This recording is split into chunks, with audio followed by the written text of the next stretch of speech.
we live? I believe so. Awesome. All right. Legacy of Mordalis, brought to you by AleSmith, Orange X. Taste the X. That's just a free plug. Next time it's going to cost you, AleSmith. Give us a call.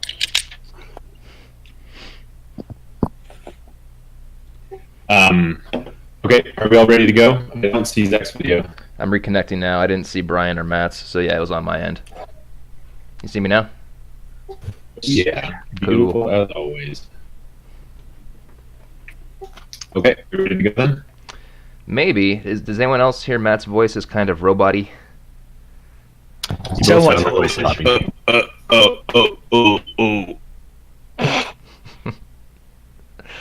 You both sound a little choppy.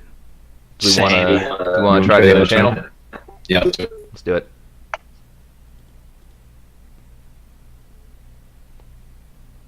Hey. Hello? any better? Yes. Yes. Much better. Much better. Come on, Discord. Why does this happen? Give us a West Coast server. All right. I think we're good now. All right. Then let's get started. So you guys are still in Greenwell. You've spent the better part of a week there now. And you still don't quite have a good idea of what exactly the cult is doing there. But last session, last time we met, you guys made a bit of progress. And it's feeling like maybe you're right around the corner from some big revelation. So the session started last time. You guys made your way to the Cooper's warehouse where you'd heard word of cult activity. And as expected, you unearthed the shade operation that was going on there. It seemed that they were amassing bodies with some intention of reanimating them or something like that, though what their ultimate purpose was still unknown. In the back room of the warehouse, you found a couple of interesting things. The collection of stolen books, including one including a number of teleportation spells and teleportation circles, was found. They weren't in good condition, but you did manage to return most of them for a handsome reward. One of the teleportation circles in the book was reproduced on the floor of the warehouse.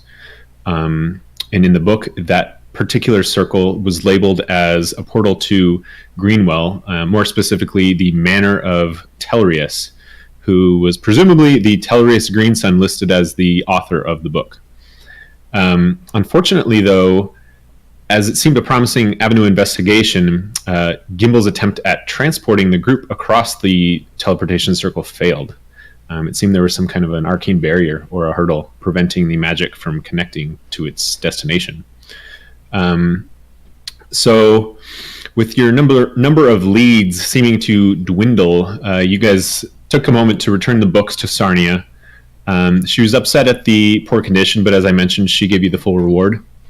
And you convinced her to allow you to borrow one. The book title is Travels of the Orphan Brothers. Apparently you thought that it may help assist in your investigation down the line. So you've still got a copy of that, though it's in poor condition.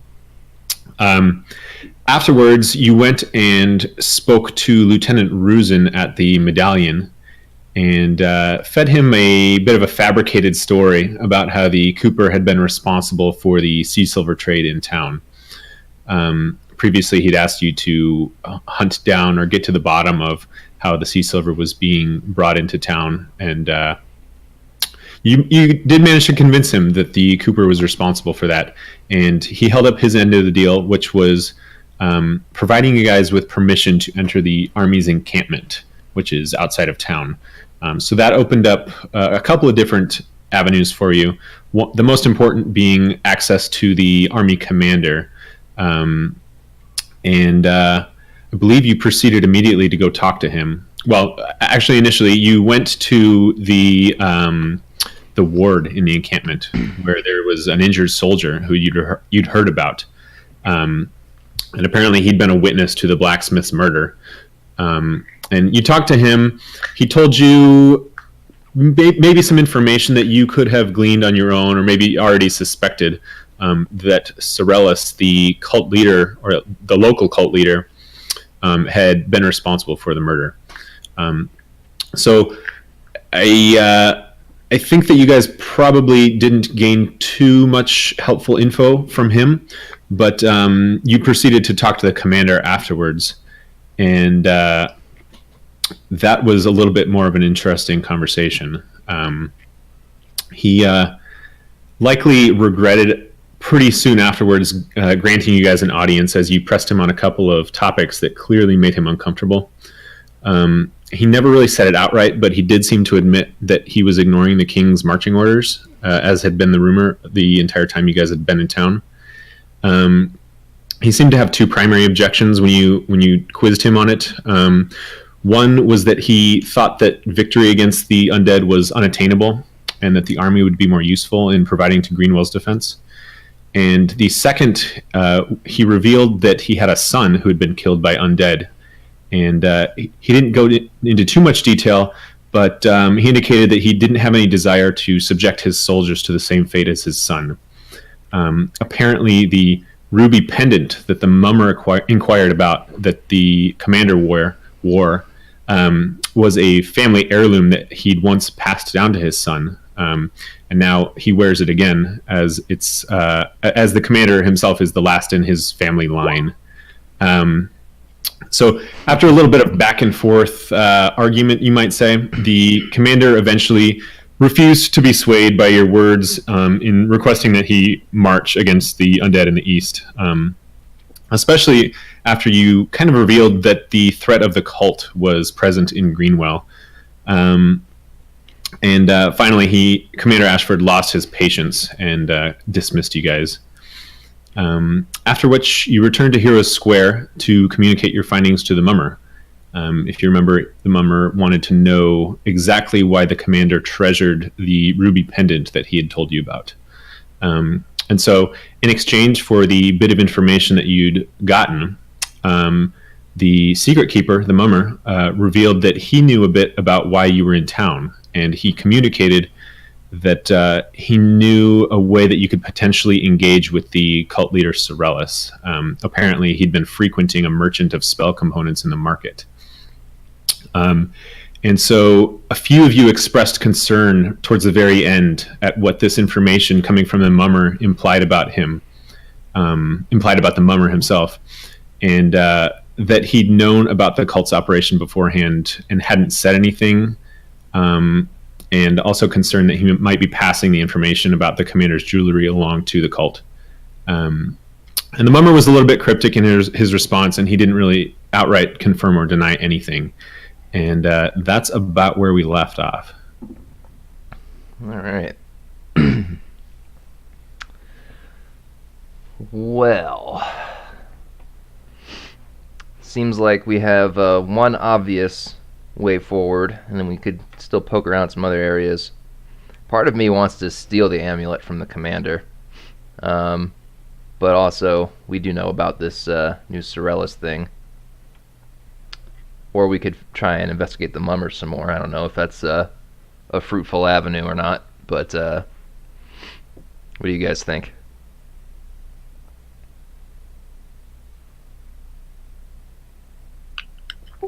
Cheap, cheap. You're right. Come on. Well, definitely tracking down Syrellis is the easy route, but if there's anything else we want to do, then let's go ahead and do it now before we get into anything nasty. Or did the mummer indicate what time about Syrellis would frequent this spell component store, or how often? I forget. He didn't, but I believe you're still standing adjacent to him. You could ask. Yeah. I will inquire as such and say, he hasn't revealed any name, has he? I forget. His own name, you mean? Yeah. No. But yeah, he answers your inquiry and says, it seems that Syrellis likes to frequent the market at the height of its busyness in the middle of the day, usually in the early afternoon. Gotcha. And he goes every day? It seems that way.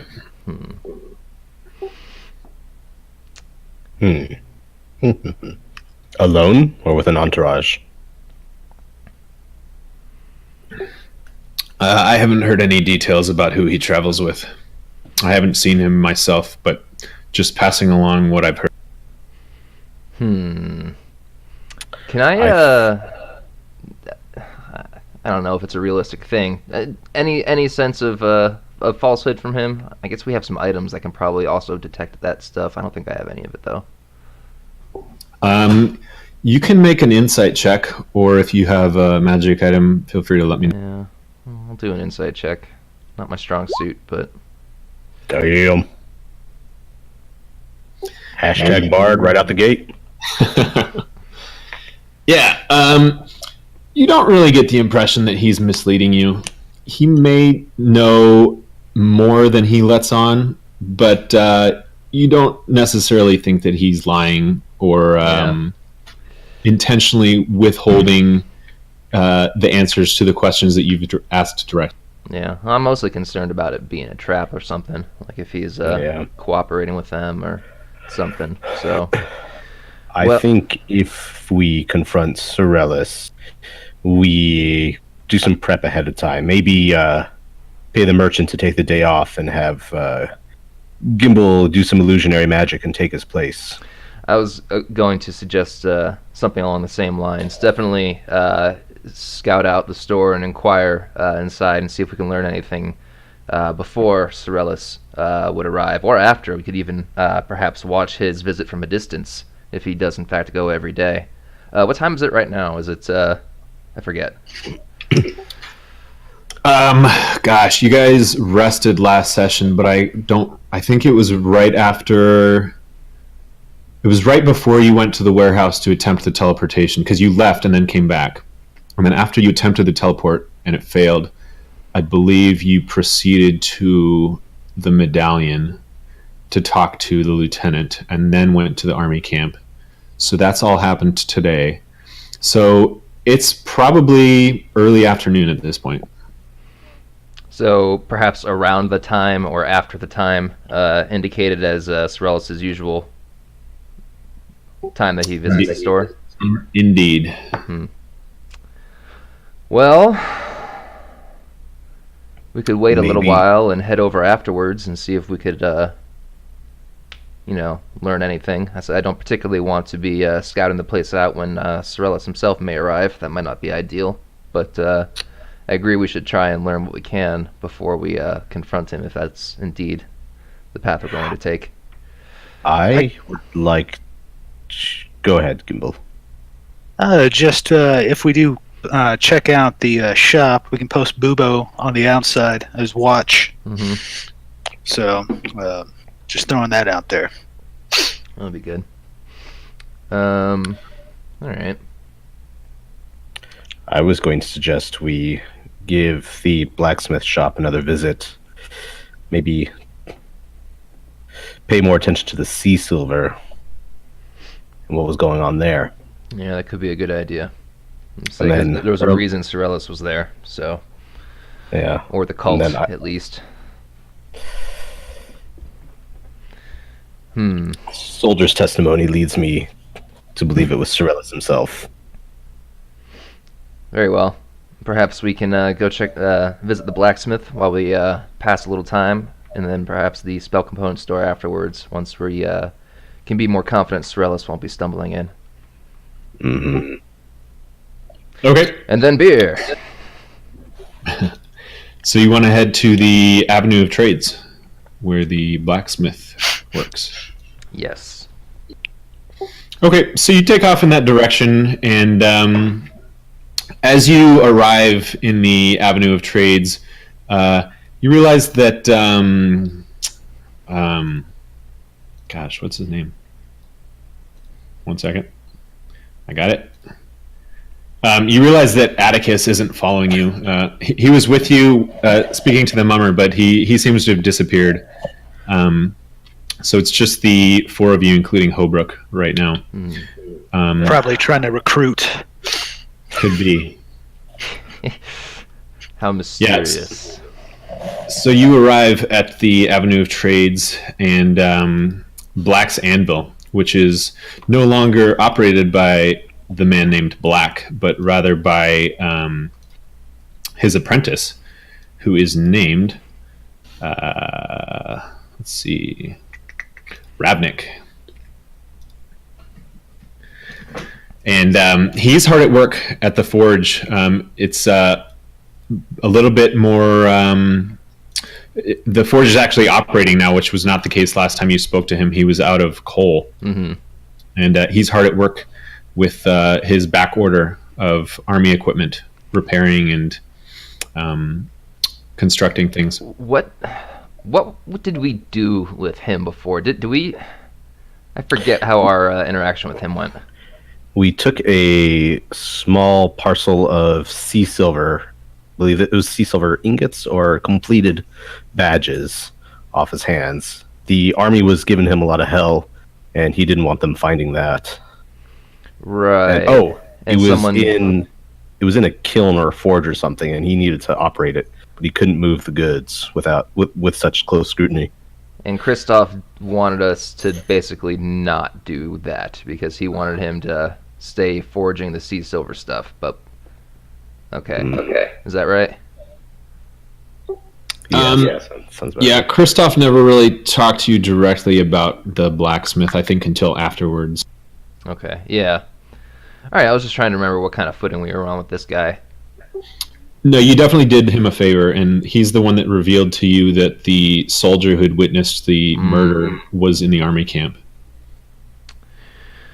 So, we should, what questions do we ask this fellow? And also, there's a good chance that if it's actually the sea silver that Syrellis was after, he may not even know the answer. Yeah, so do you guys enter the shop? There might be a logbook or something, recording orders and such. Perhaps. Why don't you take lead, Elias? Very well. Hail, Ravnik. Hello. What can I do for you folks again today? Well, we came to check in on you and also follow some lines of inquiry. He nods and he says, well, things are going much better than the last time you saw me. As you can see, I got the forge working again. Still a bit behind, but I'm confident I can catch up. Curious what I can do for you, though. Well, actually, we were wondering, first of all, if your master had a logbook anywhere, a record of orders and such. A logbook? Well, he didn't keep great records, but I suppose this might help you out. And he fumbles around underneath the counter and produces a leather-bound book full of pages with handwritten writing on it. And you flip through the pages real quick, and it looks to be what you've asked for, a record of different repairs and requests that the blacksmith has filled over the past couple of years. Okay. Elias is going to start looking through it. He's looking for anything unusual, or it might not even be like immediately listed as, secret doomsday weapon for Darkcaller Syrellis, but there might be like a large quantity of some unusual metal here or there, something that's out of place. Okay. What kind of a check did you give me? Okay, investigation works. So you spend a couple of minutes going over some of the records, especially within the last couple of months, since that's when the cult had arrived in town, or at least that's your understanding.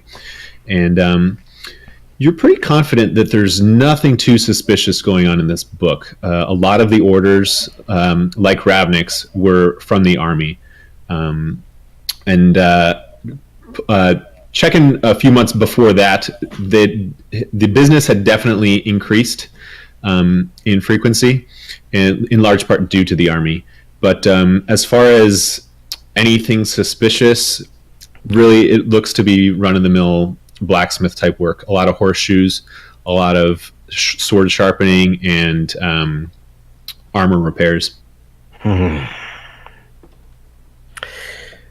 Ravnik, do you recall seeing anyone suspicious, perhaps matching this description or similar? Dark cloak, tall. Elias begins to describe. Elias tries to match the soldier's description of the blacksmith's murderer. Okay, by far the most identifying feature that Syrellis has is the pair of tattoos or whatever they may be covering his eyes. And giving him that description, he frowns and shakes his head and thinks for a moment, but then replies, I don't think I've seen anyone by that description, I'm afraid. Can I ask why you're interested in him? Elias looks back at Finis as if to, kind of wondering whether or not Finis's bells are ringing. Elias is highly suspicious. I give him a half shrug, and I ask Ravnik, say, aside from us and the guards, has there been anyone in the last month or two has come inquiring about the sea silver? The sea silver that you bought off of me? Aye. The sea silver your master was trading in. Well, when Master Black first went missing or was found dead, there was some concern among the so-called rebellion that I wouldn't be up for the task of holding on to it, and perhaps their fears were properly placed, as I no longer have it, but other than the concern from the locals, no, not really. And your master, did he have any private quarters on the premises or nearby? He lived nearby. He had a small house on the edge of the district. So I do not know if that would be worth investigating or not, but I turn to Elias and I say, there surely must be a reason that Master Black was killed, but I do not know what question to ask. Well, it's possible he was killed because he refused, and therefore there'd be no evidence of him doing anything untoward here. Refused what, though? That is the question. Pardon my interruption. Ravnik butts in and he says, are you meaning to imply that the army didn't murder him? The army didn't murder him. Well, that's a chilling thought. Who was it? Nobody you know, I hope. Is it this man you've described to me? Could be. If you see him, let us know. Of course, I'll keep my eye out for him. I'm sorry I can't be of more help, though. I surely haven't seen. So, do you know anything of the sea silver itself? We are new to town. You certainly have been here longer. Are there any legends pertaining to it specifically? Perhaps any properties it may have been rumored to have? From an apprentice blacksmith's perspective, the sea silver really isn't that much different from normal old silver. It works much the same, but it's been around for a long time, especially in the Fairmine Hills, and oftentimes around here we use it in place of regular silver for a great many things. Mm-hmm.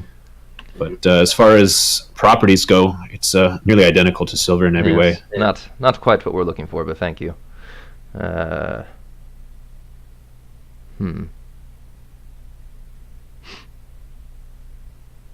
not quite sure. I'm picking up what Elias is putting down here. This. What do you mean? That message? Yeah. Oh, that was in response to Gimbal. Oh, gotcha. You mean the message that Elias couldn't hear?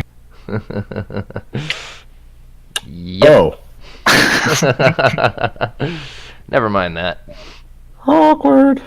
All right. Well, Finis is ready to move on. Again, there's definitely something we're missing here, but I do not know how to find it, so...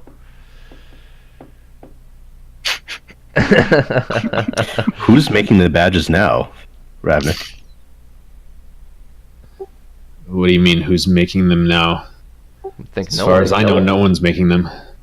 Oh, what a shame. Do you have evidence to the contrary? No. I just assumed. It's very important to a lot of people. Well, if you're wondering, it wasn't me to begin with. I shrug and say, well, if we're any good at our jobs, which I suppose is questionable, but if we succeed, there will be no need for a rebellion, so no need for more badges. So let's just find out what's going on and stop it. You don't need no stinking badges. All right, well, thank you for your time, Ravnik. Unless there's anything else, I look at Gimbal and Elias. Elias shrugs in response.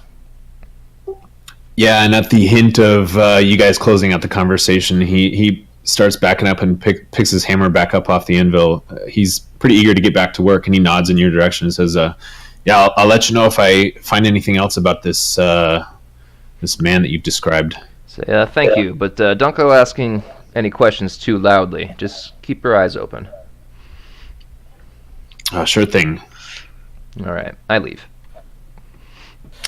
Elias leaves as well. All right. As does Gimbal.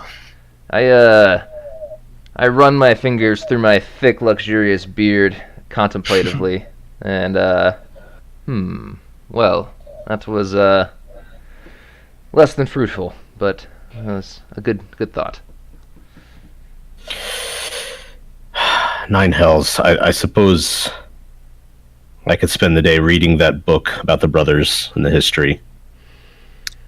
Why don't we go pay this merchant that Syrellis frequents a visit first? Perhaps we can do some reading over dinner later, when we'll be at our ease anyway. Very well. Is it, I want to wait till it's, like, comfortably late afternoon. Like, possibly even close to shop's closing time before making my way there. But would like to, obviously get there before they do actually close. Okay. How much time do we have to burn? Maybe a couple hours. Oh. Depends on how sure you want to be that it's no longer early afternoon. Go ahead, Gimbal. Well, if we have some time to burn, maybe we should go check out the blacksmith's house, I mean, just to be sure. Maybe we'll find some other clue there. Well, I was thinking we'd go get some more sweet rolls, but I suppose. Perhaps that's along the way. We do have a few hours to burn. Yeah, we might as well go check it out, I guess. We gotta go bug Ravnik again. All right. Well, to the house then. Back to the blacksmith.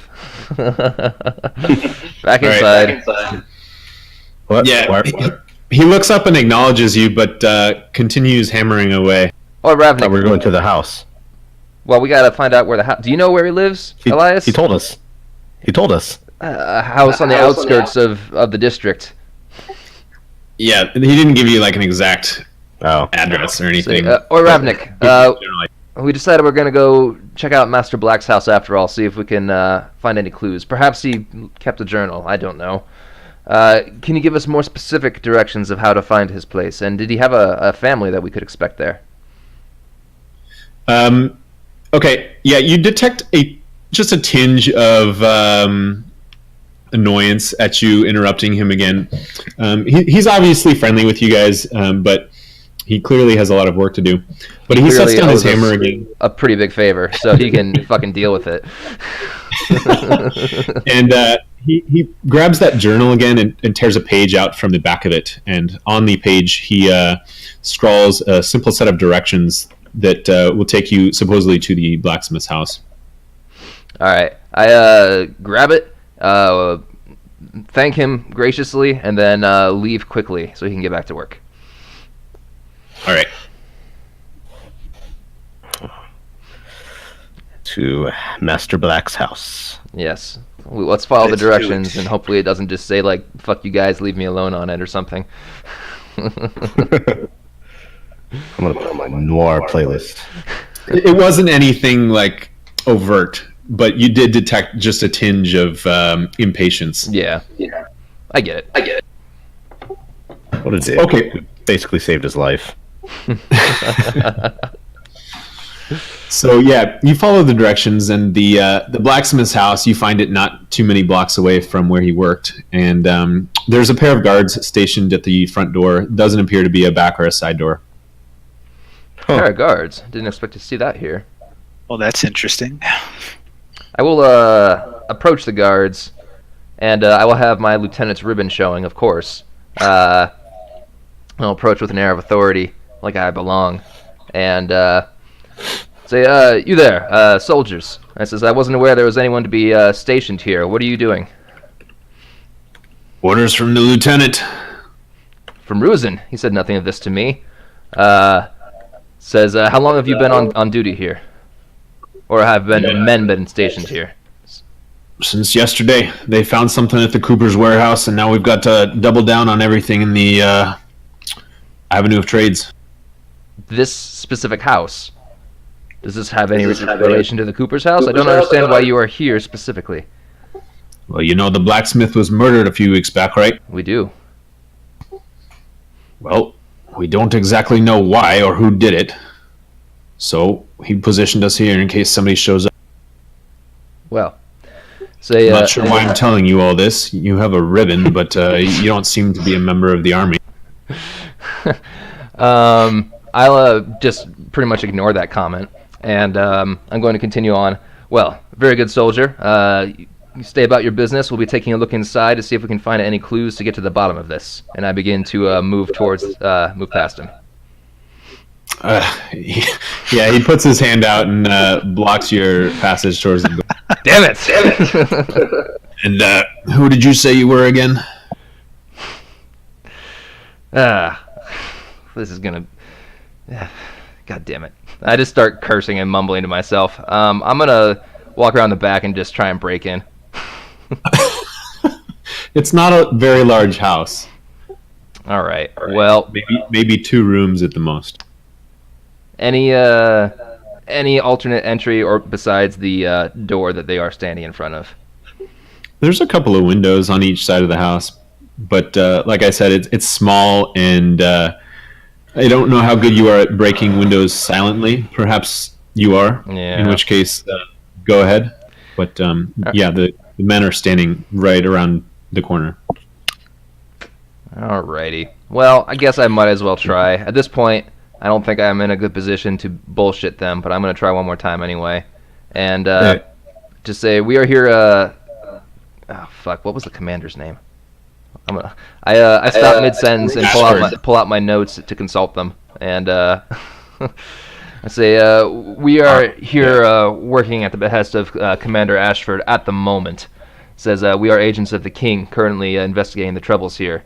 Says, you would do well to let us in now and avoid several hours of tedious messages being sent back and forth to yield the same result. So you will find yourself at a far less accommodating post should you inconvenience us. Elias is going to chip in with an assist. We just got back from a meeting with him recently. He's in a foul mood. Please, give me an excuse to mention your names to him. I'd love to see what happens. Finis, go ahead and give me a persuasion. Meh. He sighs and looks at you. Clearly, he doubts your story. He says, "You got any documentation?"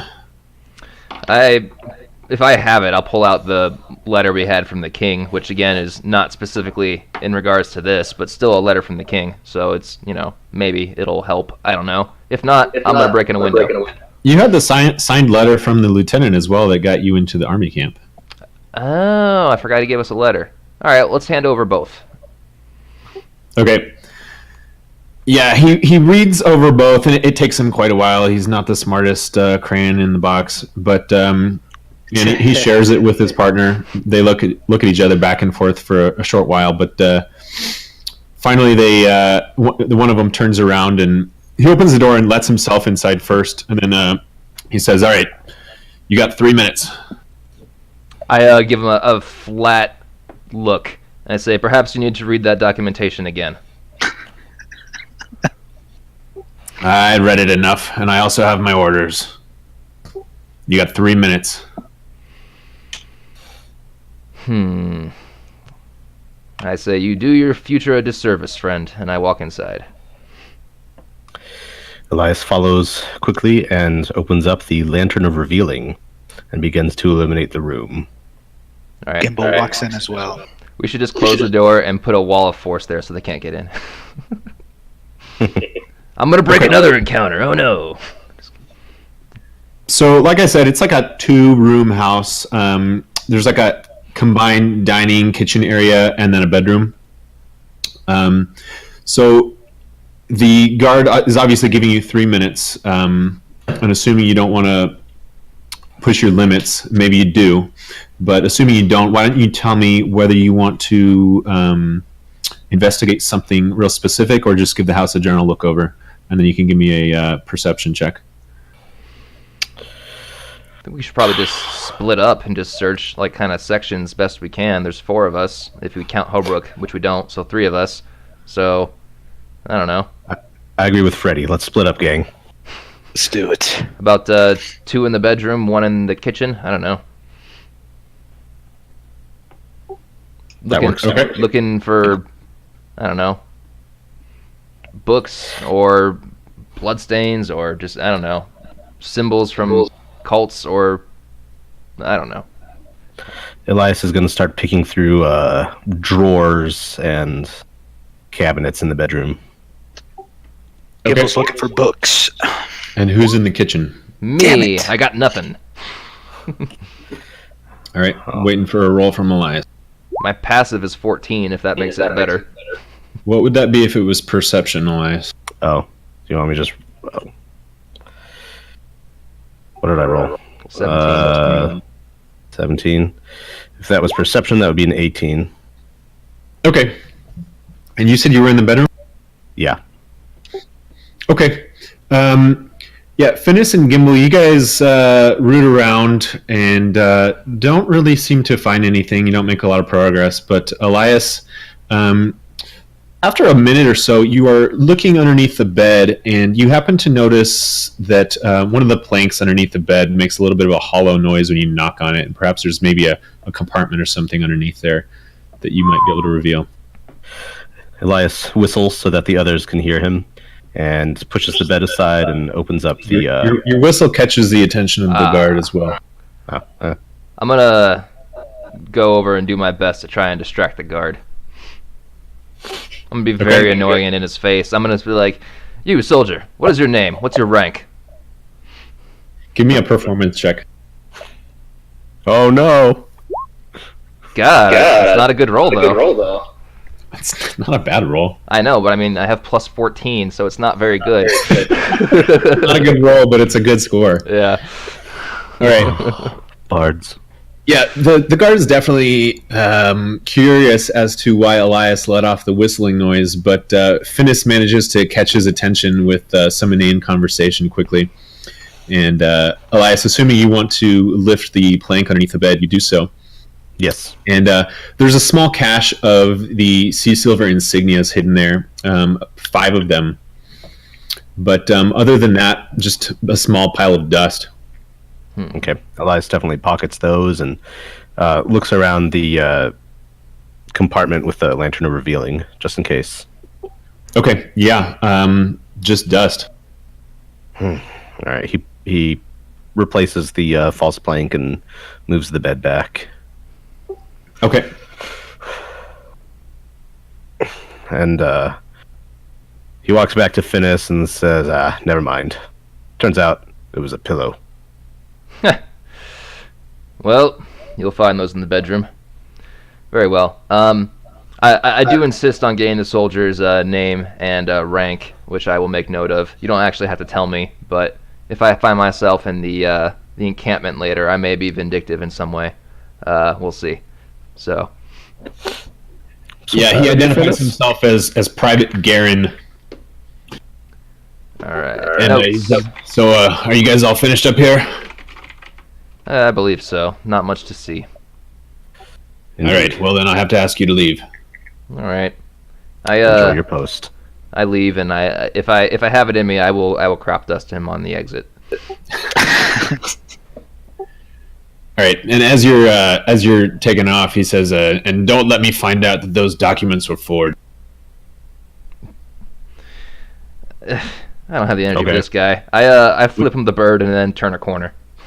All right. He doesn't pursue you. One sec, guys. I gotta get the dog out of the bedroom. I think he's getting.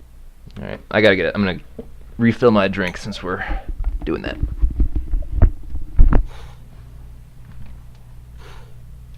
You should refill it with AleSmith Orange X, proud sponsor of Legacy of Mordalis. Someday, we hope.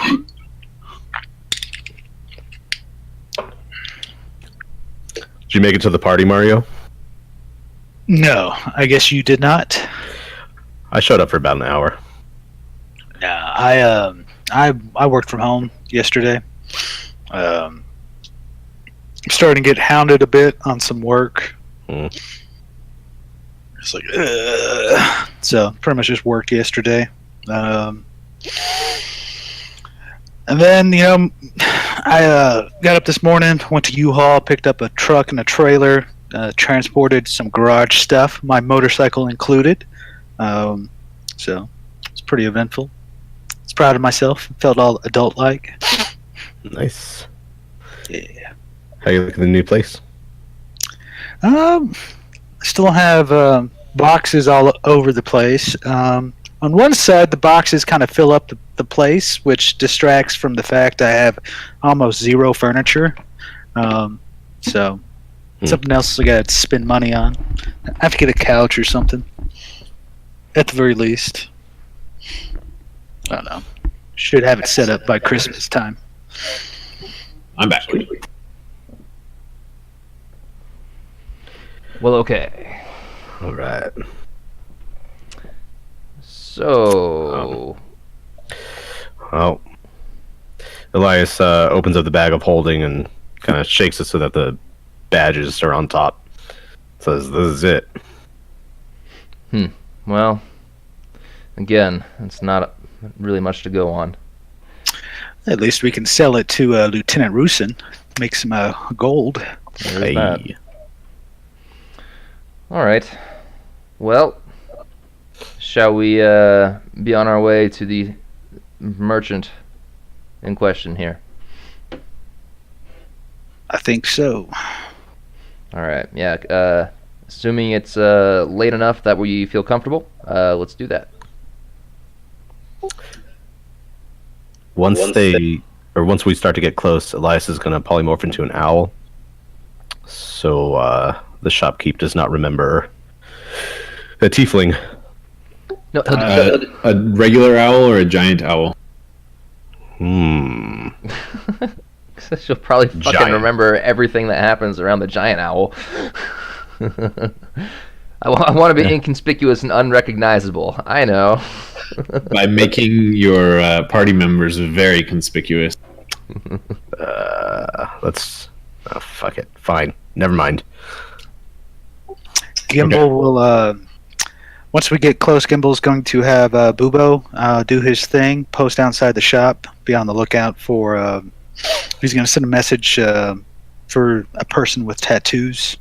Beyond that, he's going to illusion himself as a dwarf before walking in. Okay. Which spell do you use to do that? Minor illusion.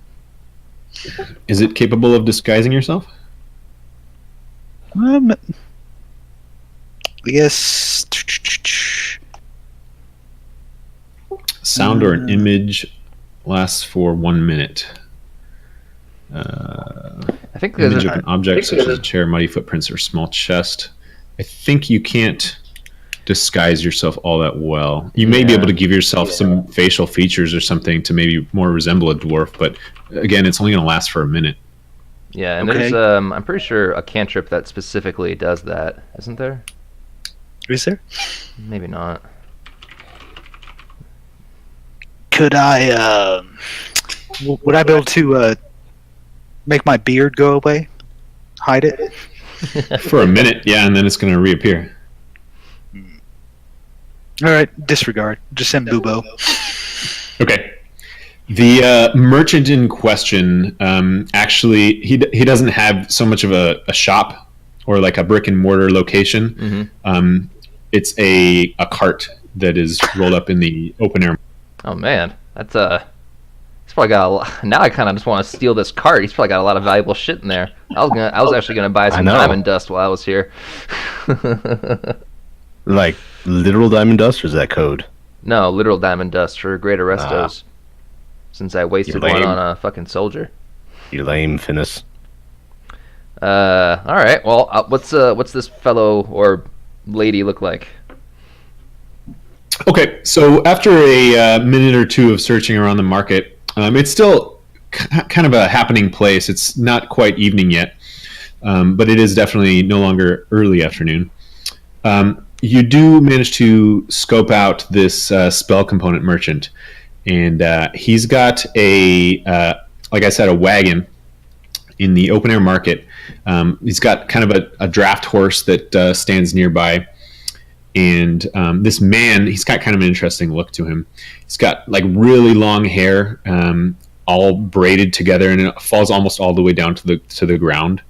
And he's got kind of mascara or makeup around his eyes to kind of emphasize his eyes. And not in the same way I've described Syrellis, but you don't approach him, do you? I want to, unless people want to do more things hanging back. I'll consult with the group first, and I say, "We ready?" I want to go in and speak with him at least. I'm gonna. His wagon looks to be some kind of a custom-made design. It's got all kinds of cubbies and drawers and cabinets sticking out of it. Is it like a gypsy wagon type thing? What's a gypsy wagon type?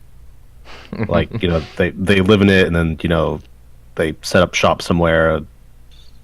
Things extend and like table folds no, out. it's not something that he would stand inside of. It really just holds his merchant. All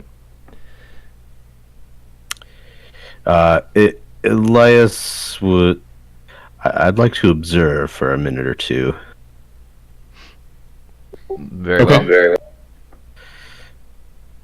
And so Elias just kind of shoots the breeze with his companions as they keep an eye on the merchant. How long do you want to wait? 2 minutes.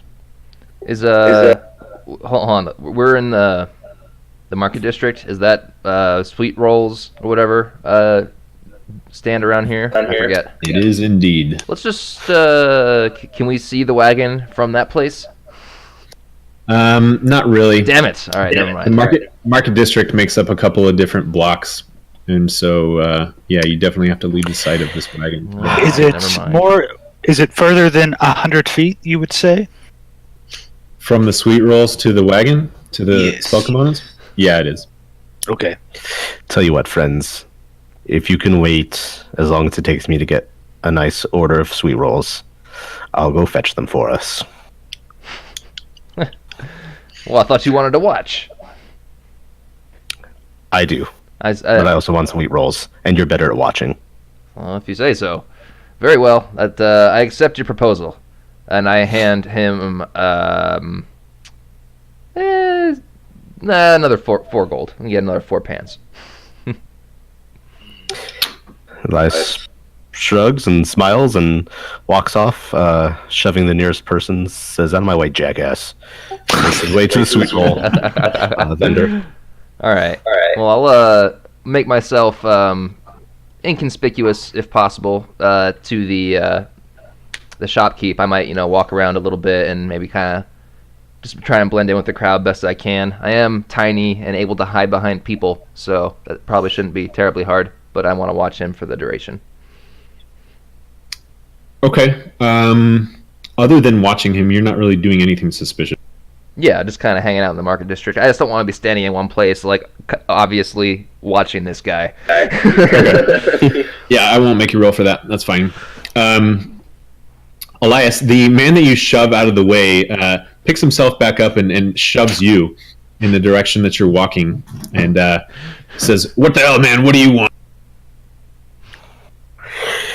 Elias gets up in his face and says, "I wanted you to get out of my way, you worthless, pitiful jackass." He's clearly pissed off at being shoved, but as soon as he makes eye contact with you, he clearly is pacified somewhat, and he says, "Okay, I'm sorry about that." And then he turns around and walks in the opposite. Have a nice day. Elias continues on to the sweet roll vendor. All right. Yeah, there's a small line, so it's going to be a couple of minutes, but no more than 15 if you want to wait for... Elias is going to cut one position in line. Just some orphan kid at the end of the line, just like shove him out of the way.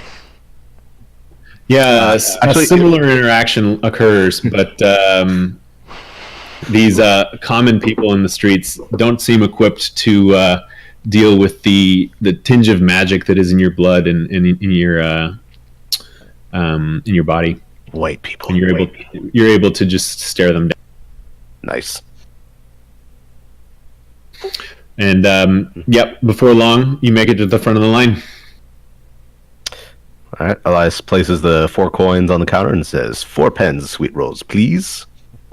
4 pans, somebody's got an appetite. All right, coming up.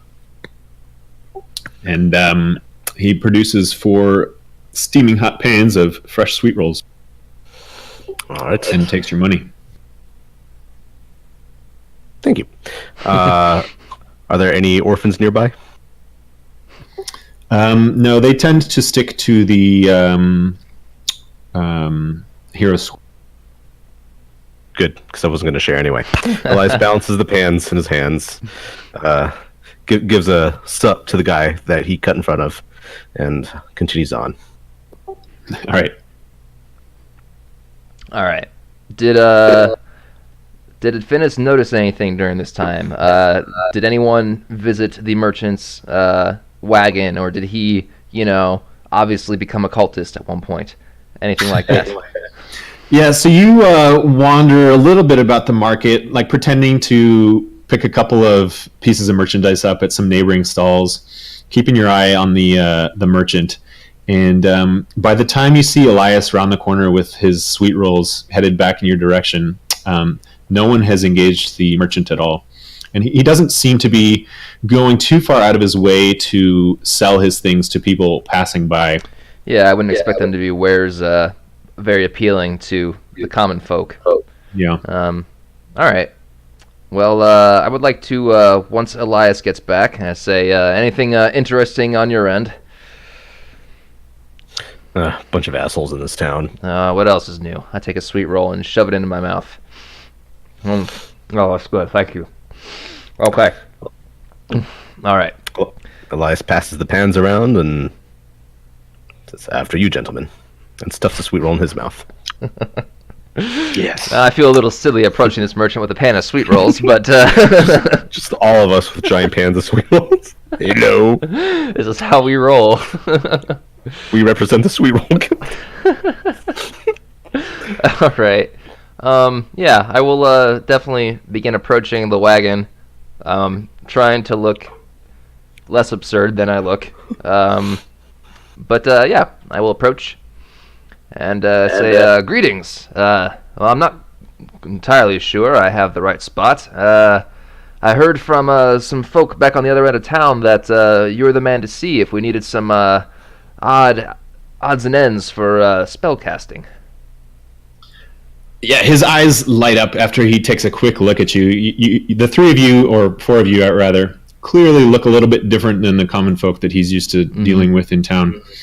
And he replies and he says, "Oh, really? What can I interest you in?" It says, well, and I eye the wagon and try and look a bit impressed. And I say, "You wouldn't happen to have some diamond dust stashed in one of those cubbies, would you?" "I have a little bit of everything. Diamond dust, I've got it. What else do you need?" I do actually think about it because I legit need diamond dust. So I'm gonna think for a moment. And Elias fishes around in his pockets and pulls out a few of his mushrooms and says, "I need something a bit stronger than these." What are these? Can I take a look at them? Sure. Try it. Elias hands him one, a small one. He takes a moment to look it over, and he says, "Oh, this is quite a rare variety." And you got these from the Underdark, right? Man, I've been collecting them like everywhere. Okay. I just have like miscellaneous hallucinogenic mushrooms in my inventory or something like that. He says, I don't know about stronger, but I do have a wide variety of mushrooms. Perhaps you're looking for a specific effect or experience? A good experience. A good experience? Well, I don't sell anything that doesn't give a good experience. You'll have to be more specific. I'm not in a specific mood today. Make me happy. Make me see something new. See something new. I can definitely accommodate that. And he goes through his wagon and opens up a variety of little cubbies that are locked up, and he pulls open a couple of drawers, and he's got a little small bag in one hand, and he's gradually filling it up with a variety of different things from each of the different compartments. And finally he fills the bag to the top, and he says, I think that you'll be quite pleased with the number of things that I have assembled for you. Why don't you give one of them a try? And he offers you one from the very top of the bag. Elias says, thank you. I do believe I've made a friend, and pops it in his mouth. And, by the way, while I get weird here, I'm curious, what's the weirdest thing you've ever been asked for? The weirdest thing I've ever been asked for. I can't say that I keep track of all the weird things. There's very few requests I haven't been able to fill. I'll say that much. Well, hold on. I'll wait till Elias is done. I don't want to interrupt. I apologize. Oh, there's been something you couldn't fulfill. What was that? Once in a while. Will you expect me to remember every encounter I've ever had? Well, I just figure, man, your position, that'd be something unusual, would stick out. Well, to be honest with you, I was once asked for golden dragon scales. Unfortunately, I don't have many of those in stock. Bloody hell, I would think not. Someone has expensive taste. Streets of Eris City are full of rich folk with no idea what to do with most of what I sell, but they buy it anyway. Ah, yes. Those are my favorite customers, of course. I know exactly what you mean, and I give them a knowing wink. Additionally, I say, if you have it, I say I would need, I started to speak lower, look around. I don't want people to hear about how much gold I'm carrying around miraculously. Say 300 gold of diamond dust and 300 of ruby powder.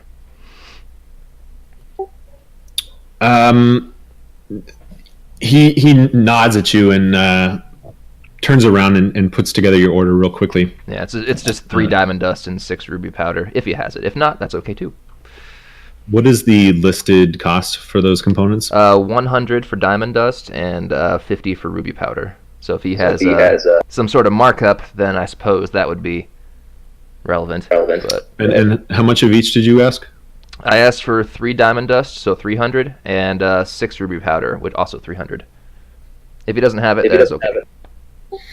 Yeah, he's able to assemble your order quite easily, and he hands it. Well, he offers it up and says that'll be 750 gold. 750? Bloody hell! All right, that's the price. I'm the only one selling here.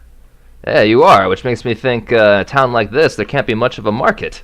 Say you can't. I can't imagine you're selling much to the folk around here. Look at this talentless bunch, and I shoot sparks out of my fingers for a moment. Oh, you might be surprised. Oh, you have customers around here? Do tell. I'd be impressed. I'd say, you tell me a convincing story about how you're making money out here, and I'll pay you your full price. Make an insight check.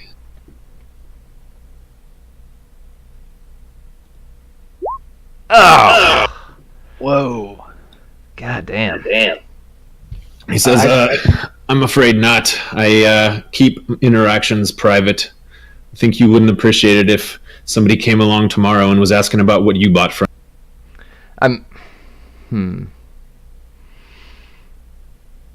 Well.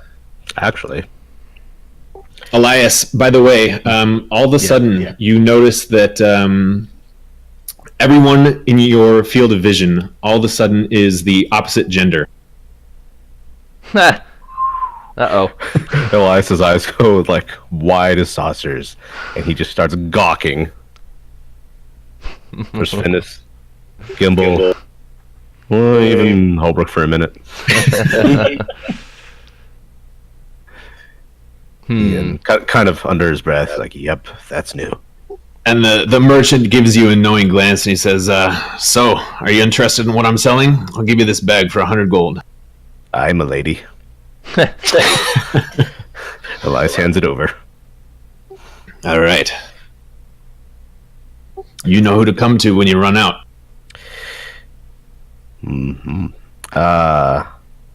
Actually, you're a purveyor of odds and ends and important things.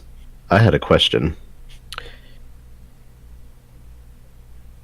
I've seen people wearing sea silver pins. I got to thinking, is there anything more to this sea silver, or is it just another ordinary metal? Is it linked to any magics, any rituals, current or ancient?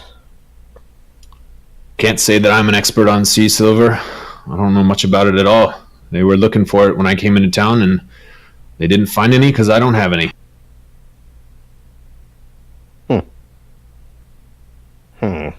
I think it's a local thing, to be honest with you.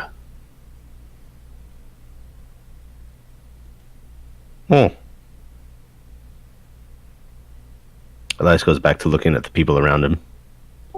Okay. So, is there anything more I can be helping you folks with? Finis is kind of glaring at him, and he's really upset about the 25% markup. He's gonna offer 700, and I say 700 gold. You still take another 100 off the top of what I can find anywhere else in a civilized land. Says, don't throw away money. Finis. What? I'm busy. What? Use your feminine wiles. I feel self-conscious about my beard all of a sudden. Maybe it's not as nice as I thought it was. Go ahead and make a persuasion check. Wish I had done that on the insight check. He mulls over your offer for a moment and then says, I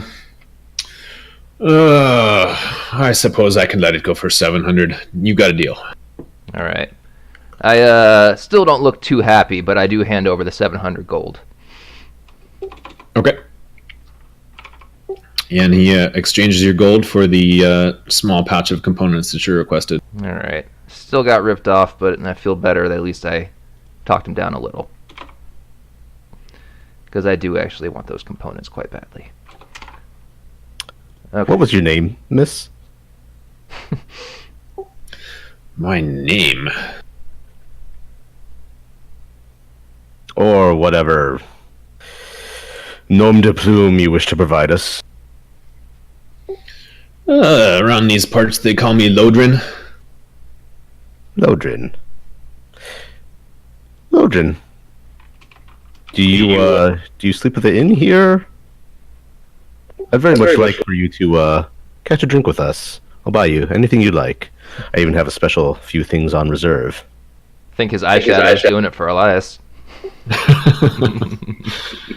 I have been staying at the inn, but I'm afraid I still have business to do in the market for another few hours. Maybe I can join you a little later.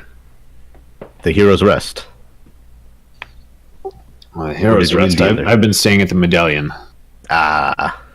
I whispered or nudge Elias, and it says, "Oh, we have business with Lieutenant Ruzin anyway." What do you say, girls? Dinner at the Medallion? Yes, but please don't call me that. Apologies, Your Highness. Well, didn't realize you were such a princess. I'm a little perplexed by Elias. I'm going to walk away and pretend to be annoyed, and I'll kind of wave casually as if I'm leaving. I'm going to start perusing the wares of the nearby vendors, and then I am also going to try and engage them in conversation and ask them questions about the merchant that is right across the way, and perhaps if they see anything odd being across the way from him every day. Okay. You find a clothing merchant that's adjacent to his stall, and asking about any strange customers. The merchant replies, "What do you mean by strange?" I'm also going to feign interest in some of his stuff, maybe find some nice socks and actually purchase them, if he has anything like that. I was curious how a merchant like that is able to, frankly, make enough to get by around here. I wouldn't think the clientele needing his wares would be too heavy a population here in Greenwell. Well, I must admit I'm not one of those that is interested in what he's selling, but do you think there's somewhere else that has more customers of his type? I can't imagine there's many cities where spell components are in too high a demand. Well, not too high, but they do tend to gather in places such as Artan, for instance. That's a good point. To be honest with you, from what I've seen, and I'm not paying too close attention, he doesn't get too many customers, maybe half a dozen a day. But any regulars? I'd describe any one of them as weird or strange. Sure. Well, I imagine there must be one or two keeping them afloat. Do you see any one face more often than others? And I again trying to spend some coin and make it obvious. Okay. He says, well, like I said, I haven't been paying too close attention, but perhaps if you're willing to pay a little bit more, then I could keep a closer eye. And I'll pick up another pair of socks, hopefully, because again, I just want some socks. And say, well, I was about to comment. I feel like you're undercharging for these anyway. These are quite nice. And I'll put another 3 gold on the counter on top of whatever the price is. Yeah, they're like socks, a silver for a pair. Yeah, and I'll say, it's like, these are marvelous. And I say, that's something you can't find outside of the big cities usually. Quality garments like this. I say, who cares about those components? I say, this is nice. He eyes you up for a minute. Go ahead and make a persuasion check.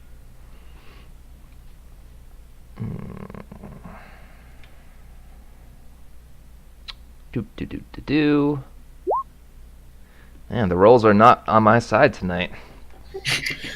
Yeah, he considers your offer and then makes a quick glance over to the spell component merchant, who in fact is not paying attention to what you're up to. Mm-hmm. And he quickly palms the gold that you've offered him in exchange for the socks. He says, I'll keep an eye out. Well, that's not quite what I was hoping for, but I'll particular fellow you're looking for? Well, I'll be frank. I am trying to find some of those type I alluded to before, some of those casters. I dabble a little myself, but I'm afraid I require the advice of someone wiser than I, so I was hoping to track 1 or 2 down. And I say, they tend to dress... it's a terrible stereotype, but unfortunately, like all, it's rooted in some truth.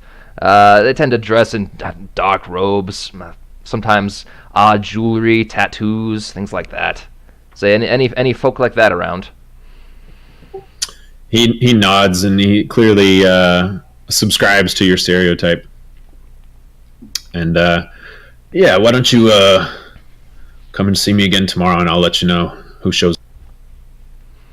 All right. It doesn't seem like I'll get any more from him, so I'll accept his offer graciously and act as if he is being a great help, which perhaps he will be. But yeah, I will take my socks and go and give him a conspiratory wink as I leave. Okay. All right. I rejoin the rest of the group. Wherever they are. Possibly still in front of that merchant's wagon. I don't know. Yeah, the sun is growing low in the sky, and it's starting to look a bit like twilight. All right. Well, shall we make our way to the medallion then, and get ourselves a table, get ourselves a little bit more gold from the lieutenant? Yes. Sounds like a plan. All right. We'll begin walking towards the medallion and do what we just said, hopefully. Girls' night. Oh, God. I wonder how long those last. All right. So yeah, as evening sets in, the common room of the medallion is a bit more crowded than you've seen it in the past. Usually, it's pretty empty. It's not overcrowded or anything like that. But as you arrive, you see Lieutenant Ruzin at his typical table. He's actually just about to stand up when he notices you entering. Says, "Oh, you guys again. What can I help you with?" Who has? I think Elias actually has the medallions. So do you want to take lead on this, Elias? Yeah. We got some more of that stuff you asked us to find. I assume the deal's still good? Yeah, I'm curious where you got it. We're curious about a few things as well. Anything I can help you with? Perhaps. Ooh. I got an idea. I say, Elias, a brief word. Sure. Would you excuse us?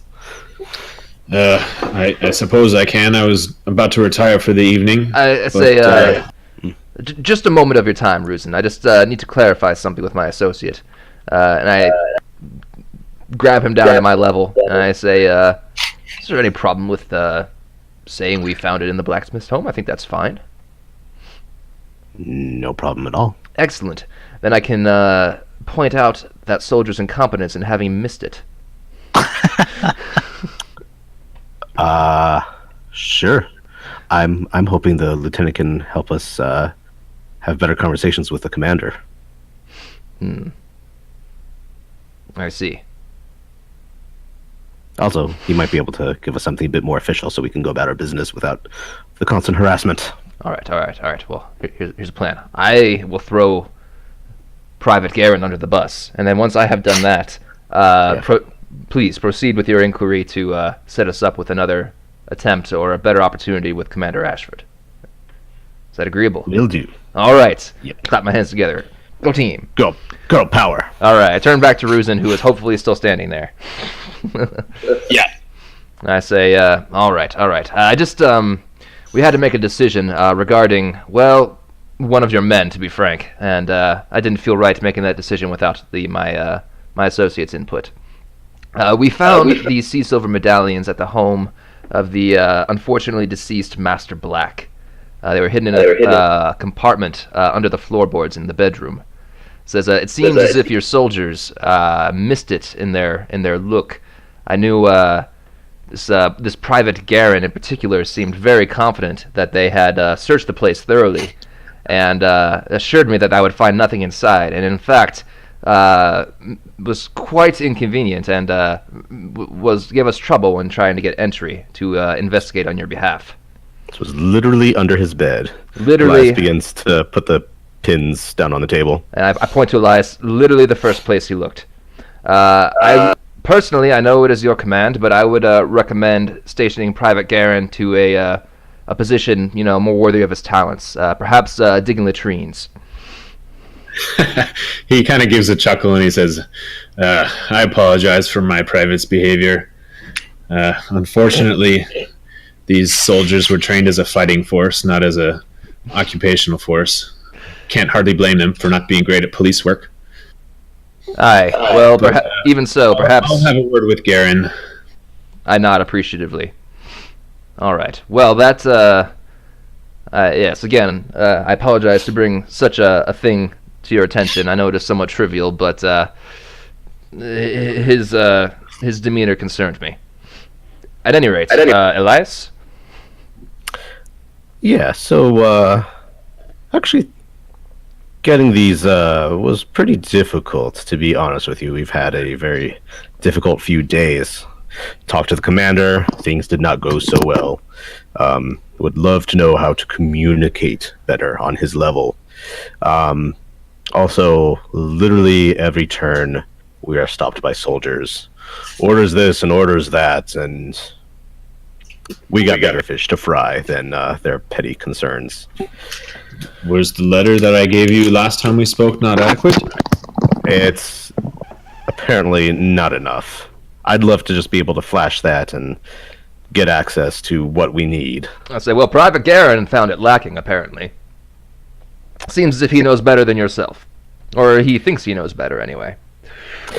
To the soldiers' credit, they're right to be suspicious and so on, but maybe we need something a bit more direct and clear about the latitude we're afforded here.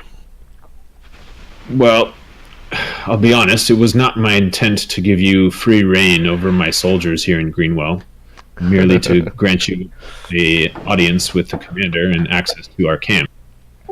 But I did spend some time at that Cooper's warehouse you told me to check out this afternoon, and it was quite the scene, if I could put some words to what I saw. Don't know how else to describe it. Well, I'm glad you appreciate the gravity of the situation here, then. So that is precisely what we are here to put an end to. And your men are getting in our way, as unfortunate as it is.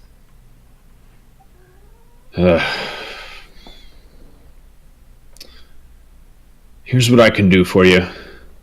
I can install you as temporary sergeants, we'll say. You'll have to wear the tabard, and you'll have to look the part.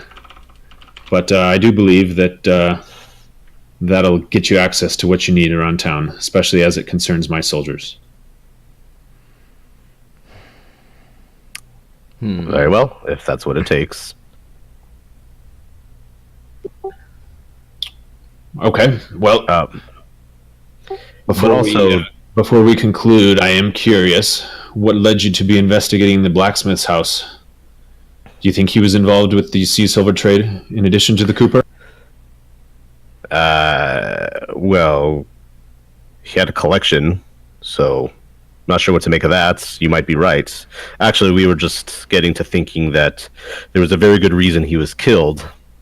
We investigated the smith, where his apprentice now works, and found nothing untoward, so we decided to pay his house a visit. You think he was killed because of the sea silver trade? We had Who no else idea. would care about that but my own men and the rebellion itself?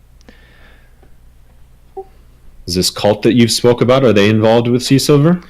We do not know, but they seem to have perhaps, as I speak a little bit more quietly, had an interest in the blacksmith, which is why we went back to investigate and why we investigated his home. I say clearly you had some suspicions as well, as you stationed men outside his home, and recently. Well, as I said, what I saw today was quite concerning. Perhaps I need to pay some more attention to the blacksmith's apprentice as well. Maybe he knows something that we missed. I shrug and I say, well, you'll do as you see fit, but we did question him quite thoroughly. We thought the same, and believe me, when I say we were thorough, he didn't produce anything useful, unfortunately. He seems really just to want to mind his own business and be clear of all this trouble, cultists and sea silvers. He just wants to work and make a living. And that's true. So, hooray. Not to mention your men have been regularly thrashing him up until very recently. Thrashing him? Yeah, roughing him up, putting the boots to him, medium style. Well, it's my understanding that he hasn't done a very good job in fulfilling his work contracts with the army. Well, He's an apprentice. Quite slow, I've heard. And imagine how much slower it will be if you take him into custody. I never said I would be taking him into custody, only that perhaps he knows more than he let on. And Oh, fair enough. Anyway, why don't you walk with me and I'll grab those tabards for you. Sure. So the difficulty with the commander, we heard about his son, very tragic, but we're a little fuzzy on the circumstances regarding that, and we may have unintentionally irritated him as a result. That doesn't surprise me. He's a private man.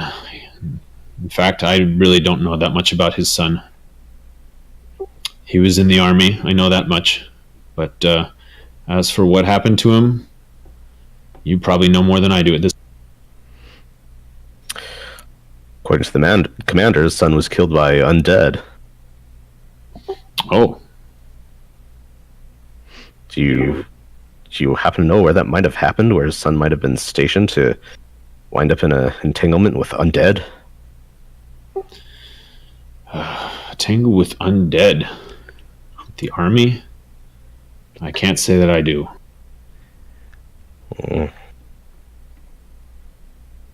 I have a out of character question. Do we know? I don't recall if it was mentioned at all. Is there any kind of time frame for when the son died? Do we have a frame on that? No. All right. I'll ask Ruzin. So we're not even quite clear when it happened. Perhaps you know that at least. Well, here's as much as I know. The commander was, in his youth, he rose through the ranks of the army quite quickly. He seemed like a promising young man. In fact, there was rumors that he would be called to the capital city himself and serve as general there. But at some point along the line, something happened to him. Maybe it was his son's death. I can't say for sure. But he ended up getting stationed here in Greenwell, and he's been here for over a decade at this point and made no further climb through the ranks. So my best guess is that maybe something personal happened to him around that time, and he's been wallowing around here ever since. Decades. Well, and so he walks you guys out of the tavern and through the streets of the market, and eventually takes you to a little house where there's a couple of guards stationed outside. And he opens the door, and it seems like the army's using this building for supplies. And you see a number of swords and a bit of equipment and clothing. And he manages to acquire a set of 4 tabards bearing the sergeant's insignia, and indicating that you are with the army. Even one size for Gimbal and myself? Yeah, sure, why not? They're a little bit big, but shouldn't impede you too. Is it dark out yet? It's getting there, yeah. Don't really want to be seen by by too many townsfolk. Or any. All right, I take it from him and tuck it under my arm. I'll say, I'm off duty, already been drinking. I'll say, I'll start first thing in the morning. He chuckles, understandable. I'll say, wouldn't want to be given the wrong impression. Anything else I can be doing for you folks? I think that does it for me. I was just going to head back to the medallion and have a drink. Maybe next time you speak with the commander, put in a good word for us. We really do have his best intentions at heart. Well, if I see him, I'll think of you. All right. Well, I start heading back to the medallion, which is also possibly where he's heading back to. So now we're going to have like an awkward walk back where, like, we already said bye, but now we're walking back to the same place together. So that's fun. Elias finishes off his sweet rolls awkwardly. Yeah, he is in fact headed back towards the same place that you guys are. And on that note, I'm going to take a... All right.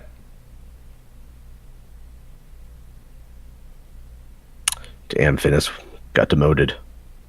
Hmm? You got demoted. What you mean? You were a lieutenant. Now you're a sergeant. Yeah, that's right. That's terrible. Well, I'm never putting this thing on, so, I would say one of these, I'm gonna start rolling hot again. It's gonna happen. I believe. So maybe it's Gimbal's night. We'll see. We'll see. Sucks Alex is not going to make it.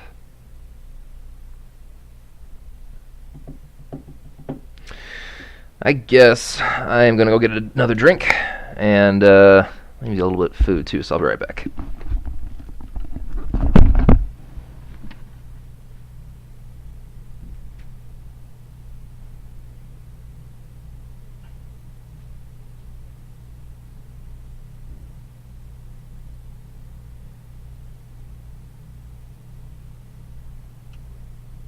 So what happened with Alex?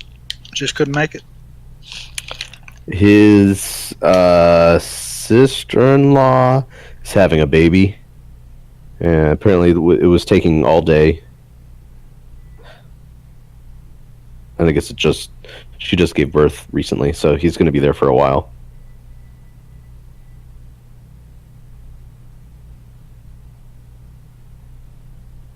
That would do it.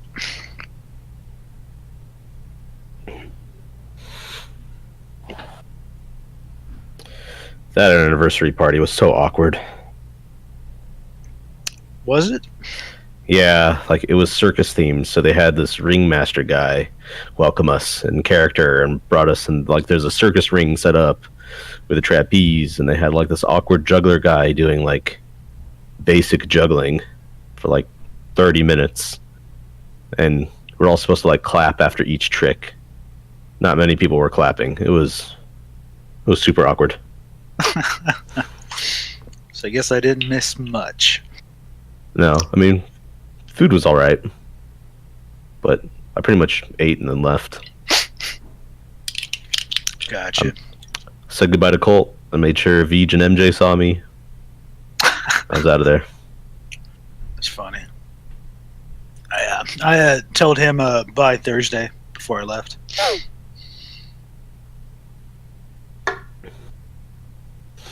He was doing a bunch of tequila shots before he even got there. Really?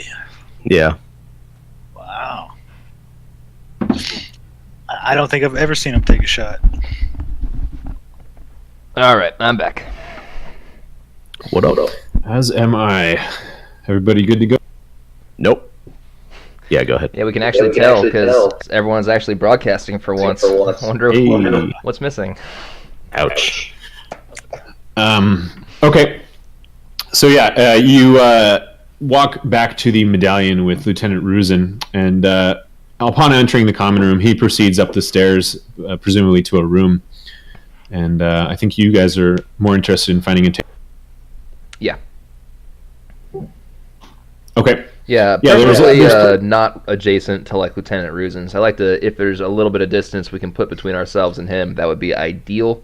But I understand limited availability.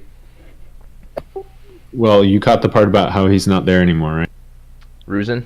Well, I mean, you said he was coming back that way. Did we just like walk in the door like 10 seconds ahead of him or something? We were just gonna like steal his table before he walks back in? No, he went up to his room. Oh no, I did miss that. I'm sorry. Okay, let's take his table. Yeah, it's available. It's a corner table. Perfect. Excellent. Yeah, you have a good view of the rest of the common room, and it's not hard to keep an eye on everybody else going on. Like I said, it's not overly crowded, though more crowded than you've ever seen in the previous couple of times that you've been in the place. And you, if I'm understanding correctly, you're waiting for the spell component merchant to show up, right? Yeah, I think Elias wanted to have a chat. Maybe we can get him drunk. Who knows? Okay, yeah, a serving maid shows up at the table and offers you guys food and drink, if you'd like any. Yeah. Both. All right, what can I get for you? What you got?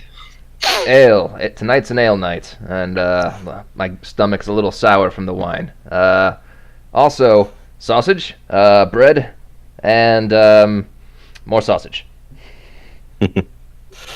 Coming right up. I'm not doing my girl voice. I'll have whatever he has. Maybe I'm just talking to Elias here. Exactly. That's what I was thinking. Elias addresses the serving girl and says, "Excuse me, sir. Why is it so busy in here tonight? I've never seen it like this before." She gives you a weird look, and then it takes her a moment to collect herself, and then she chooses to ignore the comment and says, well, this is about typical for evening when the people retire from. I don't know. Elias gives her a fishy look. She blows you off. Clearly, you're a weirdo, and she goes back to behind the bar to. I think he likes me. Yeah. Well, hey, man, go for it. Okay, so yeah, your order is filled. It'll cost you 2 gold, and you guys settle in waiting for the spell component merchant, who shows up after about 45 minutes. And he walks in and gives kind of a weird look around the establishment before he sees you guys in the corner. And he's got kind of a weird gait to him. He strides over to your table and settles in. Says, so about that drink. As a matter of fact, we have, what do you think? Should we give him some of that abandoned barrel stuff? Finis is going to act more drunk than he actually is. And he's like, oh, yeah. Say, man, I had some of that before we came in. That stuff they got here. Give that. Elias takes the cask out of the bag of holding and puts it on the table and has the waitstaff bring over some empty cups so he can start pouring. You're pulling a full cask of alcohol out of a small little bag. Clearly catches the attention of this guy. Under the table. A bag of holding. That's an interesting item that you got. I collect interesting items, as a matter of fact. As do I. I'm quite curious what else you keep in there. Matter of fact, I have something I'd be willing to trade. I wasn't thinking that we were here on business. Business? This is pleasure. Dealing in the arcane, getting weird. All right. I'll hear you out. My curiosity has gotten the best of me. First, try some of that ale. Tell me what you think. And Elias takes a sip as well. Yeah, he'll take a couple of healthy swigs. And his eyes go wide. He's clearly impressed. Good, right? Well, check these guys out.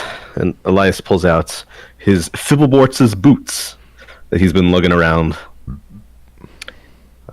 Actually, let me see if I can pull up the description for that.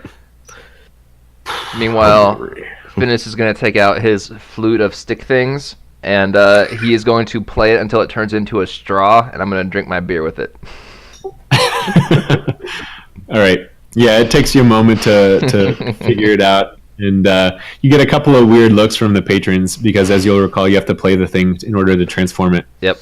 And it doesn't exactly sound like any kind of music that you would typically play. But you do coax the instrument into the shape of a small wooden straw and stick it into your mug of ale. Apparently, I can't log into the homebrewery anymore. The man picks up the boots that you've put down on the table, and he's giving them a good look over. He's like, don't tell me. No, I have no idea what these are. My research has indicated that they are Fibbleworts' boots. Fibbleworts being some weird inventor or another tinkerer of some kind. I'm pretty sure I have my files here. Fibblewarts. Was he a gnome? Yes, I believe so. I may have heard of him. Come on, I had to have uploaded this somewhere. I can't log into the homebrewery right now. Well, the gist of it is, you put them on, you take them off, and in a few hours, you will teleport back into them.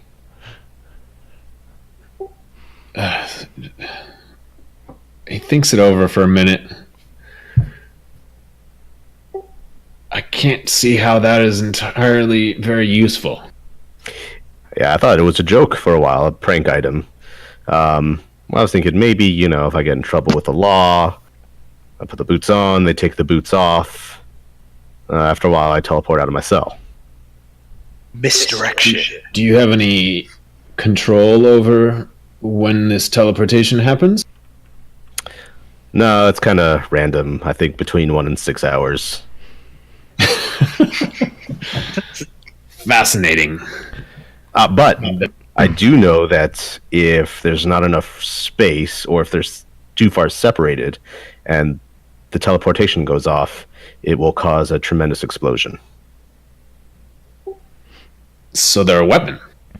I guess they can be if things go horribly wrong, but of course, if they're separated and you try and teleport into it, it'll tear you in half. Of course. So torture. Yeah. What a fascinating contraption. I can't say they're very stylish. You're looking to trade them? Beauty's in the eye of the beholder. And Elias puts his hand tenderly on the vendor's hand and said, "Yeah, I'd be interested. What you'd be willing to trade for these?" Well, I certainly don't think I could find a buyer for them. But as I said, I am somewhat of a collector of strange items. I don't know that I want to give you any of my collection, but perhaps I could offer you some coin. Coin's good. Information's better. Mystical artifacts are the best. Well, mystical artifacts, I don't know what your definition of mystical is, but as I said, I'm not willing to part with any of my collection for such a silly item. But information. What sort of information are you looking for that you didn't already inquire about earlier? Can I interrupt for a moment? Yep. Sure. Yeah, Finnish staggers up, and again, acting very drunk. It's like, oh, well, this is very interesting, but I have to pee. I'll be back, maybe. And then I kind of stagger out of the building. Okay. Yeah, I am going to make my way to his wagon and possibly do things there while this is happening, but obviously go ahead and do Brian's things first. So I just wanted to establish that I was doing that in this time frame. Okay. After he asks his question, Elias raises his cup and says, "To halflings, am I right?" To halflings. And he throws his mug against yours, and a bit of his ale spills out. Excellent. So, information. Actually, probably nothing, but I have been offered something I'm interested in exchange for following down a rumor. Unfortunately, a very bland rumor, but it does actually involve you. A rumor about me, eh? Yeah. Let's see if I remember this correctly. Rumor has it, you have a regular customer, and I know you don't like talking about regular customers, and I don't blame you. But apparently he's attracted the attention of someone who's wondering what he keeps bugging you for regularly.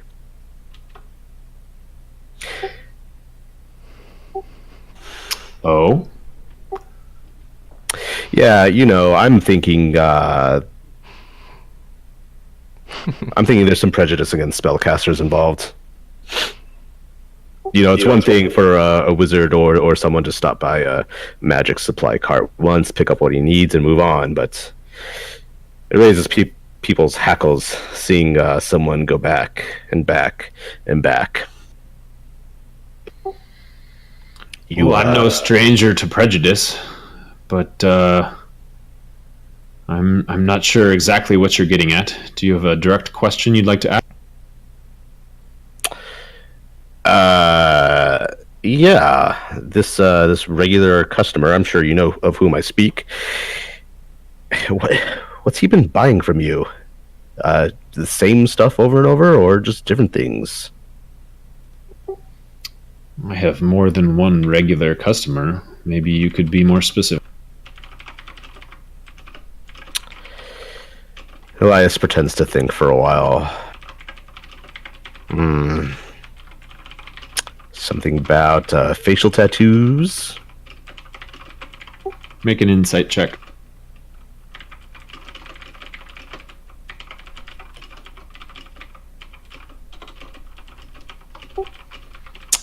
Okay. Yeah, he says facial tattoos. I'm afraid I don't have any regular customers with facial tattoos, and if I did, I'm not sure I would talk to you about. Elias fills up their mugs again and says, "Okay, cards on the table. I'll live with you. Wasn't being entirely honest before." Make it quick. I'm growing a bit uncomfortable with this line of questioning. It's very similar to the one you tried to go down earlier today. Me? No, that was some guy.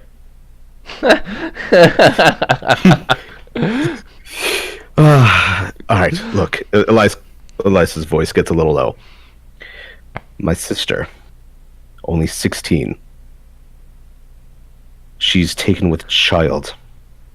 They tell me a man favoring dark clothing, tattoos around his eyes, is the one what did it.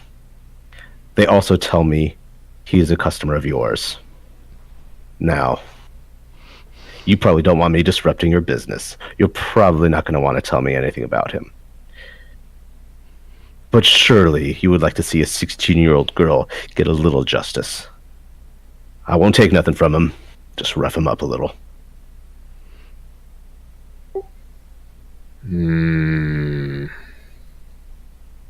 He ponders a moment.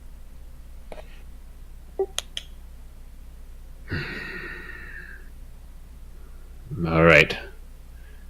But I think you'll have to pay me more than he's paying if you want to know anything about this.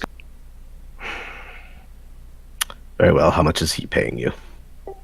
I want 1,000 gold coins, and I want them right now. Done. Elias digs through the bag of holding and... Actually...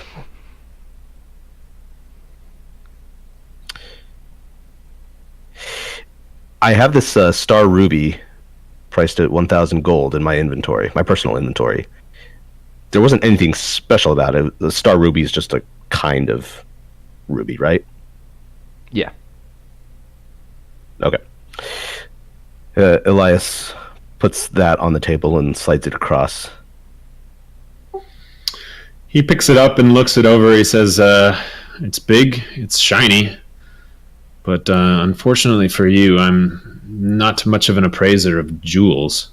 I can't say for certain how much this thing could even be worth. Fine. Elias slides the gold coins across. Okay.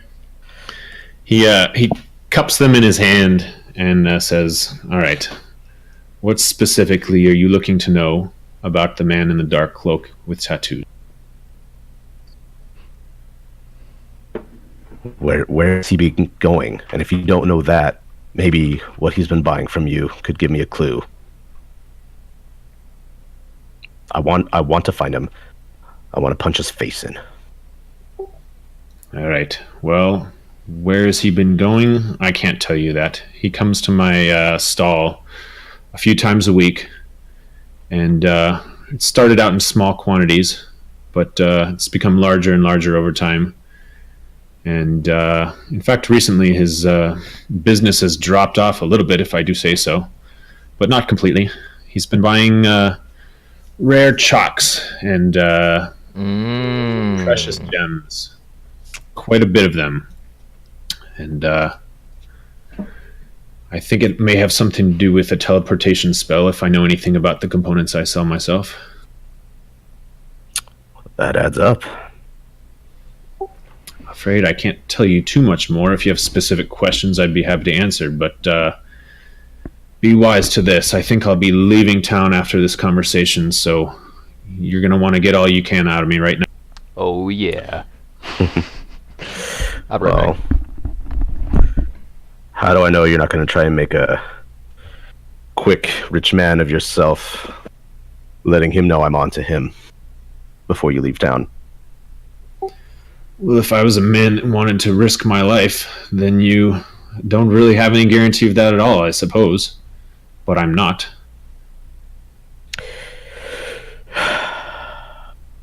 You know teleportation spells, don't you? I'm not as practiced in magic as I am at selling the components that make it work. So I'm afraid, no, I'm not too familiar with teleportation. Damn shame.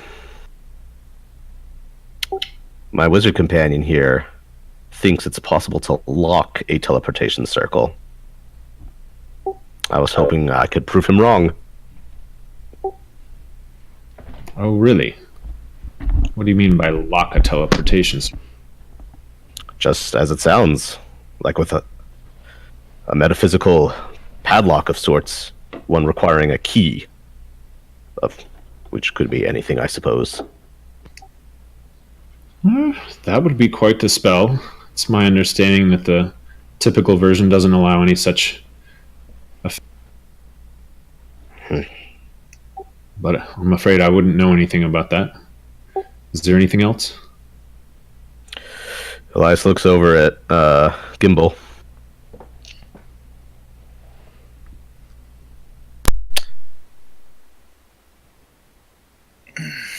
No, that's about it. We're not sure if this is a modified teleportation circle or an additional spell. I've never come across it personally, but we have an idea where he might be going. But it's just an idea. But the last attempt did not work correctly. Well, that's most interesting. But as I said, I'm not so practiced in magic myself. I wish I could help you further. All right, well, you're probably right to get out of town first thing in the morning. And I guess this goes without saying, but be very careful operating around this man. He seems dangerous and willing to do whatever it takes to accomplish it. Oh? What makes you say that? I thought he was just a diddler. He speaks very forcefully. If I had to guess, I would say he implies a threat with every word.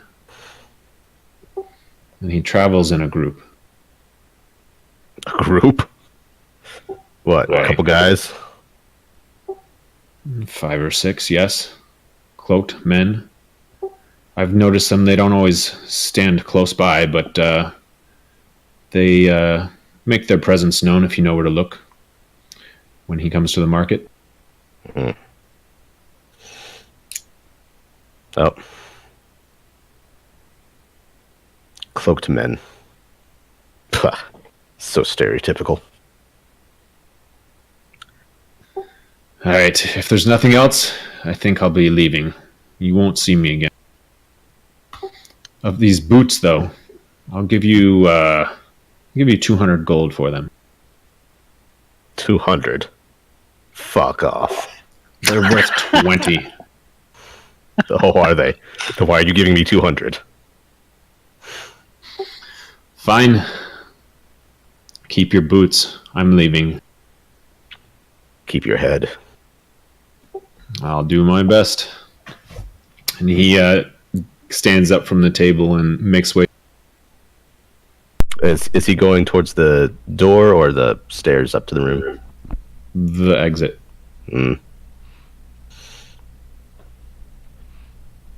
Well, can't really stop him. Elias wonders what Finnis has been up to. Finnis wonders too. I'm not sure. He has mixed feelings about this. So, do I find the wagon? Okay, is it around the same area? If it's not, then it's not, and I'm honestly okay with that. But yeah, it's exactly where it was before. It's chained to a couple of other wagons in the market, and the horse is not there. In fact, I'm not sure why it was there to begin with. And all the drawers and cabinets and cubbies are closed up, and there's a number of chains and locks to prevent your act. So I am going to, from a distance, before I get that close to it, I'm going to find a place where no one's looking at me. And I'm going to cast Greater Invisibility on myself. Okay. Yeah, it's not too hard to find a quiet area to do that. Yeah. And that lets me basically take actions and like make attacks and stuff. Yeah, like no stipulations, just invisible for. Oh, that's actually up only for a minute. Oh, I'm gonna reconsider then. I'm just gonna do regular invisibility. Okay, how long does that one last? An hour. And I think I can probably still open drawers without triggering it to knock off. Yeah, it just says attacks or casts a spell. Okay. So I have two primary objectives here. Number one is I want to, at the very least, I don't really want to like rob the man blind, and so I kind of want to recoup the 100 gold that he fucking gouged me on the prices earlier. And two, I don't know that Elias just learned as much as he did, so I was going to try and see if I could glean any clues as to what perhaps he may have been peddling to Syrellis. We already know that now, but Finnis doesn't know. Okay. So I'm also very wary of potential magical traps that may be in place here. So first off, did I see where he stuck the coin after we had our transaction? I guess if we assume you were paying attention, he has a small coin purse that is attached to his belt. Well, that's unfortunate for me right now. Let's see. Did I see where he withdrew the spell components I requested? The diamond, dust, and the ruby powder. He moved quickly. He knows the contents of his drawers better than you, and I don't remember you specifying that you're paying too close of attention. So, yeah, unfortunately, fair enough. Do I want to rummage or bail? All right, I'm going to approach, and I don't really have any basis for making my decision, so it's more or less going to be somewhat random. But I'm going to try and just maybe use my intuition or something, and oh, that didn't work out. Try and like, where would I put the coins or valuables and stuff, like the good stuff. I'm gonna try and find a drawer that looks juicy, and then I want to investigate it if I can, to see if I can find any signs of traps, and then perhaps open it. Is that okay? Or perception, if you prefer. How closely do you want to pry into this wagon? I'm not gonna rifle through it and go through every. Touch it? Do I want to touch the wagon? Touch the wagon. I mean, I know this is a terrible idea, but I'm probably gonna do it. I want to touch a specific handle, but only after I give it a very thorough looking. If there's any kind of marks or sigildry, anything like that, I will not. So perhaps a perception check? Sure.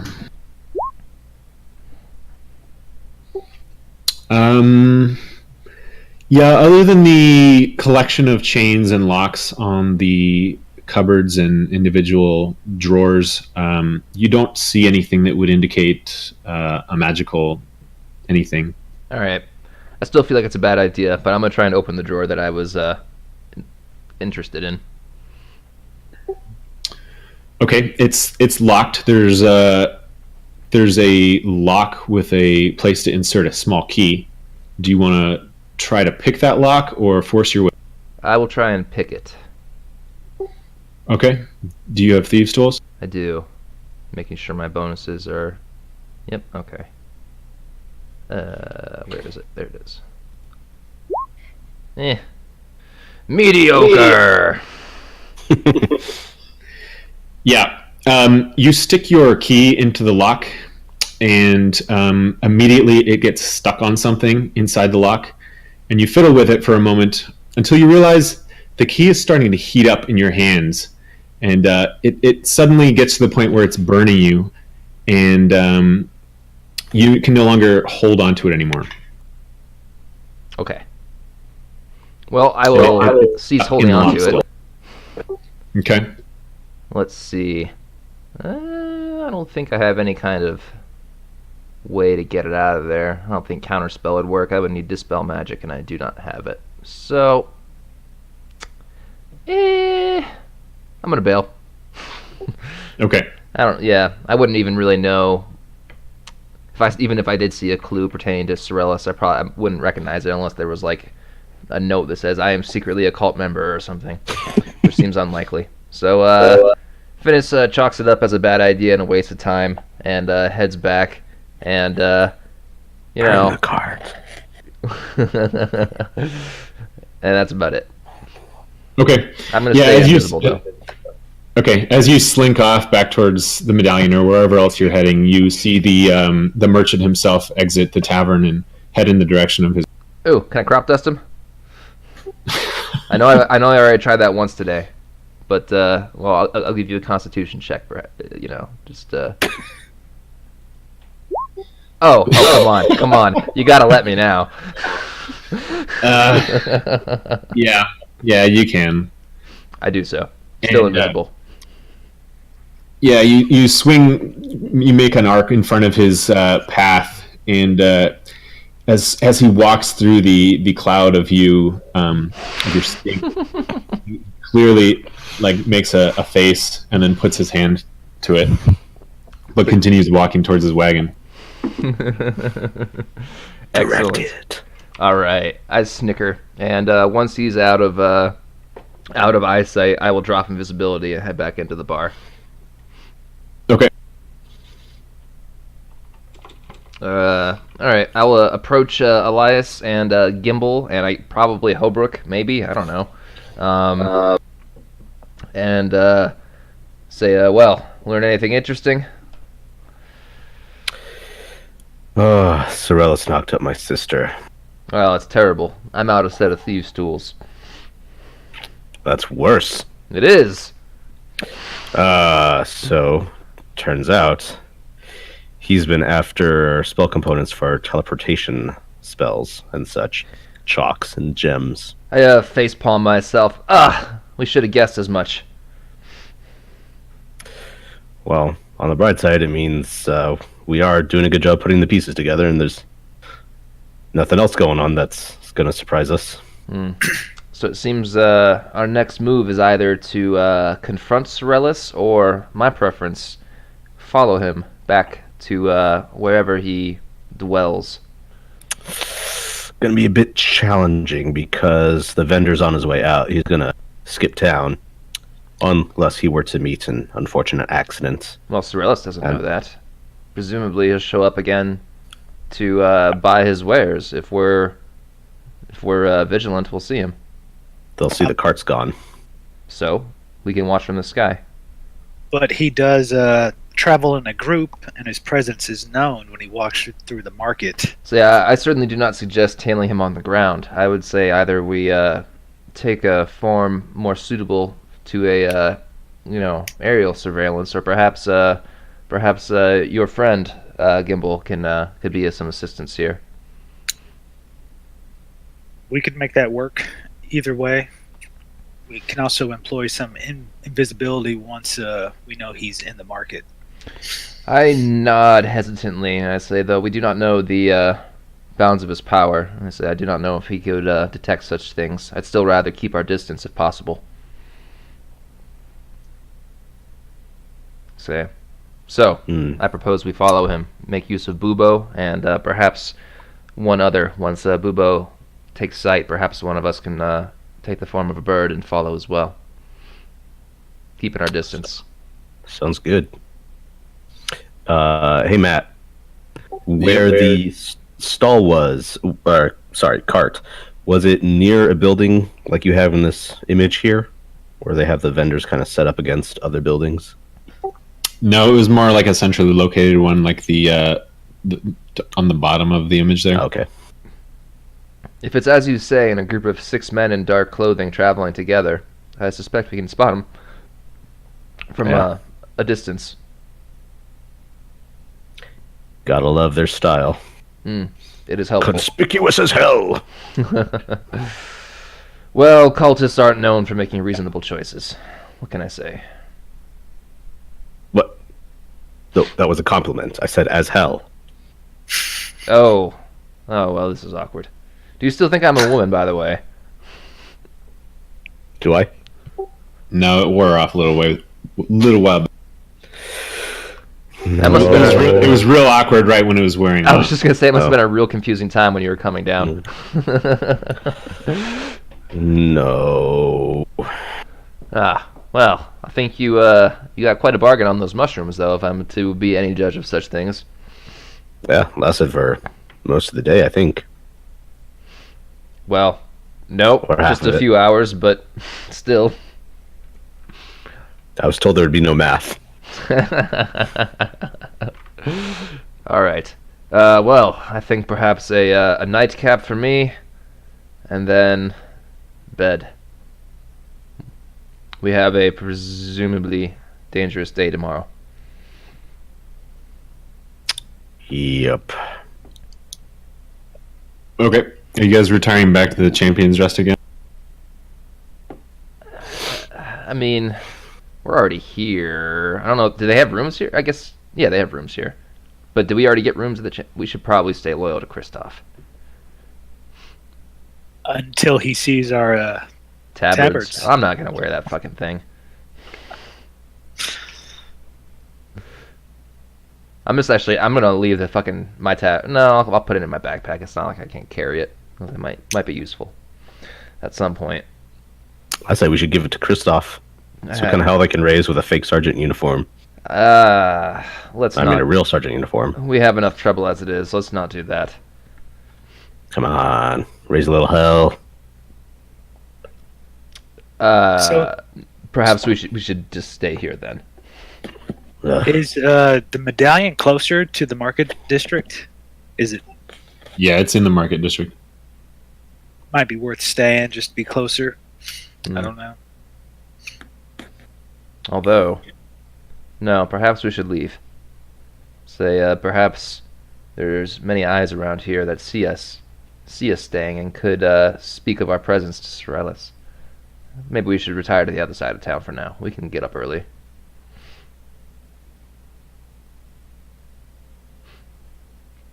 I leave. I head back to the other tavern that I definitely remember the name of right now. Heroes Rest. Champion's Rest. Champion. Damn it, I was so close. Elias grabs a plate of food from someone of a lower rank on his way out and follows behind Finis. I mean, there's probably a lot of sausage and a little bit of bread on the table, so... Nope. Are you wearing the tabard, Elias? Yes. Oh, God. Really? You're going to do this? You're going to do this tonight? You get a foul look from the entire table of soldiers that you're stealing from, but they don't say anything. Don't give me that look. Eat my shit. And Elias looks over at the table that he just left and continues on his way. And you hear a fucking tieflings on the way out. I say, Fucking white people. Oh, it's an improvement, Elias. They actually knew what you were. It's a shame that I lost my train of thought. That is a shame. Onward. Onward. Let's keep up the low profile. Yeah, that's what we've been doing. Yeah. You guys continue at this pace, and we'll be able to report to Alex next time that you didn't get anything done last week. Right? Yeah. Well, hey, we're being thorough, and also, on my part, somewhat unnecessary, but still thorough. We tied up a lot of loose ends. Yeah. Maybe. Unless we sucked. It turns out the fucking blacksmith's hammer was a witch the whole time.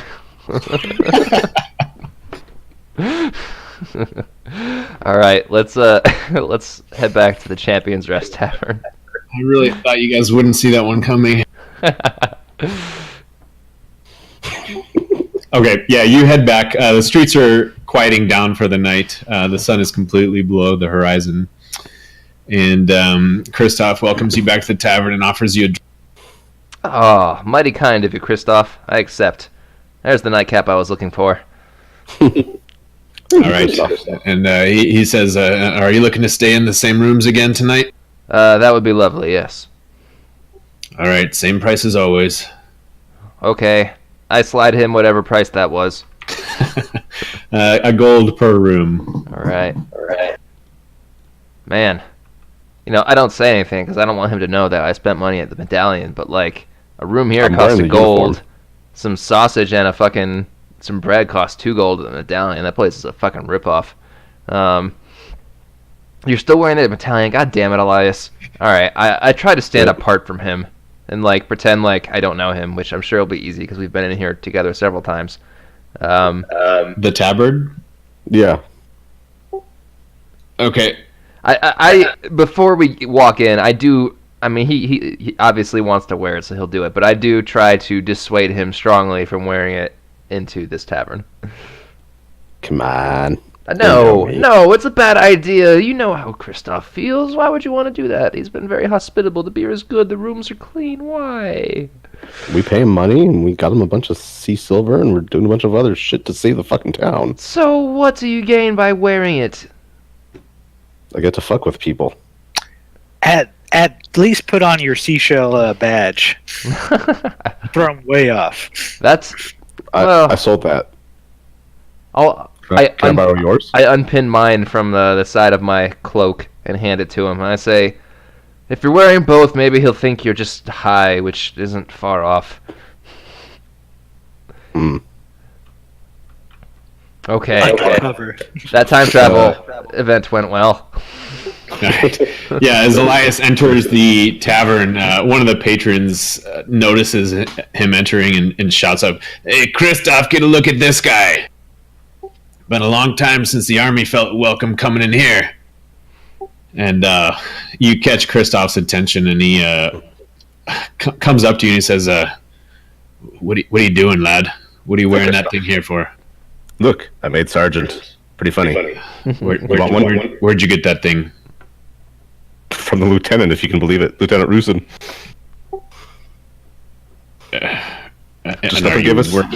Are you working for him? We're working for ourselves. Well, for the good of the town. Let's go with that. Lad, can you take it off, please? Are you just fucking with me? You know it, Kristoff. Do you oblige his request, or do you just blow him off? Well, normally I charge extra for this sort of thing, but you're a friend, Kristoff. Elias strips. All the way? Down to his skivvies.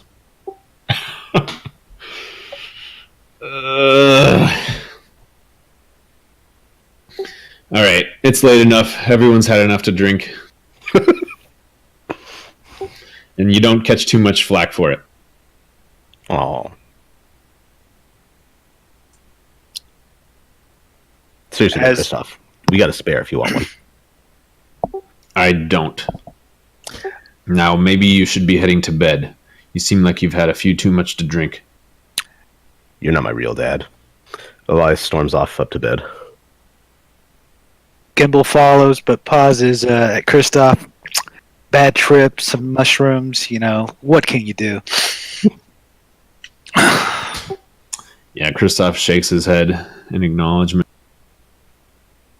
All right, so you guys head to bed? Yes. All right. Eliza's going to stay up for a couple hours reading. The borrowed book? Yeah. Okay. Yeah, so it's in bad condition, as I mentioned. It's missing quite a few pages. It's really not that much more than the mummer told you. Talks a little bit about, as I mentioned last time, some escapade in which the two brothers, the two orphan brothers, before they returned to Greenwell, how they had some goings on with a beholder and a tribe of orcs, and they managed to trick the orcs and the beholder into destroying each other rather than doing the hard work themselves. But other than that, there's really not much that you didn't already know. Disappointed. Nice. But yeah, the night passes uneventfully, and you awake in the morning as the sun comes up over the horizon. Right. Today, gentlemen, we will accomplish something. I can feel it in the air. It's going to be a good day. Right, Holbrook? I don't know about that. I think we just scared off the only way we had of contacting the man we're looking for. I say not yet. As long as we get it right today, we're in business. Well, I'll follow your lead, but I'm not convinced. Ye of little faith. All right. I have my morning Bloody Mary and whatever breakfast is available.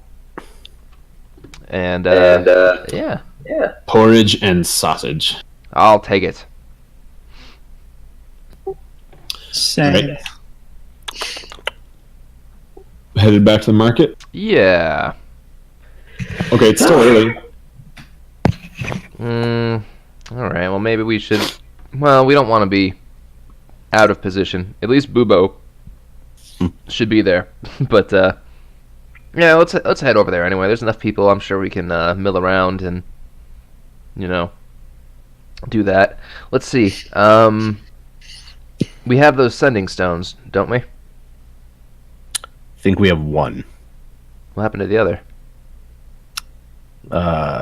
Justin's character. Oh, no. I have sending stones listed. Because I don't remember him running off with one of them, but who knows? What's the range on them? Does anyone know?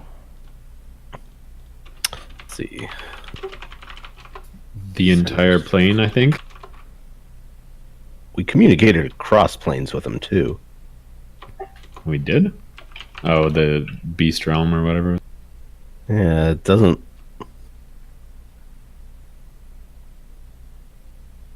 Yeah, yeah, because I think it just does the spell sending, so you can send the message across any distance and even to other planes of existence. But if the target is on a different plane than you, there's a 5% chance that the message doesn't arrive. Okay. So I say we distribute those, spread out a little bit. Gimbal seems to have a knack for communicating over some distance anyway. Try and spread out. Stay out of sight if we can, but keep your eyes open. Perhaps Bubo will see something. We don't know exactly when they'll be showing up, so we need to stay sharp. But try not to draw attention to ourselves. Okay, so you are wandering throughout the market? Yeah. I we really don't know which direction they're approaching from. I'm going to try and my best to stay close to like buildings, walls, and like cover and stuff. Like not hopefully too conspicuously, but yeah, frequenting shops and stuff. But mostly just trying to keep an eye out for these guys. Looking from the outskirts coming in towards the market district or whatever it is. And are you going to stay in the general area of where the merchant was? Within eyesight of it, but not too close. I don't want to be, them looking for the wagon and then seeing me necessarily. But I do want to be within eyesight of where the wagon was, and to be able to survey that area. Is it fair to say we want to fast forward until the afternoon? Yeah, I think so. I mean, we're pretty much just going to be keeping an eye out until then. You mind if we take a brief bathroom break? Go for it. Cool.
Oh man, what you got there, Brian?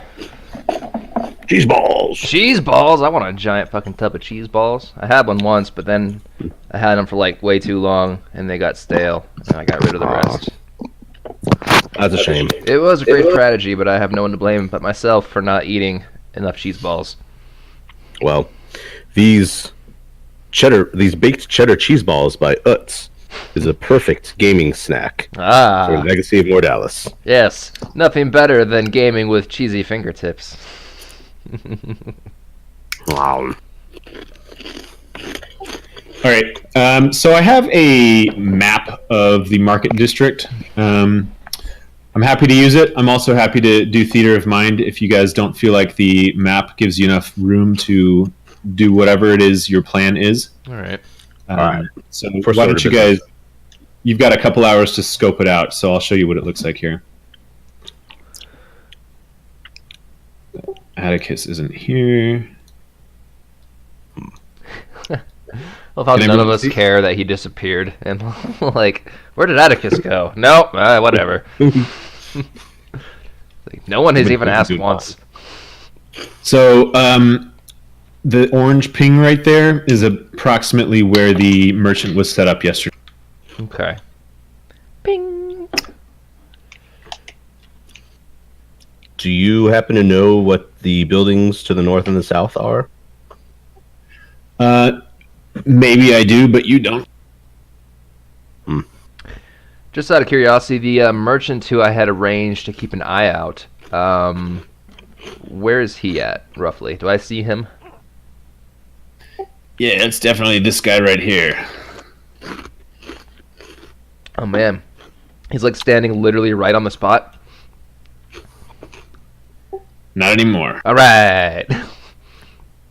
Like, so those are his wares that are right there. Right there. Yeah. Okay, cool. Awesome. So that works.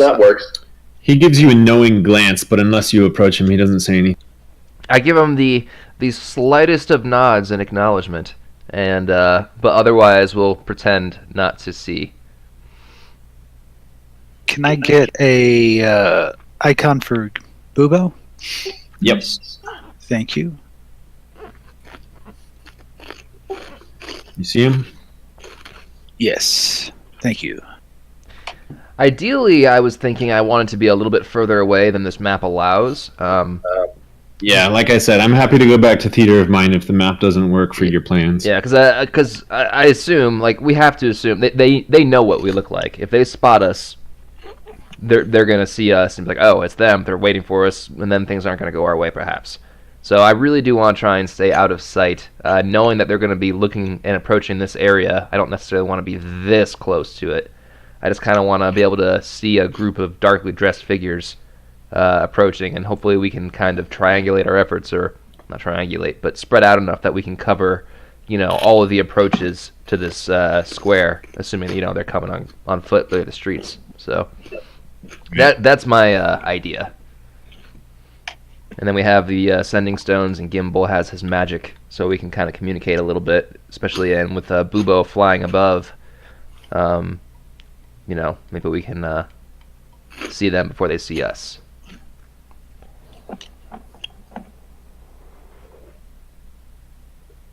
Okay. So from what I'm hearing, you guys want to hang back quite a distance and try to have visibility of potential avenues towards the spell component merchant, or at least where he was the prior day. You're going to be staying in one place. Are you all going to be split up 4 different places? I do think it's a good idea if we split up. Staying in one place, depending on the place, might be a little weird. I don't know if there's any kind of fucking cafe. Sit and sip on some cappuccino or something. But if there is an inconspicuous place to remain for a time, I will do that. But if not, then I do want to try and keep moving, but probably stick to the same generalish area. Just very slowly peruse shops and things like that. Okay. Again, it's hard to say. Is everybody in agreement?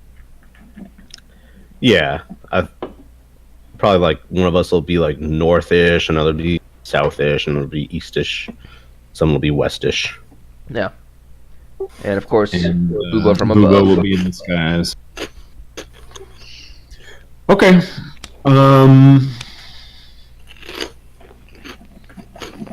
How do I want to handle this? Everybody give me a stealth check and a perception check. And if we refuse, then you are automatically seen. Boo.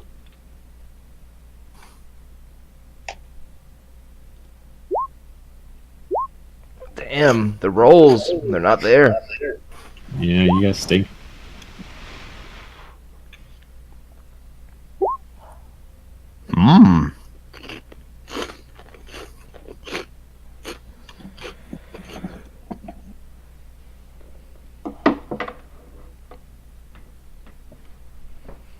Well, hey, you know what? If this doesn't work, plan B. We're the only fucking people in town with the spell components for teleportation circle after this. He's got to come to us. Perhaps.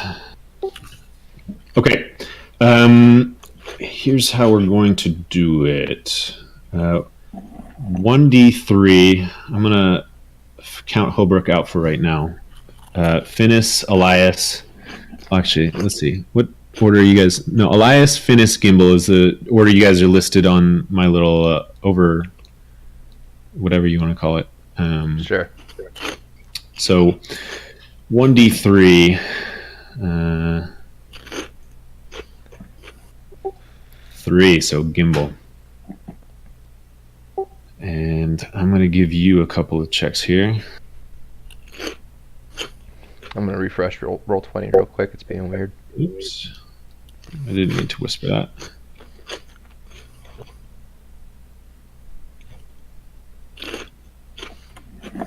There we go. But now I can't see you guys' video feeds. Oh, there they are.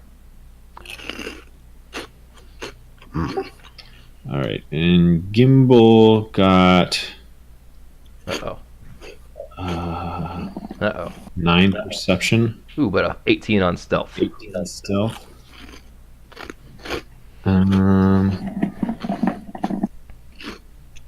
Okay.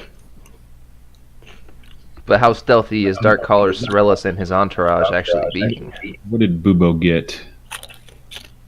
A 7. Oh. 14? No, that's 2 perception checks. Okay, I guess Bubo doesn't necessarily need to roll stealth. He's just a bird. Okay. Okay. Yeah, you guys hang around the market, and early afternoon comes, and not much happens. Oh God, I think we're incompetent. Huh?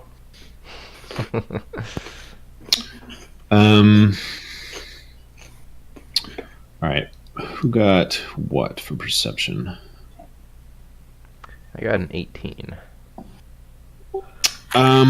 Eventually, Finis, you see a dark cloaked figure who looks suspiciously like a cultist, kind of wandering in and out of the crowd. He catches your eye. He's in the general area of the merchant. He seems to be looking around for something. All right. I am going to make very sure that I stay out of sight from him. So I will do whatever necessary to make sure he doesn't see me. So if you want another stealth check, I will hide behind people, wagons, whatever.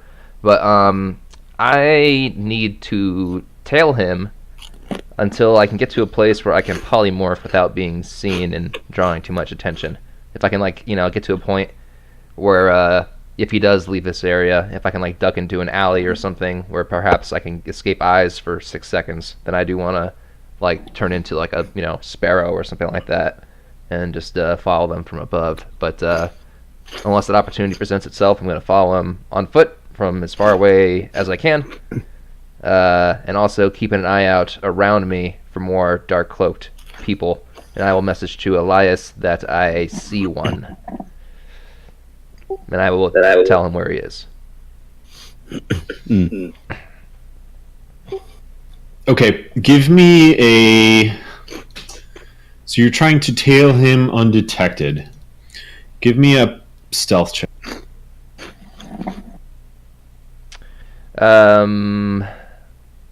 Probably not advantage, because it's probably not sound that is relevant right now. Right. That's better. Okay. So yeah, you're pretty convinced that he doesn't see you, and he's not really moving anywhere very quickly. So if you'd like to cast a spell, there's a couple of alleyways around with various fodder barrels and crates and things, and you're small enough that you could conceivably hide behind them long enough to turn into whatever type of creature you Cool. Yeah, if there's a spot nearby where I can just escape glance for a few seconds is all I need. So I'll duck into an alleyway like that and crouch behind some barrels and work my magic and turn into, like I said, why not a sparrow? Or at least a small common bird with I think 40 is probably the highest move speed in that class. I don't remember. Whatever the highest move speed is for that. Maybe just a hawk is better. That's probably faster. 60. Okay. Yeah, I'll turn into a hawk. That's fine. You duck into an alleyway and, convinced that no one has seen you, including the common folk around you, quickly cast your polymorph spell and morph your body into the shape of a bird. And you're able to take to the skies without losing sight of the warlock for more than a couple of seconds. And he's still roaming around the marketplace for the time being, seemingly looking for something. Can I attempt another perception check at this point and see if I can spot any more cultists? I am a bird with a new perspective. Sure. All right. Let me see. Hawk. Keen sight. Advantage on wisdom perception checks. It has +2, so +2 with advantage, I guess. Okay. Oh, I'll just do 1d20 +2, and then 14. That's still not very good. Yeah, the market is very crowded, and there's more than a few people wearing dark clothing and perhaps even cloaks. but by the time you get to inspect them closer, you are able to rule out most of them as cultists, and you aren't really able to find anyone that you're convinced is a cultist except for the one guy that you're already trailing. All right, well, I'll just stick with him then. And again, I pass that on to Elias. I don't have a means of communicating with Gimbal, but I did. Can you communicate with Elias in bird form? Before I was just saying again, I did do that. I was just reminding everybody. I did that beforehand. Who's got the sending stones, by the way? Me and Elias. Yeah. Got it. Okay. All right. So, in response to that, Elias is going to relay the information. Gimbal via the message that I assume they have active. I mean, do you? I don't know. I thought that was a plan. Well, I mean, he wouldn't really necessarily know which one of us or who to communicate with if he had like an active line going. True. I would think. I would just think he would check in occasionally, but. Oh, okay, that works too. Elias will also duck into an alley and take the. I'll use the same stats as the hawk, but let's say falcon. Okay, is the message spell that you're all using? Well, only Gimbal is the only one who can cast it, so that's. Yeah, I have to initiate, but I guess in non-bird form, they can whisper back. Yeah, it's a cantrip. Right, but how long does it last? 1 round. 1 round. Okay, so you wouldn't be able to like keep an open line. So I'm concerned that perhaps Gimbal and Holbrook aren't keen to what's going on. No, like Zach said, Gimbal would have to be checking in with us periodically. And honestly, it wouldn't work because, I mean, Finis just transformed into a bird and started flying away. So if he pointed where he thought Finis was, it wouldn't work. I mean, and if It is Elias, a cantrip, though. Yeah. if Elias heard and transformed, then yeah, there's no way. Okay, It was the best we could do. I mean, I'll say this: Finis and Elias are in bird form, and they take to the skies, and you guys do see Gimbal and Holbrook, and they seem, as you might expect, unaware of your discovery. Yeah. Well, again, my main concern is just following these guys out of sight. I don't really have a means of warning them without flying down and, flapping my wings at them or unpolymorphing, which I don't want to do. So I'm just going to follow, and hopefully they'll lead us somewhere at some point. We'll see. Within an hour, because I think that's my spell duration. Okay. Yeah, the cultist, I'll call him a warlock. He scopes out the market pretty thoroughly. It takes him about half an hour, and doesn't appear that he found what he's looking for. He never really takes any time to stop anywhere for very long. And before long, he heads back out of the market, kind of towards a more residential part of town. And eventually, he meets up with a small entourage of cultists, and or what appear to be cultists at least. And they head back towards a small apartment on the outskirts of town, kind of close to where the walls are. Okay. And how many I'm sorry if you just said, how many did we see go in with him total? 5. Okay. Alrighty. I mark the location well and make sure I know it, and then I will return to the group Holbrook and Gimbal at the very least. Since Elias is also here, I guess. Yeah, Elias poops on the roof of the apartment building and then heads back. Right.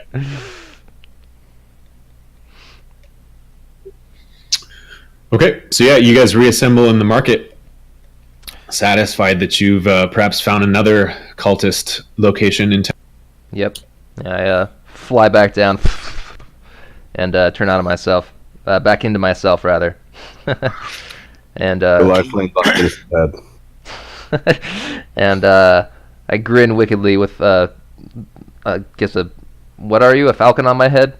And I say, yep. We've got them. So we followed them back to a house near the walls on the outskirts, Say at least 5. We don't know what else is inside, but we know where they are. All right.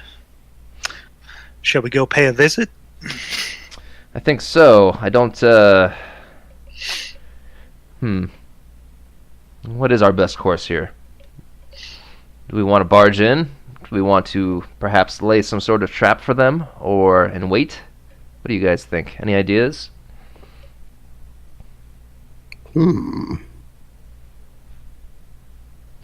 Elias morphs back into Elias form. Thank you. Those claws are quite sharp. Does that mean he lands on your shoulders? Well, yeah, basically. We should at least check it out and see all the entrances there are to this apartment and see what we can do from there. I say we hit them hard. Maybe grab a barrel of some tar or pitch or something and get a burning circle around the house so they can't leave.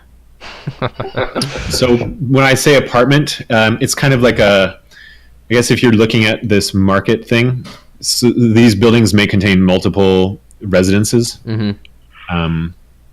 So it's like that, and like the cultists only went into one of them, so it may be that there are some commoners living adjacent to where these cultists are hanging out. Gotcha. Just FYI. So it was a relatively small space that they went into. Uh-huh. So barging in there might not be great. If there are indeed 5 or more of these cultists in there waiting for us, we don't know what else may be in there. Doesn't seem like we'd have the advantage.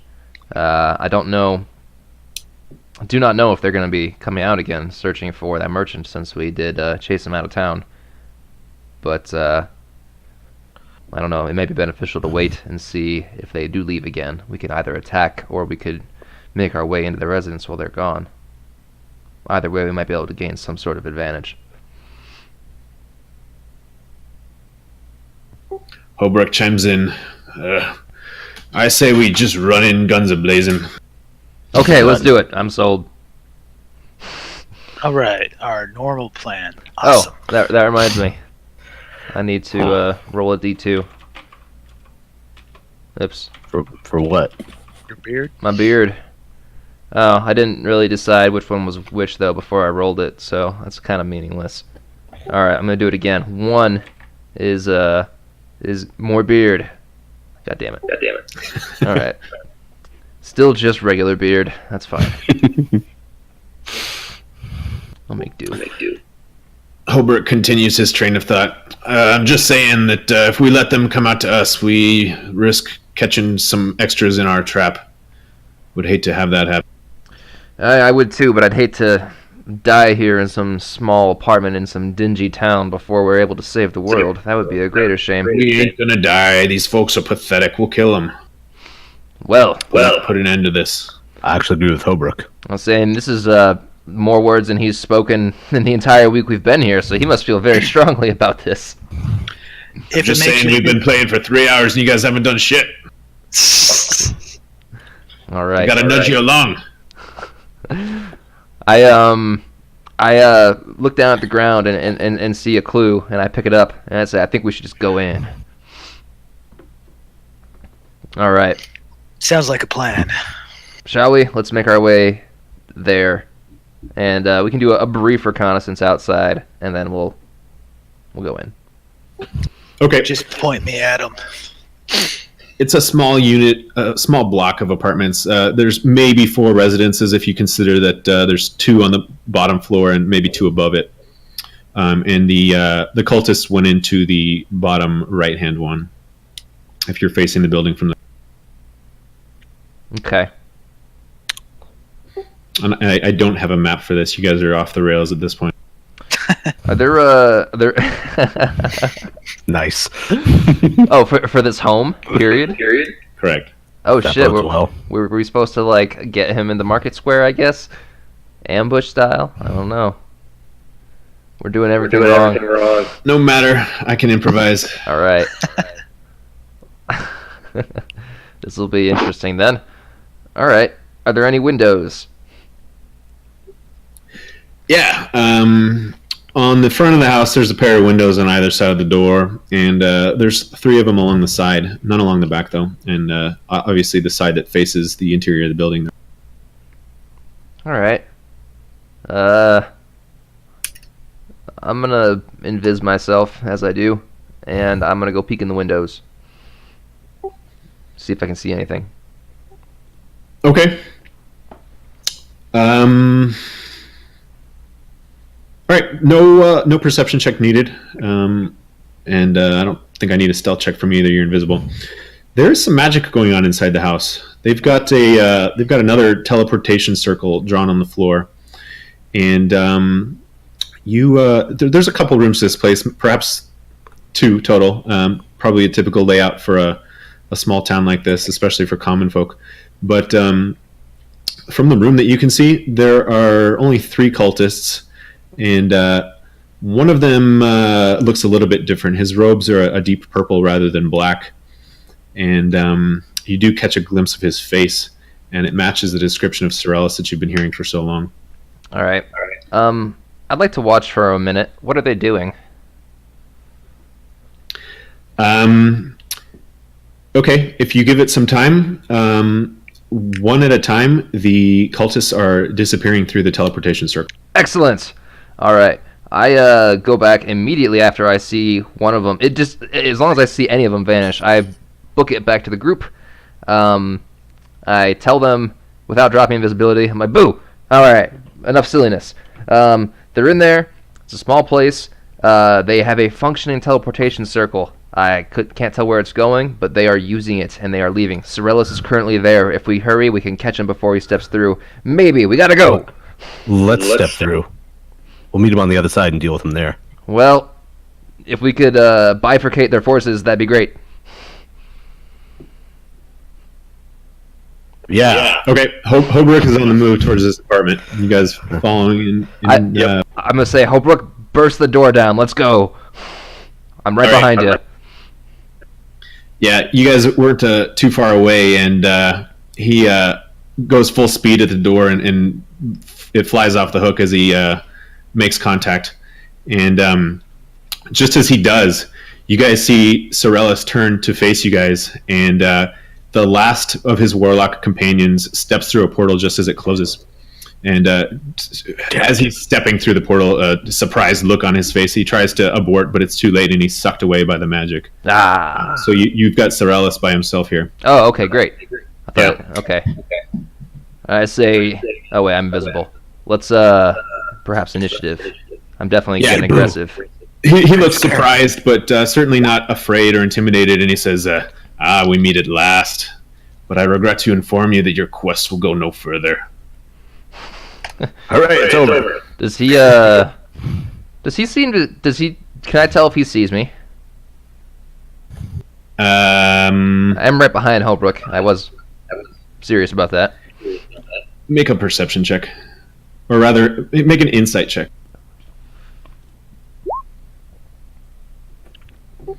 You don't see any evidence that he sees you. There's plenty enough going on that his eyes have more things to focus on than where you... All right. I suppress all of my bardic instincts and do not respond to his banter. All right.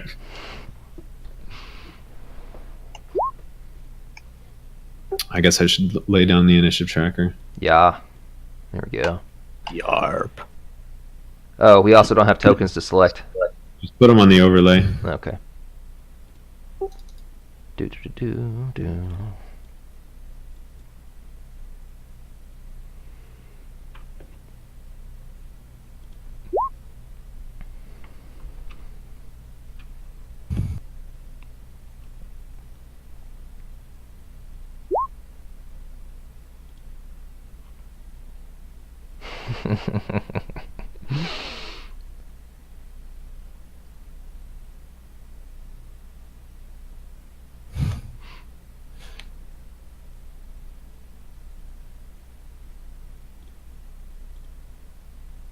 Oh man, I didn't realize Syrellis was an old man. I feel bad beating up an old guy.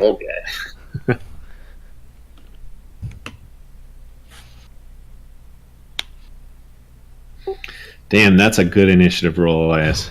It's actually an initiative. All right. Did everyone get a fresh roll into the tracker? I'm missing a token. Put one down. Right? What? You guys should be able to drop your own token on the map. I did. Huh, I never knew I could do that. You can even do it multiple times. Amazing. Oh no. It's budding. It's reproducing asexually. Well, It's like a sponge. At least it's happening to Holbrook. Damn. Do we add all those scores up, Gimbal? I wish. I think you got, a 22 the first time, right? Yeah. Yeah. Take whatever your first roll was. You should be able to modify it directly in the tracker, I think. Boom.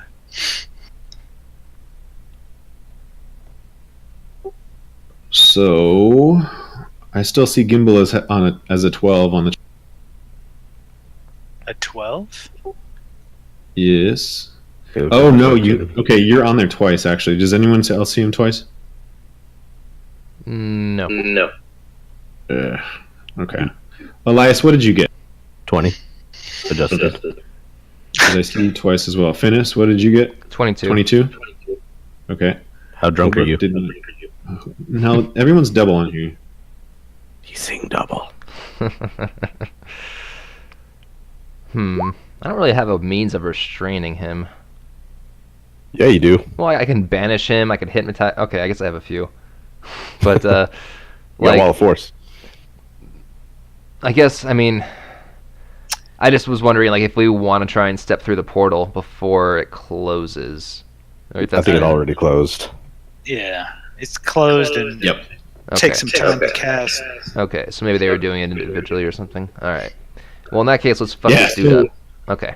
So Gimbal, Holbrook has burst down the door, and Syrellis stands before you just as his companion steps through the portal at the last moment, and you face him alone, and you're the quickest to act from the group. So what do you want to do? So the portal has closed. Was that? Yep. Okay. Gimbal is going to launch a. He's gonna say, "Not so fast," and launch a lightning ball, which did not work correctly.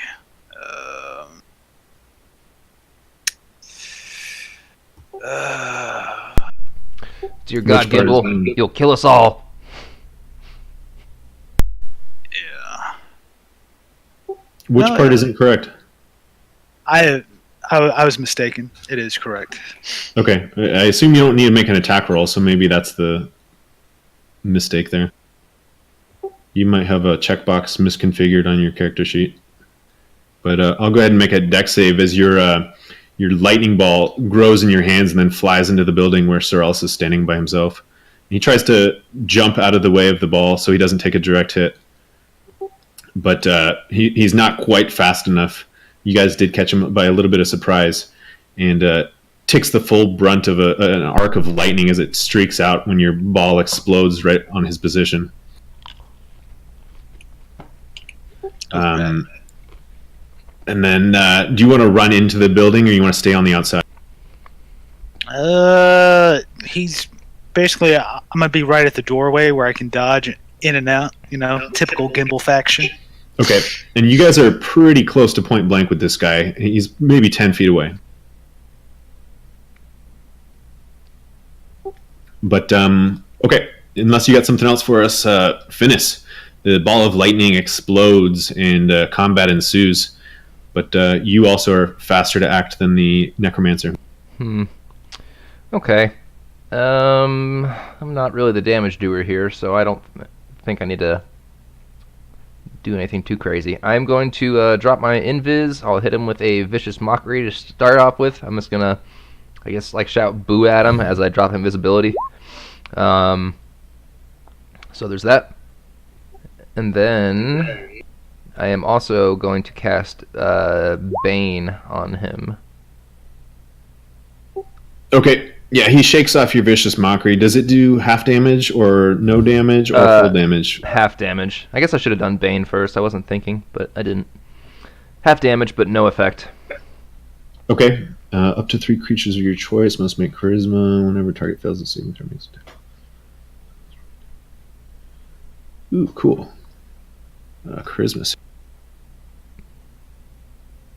Still figure he's probably pretty good at it, but that's a funny roll. Yeah, you waggle your fingers in his direction, and you can feel the dark enchantment take hold over his body. Cool. He clearly wasn't ready for it. Awesome. All right, I've got that on him. If you want, I can roll it, and so you don't have to. I have a hotkey for it, but just whenever he does attack or do saves. But that's it for me. I'm going to position myself inside the building, but like not right next to him. So I don't know. I was coming in behind Holbrook, so I guess I wasn't positioned appropriately before. But yeah. Okay. Yeah, you're able to sneak past Holbrook. He's currently charging forward, so it's not too difficult. He's out of your way, and you duck around the corner of the building, into the corner of the building. Cool. All right, Elias, your companions are beginning to move into the building as the assault on Syrellis begins. Elias jumps in there, and his eyes go like bright white, and he utters a dark invocation. And flames race across his body, shedding bright light in a 30-foot radius as he activates his investiture of flame. And he's going to move, I guess, in melee range of Darkcaller Syrellis. Okay. You're immune to fire, have resistance to cold, and creature moves within 5 feet of ends their turn there. So it doesn't do any damage initially. Correct. Okay. But, and is that your full action? Looks like it? Yeah, if he ends his turn within 5 feet of me, then he's damaged. Gotcha. Okay. Yeah, so you've moved up to get real right up in his face. And he finally is able to act on you guys' assault. Let's see.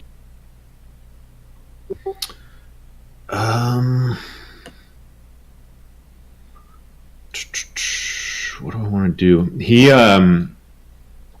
He looks towards Elias, and all the casters in the group, which is all of you, basically, you can feel him begin channeling some magic energy in Elias's direction. So now would be the time you want to counterspell. Yep, I'll drop one. Okay. We've got a 7th level spell coming at Elias. Go ahead. Ooh. So, casting a spell, 4th level, DC equals 10 plus the spell level. Ability check using your spellcasting ability. So it is a 17. Come on, halfling luck. Hiya. Ah! Clutch. Nice. So yeah, you're able to reach out with your own magic and disrupt the channeling that he's beginning to do in his own hands, and his spell falls apart. You can feel it, and a look of frustration goes upon his face. However, he backs out of Elias's aura of flame and backs into the back of the room that you're standing in. Holbrook charges in. He takes advantage of the failure of Syrellis' spell and engages with him head on. He's gonna rage. You can kind of see Holbrook gain a really heavy focus on the battle, and his axe comes flying forward in Syrellis' direction.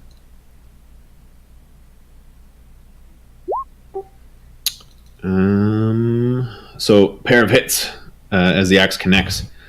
Syrellis is bleeding pretty profusely just from the couple of hits that he's taken already, and you see a look of concern across his.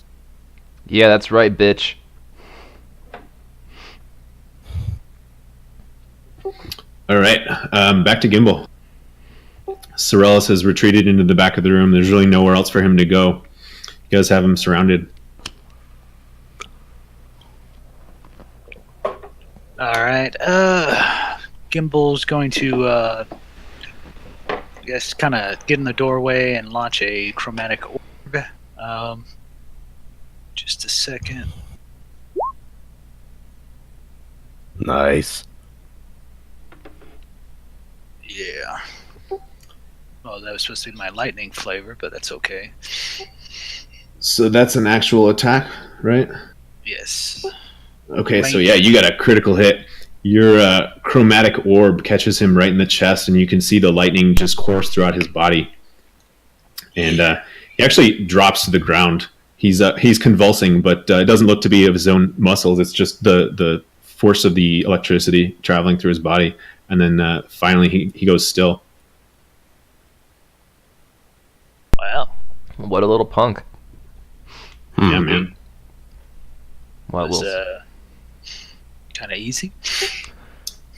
Yeah, it goes quiet. Out in the streets, there's a little bit of commotion. You guys bursting into the doorway and throwing off your all your spells so quickly has caught some attention of some people nearby. But inside the house, things are completely quiet. And Syrellis is laying on the floor.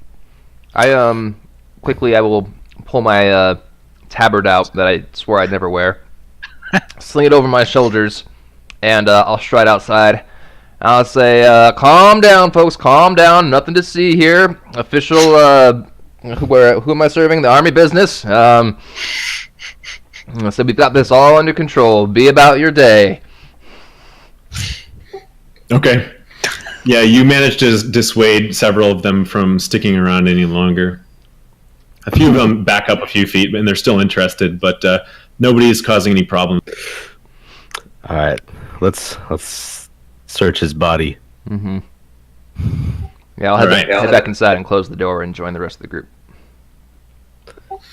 So aside from his cloak, he carries a wicked-looking dagger, and also on his body you find a scroll that's rolled up in a small leather scroll pouch or scroll.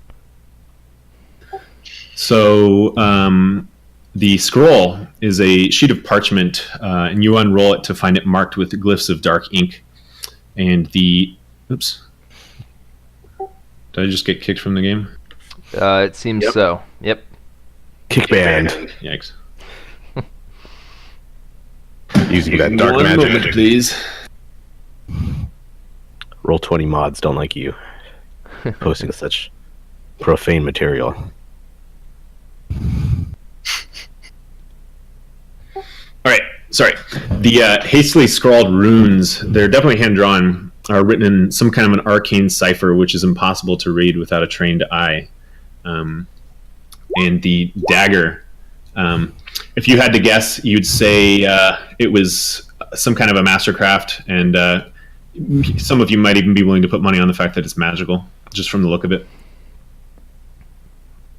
All right. Anything more about the house itself? I'm going to definitely give it a pretty good looking over here. You find a pair of dead bodies that don't look to be cultists in the back room.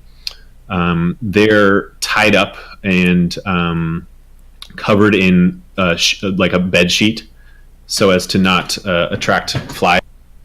Gotcha. How long does it look like they've been dead, if I am any judge of things?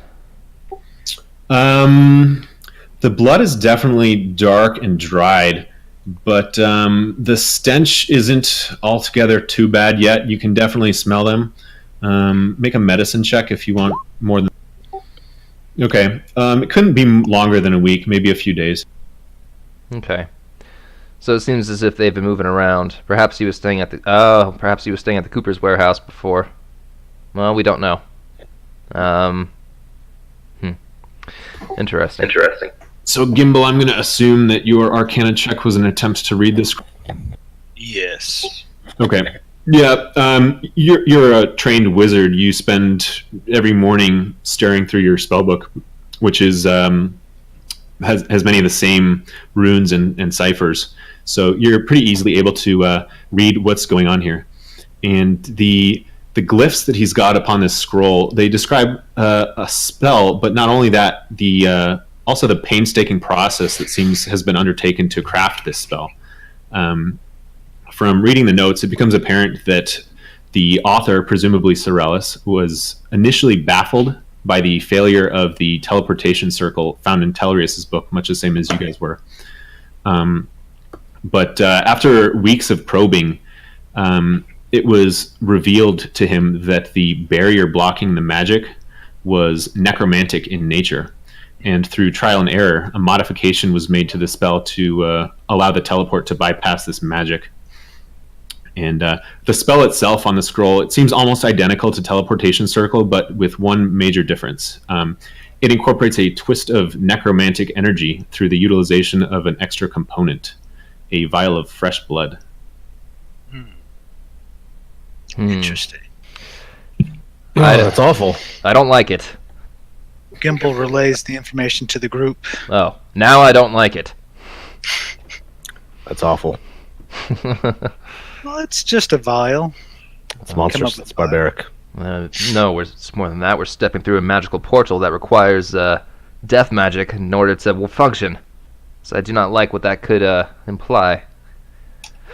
It requires a vial of fresh blood. Yep. Is everyone inside the house at this point? Yeah. I believe so. Yes. Well, I glance down at Syrellis and I say, at least we have that. Elias begins to juice him. Finis, as you glance down at Syrellis, you notice something strange, but before you have time to ponder it, you hear a screaming outside. And as you look upon him, you notice that the dark tattoos upon his face are gone. Uh-oh. And yeah, something is going on outside. All right. Yeah, Finis definitely says, uh-oh. And then goes and opens the door. He takes his tabard off first. Okay. Elias wastes no time and heads out too. You see a group of commoners running in every direction, and kind of at the center of where they were running from is a lone bystander who is gripping at his face, and shortly after reveals these dark tattoos that are the calling card of Syrellis. And he stands up straight, and though this commoner doesn't look like the wizard you just slain, something tells you that it's the same consciousness occupying this body now. And the man, as he straightens out, he speaks out. Sneaky bastard. And let me see here. One second.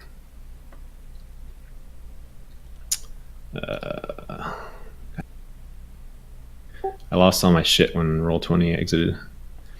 Yeah, the man says, he starts laughing, and he says, "Did you think it would be so easy to kill a master of life and death?" No. And then you can feel him start. Then you can feel him start channeling more magic into his hands. We'll go ahead and roll initiative. All right. You sly son of a bitch. You told him, Finis. Well, I was going to say more, but he wasn't quite done, and I don't want to be rude. Oh, that's not a very good initiative.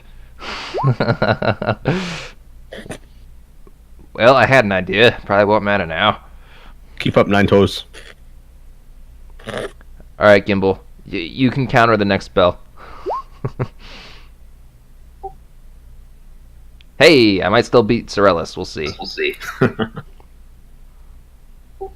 All right, looks like Holbrook's the only one left. Come on, Holbrook, keep up. Does anybody have Soul Cage? I have an idea.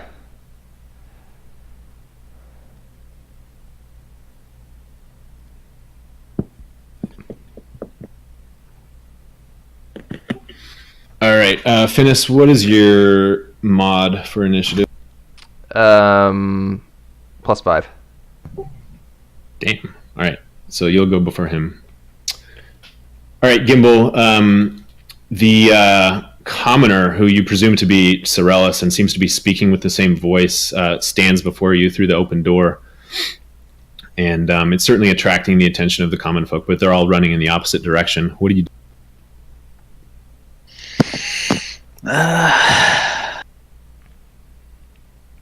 So, I guess Gimble's going to.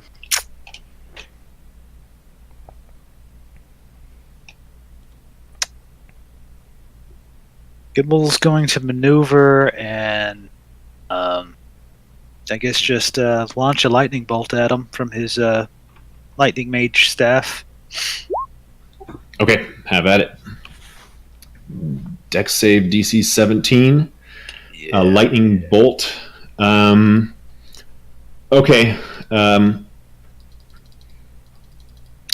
assuming I can. What's the range? Looks like 100 feet. Uh-oh. Yeah. Yeah. Go ahead and make an attack roll.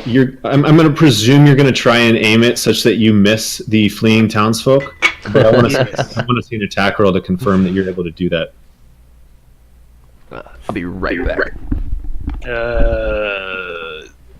What And if you want to reconsider your action based on that, feel free. You're more than familiar with the lightning bolt and the threat that it might present to the bystanders. Okay, I will tactics then.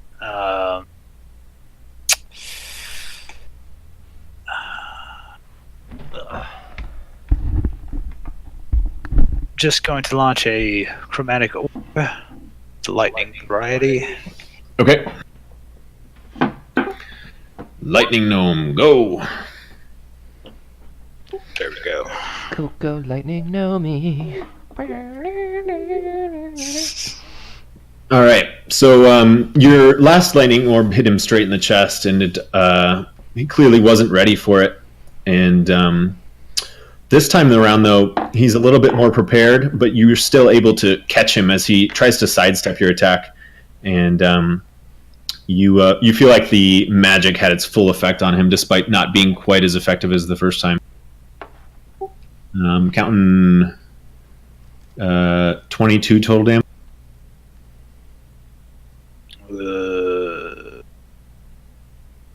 Is it 22 or 21? It looks like you upped it by a level, so you got one extra.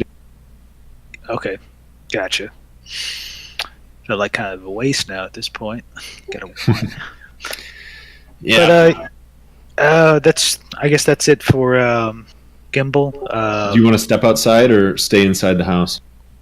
Gimble's going to go with his tried and true method and duck on the other side of the doorway. Okay.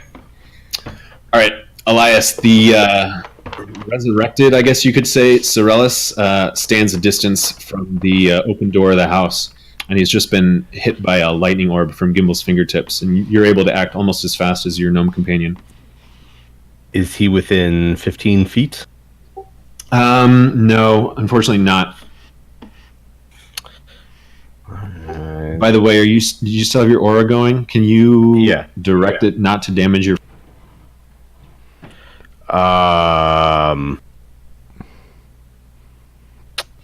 Because you've all been standing in it for the last minute. So is any creature... Not any creature you desire, so it's going to be everyone that you're near. All right. Well, okay. Elias is going to step out of the doorway then. Okay. He's not going to hurt his friends just like that. Is Syrellis within 30 feet? We'll say he's just on the edge of 30 feet. Within 30 feet? Yes. Okay. Elias is going to cast Bane. Channeling something so repulsive through his arcane focus that it will kick Syrellis or his spirit out of this plane. Okay. Where's my spell? Yo, where'd it go? Oh, banishment. Sorry, not Bane. I was like, that's not what Bane does, but I want to see how this works. Derp.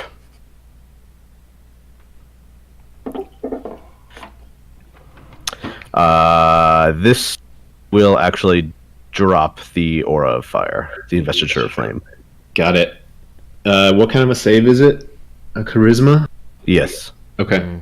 So, small chance of success here. But, Again. he's actually going to pop his legendary resistance, and he chooses to succeed instead. Oh shit! Son of a fuck. You can feel his body being pulled up to another plane of your choosing, and all of a sudden he steps back through the spell and stands before you. Now I'm pissed. And reduced to Eldritch Blasting. Pew pew! Are you? I guess you did say you stepped outside the house. Yeah. Do you want to stay about the range? Yes.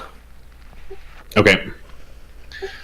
Holbrook turns about and says, "What the hell is going on?" And he charges back outside the door in the direction of Syrellis, and you can see his boots activate as his speed doubles for a moment, and he's able to engage with the necromancer.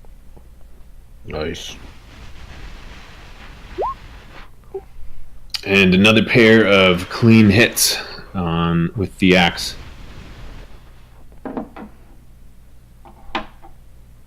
Nice.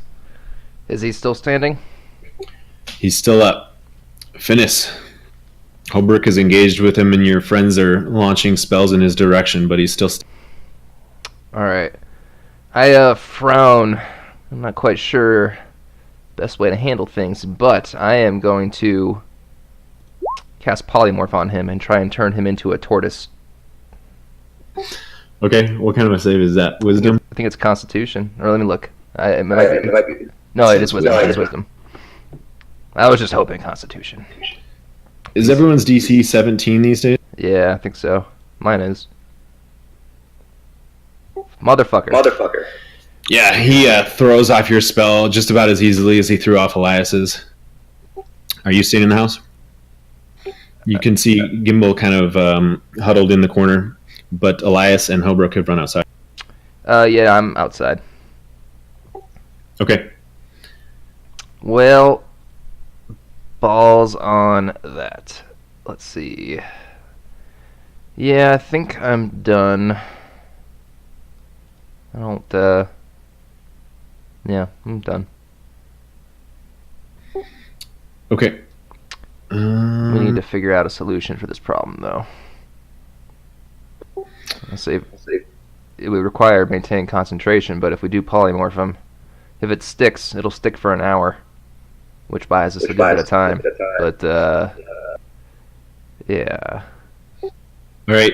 Time to make another decision, then. You can feel him channeling dark energy in Elias's direction. Motherfucker. I glance over at Gimbal. You got this? Act quickly. All right. You're going to need to roll. It's a 5th level spell.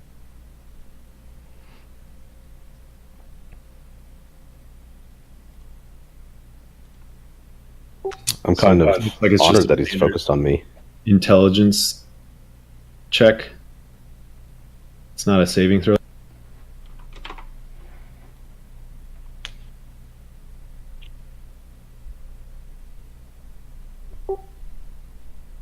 I think you're muted. What do I need to roll then? By your ability scores, there should be a button to just make an intelligence. Yeah. Well, actually, over on the left side of the screen. Yeah. Well, you can just take away 4 from that. So 20. Okay. Yeah. You also reach out and disassemble his spell just as quickly as he's assembling it, and more frustration across his face. But hit me like a real man, Syrellis. So that counter spell is 1 ruby powder a pop. So you better be grateful. Yeah. He's gonna back up a bit and step out of line of sight, but behind another building. He's not far away, but those of you who require line of sight are gonna have to move a little bit to re-engage with him. Gimbal, you're up. Well, damn. I guess Gimbal's going to get out of the doorway. Can I maneuver to see him? My distance is 25 feet, or my range. Yeah, if you use all your movement, you're going to be able to pull him back into your line of sight.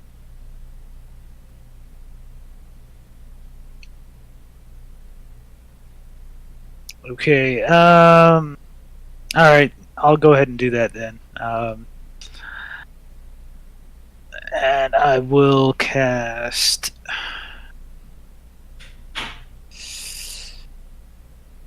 I'm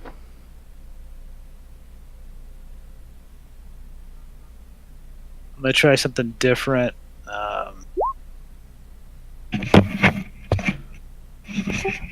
Cast web between him and the. Is he in like an alleyway or something?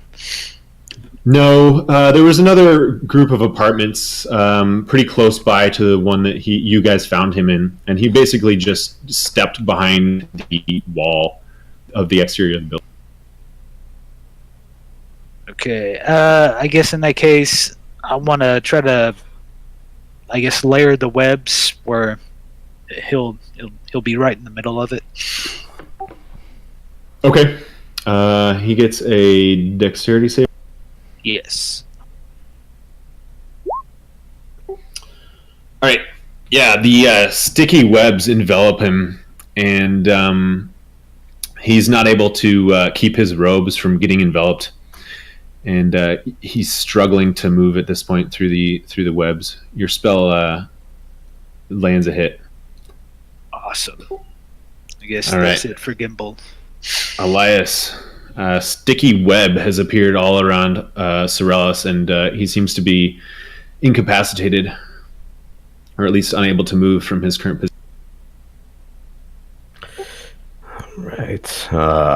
Shit. Elias is going to adjust so he has line of sight. What's the range?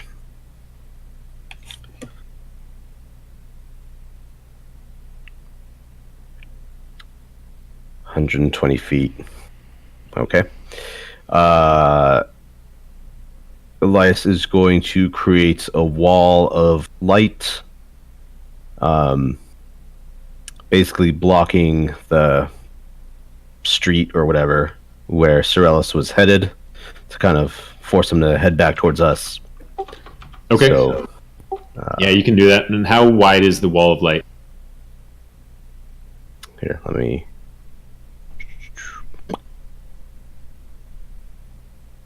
60 feet long? Okay. Yep. Yeah, you're able to head him off in the current direction. It would take him a couple of rounds to go around your wall. So he's effectively trapped right now.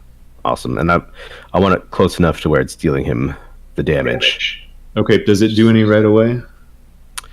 When the wall appears, each creature in its area must make a Constitution saving throw. Okay. Yeah, looks like he failed it. So 48. Yep. And is blinded for 1 minute. Say, obviously, too late and whatever. But I don't even know do we want to kill him? Because he's probably just going to occupy another body. I don't know what to do. I mean, I think our options are either we have to find a way to restrain him, or we have to honestly let him go and go through the portal and find a means of breaking whatever magic's bringing him back, because none of us know how to do it, and we don't. We have dimensional shackles. That's true. That's very true. And All he's right. now contained and blinded. Okay. Well, then I think still maybe if we can not kill him, then that'd probably be ideal. Anyway. Okay. Yeah, he's struggling with the web, and all of a sudden this wall of light appears, and he's blinded in addition to being stuck. And Holbrook takes the opportunity to charge in, enveloping himself in the webs. So he'll make a dex. How does web work? Is it immediately as soon as you get into it? I'm not sure. When the creature starts its turn or it enters them during its turn, it must make a dexterity saving throw. Restrained. Okay. Yeah, Hoberk's going to try his best to charge through it, but we'll see how that goes. No, he gets restrained by the web as soon as he steps foot into it. And he's trying to use his axe to hack his way, but it's slow going. Finis, you're up. Well, your friends have effectively trapped him and prevented his flight, but he doesn't appear too much worse for the wear than last time you. All right. Well, I don't really have a means of securing him. I'll say the dimensional shackles seem like the thing to do, but I don't have those. Honestly, I think I'm just gonna get closer, like get at hand, like run up, so I can have line of sight on him, because I don't think I do right now. But besides that, I'm gonna hold anything else. Yeah, I'm just gonna keep my eyes on him. If he goes to cast a spell, I'll counter it. That's about it. Okay. Well, 6th level spell. You can feel him channeling it. If you want to counter it, let's see. And Gimbal, hold on, Finis. If you both want to counter it, I'd like you to make that decision before you see the result of your. I'm doing it regardless, so up to you, Gimbal.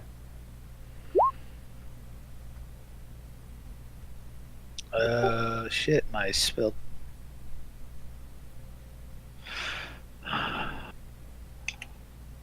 I'm not sure why that didn't work. Are you gonna cast it though?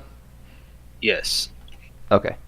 Well, then all you need to do is click on the left side of your character sheet where it has all your stats. Just click literally the word intelligence.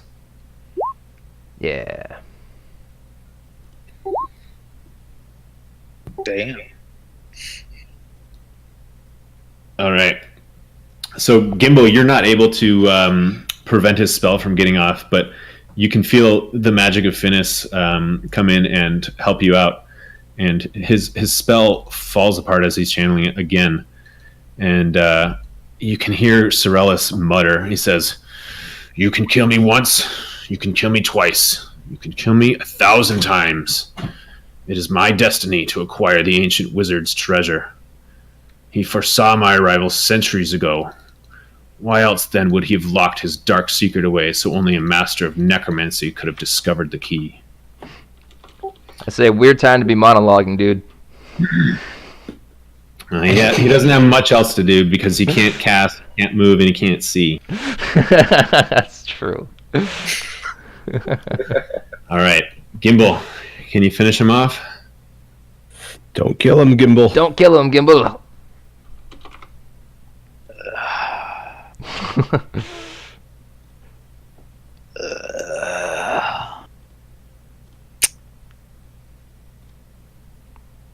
Is there any way?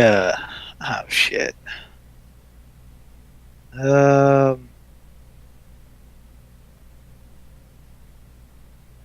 don't know what I can do.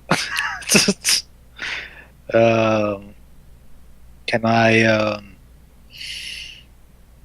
Is there any way I can hold my turn till after? Like, I don't know. I guess I'm just gonna maneuver so I can get a better line of sight of them. I guess I don't really have a move, to be honest. You could hold your action if you want. Yeah, holding your action, you have to give a trigger as to what's going to trigger your action and what it would be. Kind of silly, but that's weird. I will hold my action in case he succeeds in his getting out of the web. Would that work? Okay. Elias, do you have anything? Elias is going to sprint forward with the dimensional shackles. Okay, make a dexterity saving throw against the web spell. No. Just mage hand the fucking shackles over onto him. Once he just like snatches them out of the air. I was like, these are mine now. That'd be great. Hey. Nice. On the money. Yeah, unfortunately, it's still difficult terrain. We'll say you have just enough movement speed to make it to Syrellis. Go ahead and make an attack roll if you want to try and attach the shackles to him. Well, no, I'm gonna make you grapple him. Okay.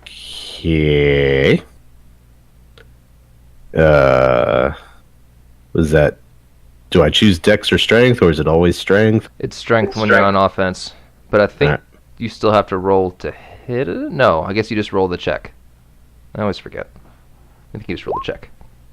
Ooh. Hang on. Athletics, technically, if you have a proficiency in it. I don't know. You've got advantage because he's blind. And restrained. Okay, I'm also... Alright, regardless of my roll, I'm also going to use Dark One's own luck here. So, when I make an ability check or saving throw, I can use the feature to add 1d10 to my roll after seeing the initial roll, but before any of the roll's effects occur. So, let's add 4 to that 19 for a total of 23. Okay. Yeah, you managed to tackle Syrellis to the ground, and he is bound by your arm.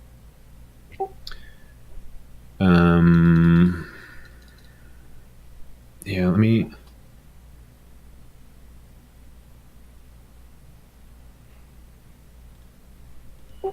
Okay, yeah, I'll let you shackle him up. Yes!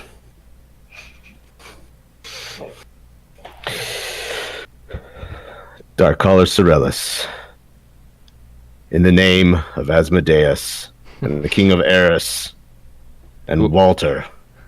None of whom are associated.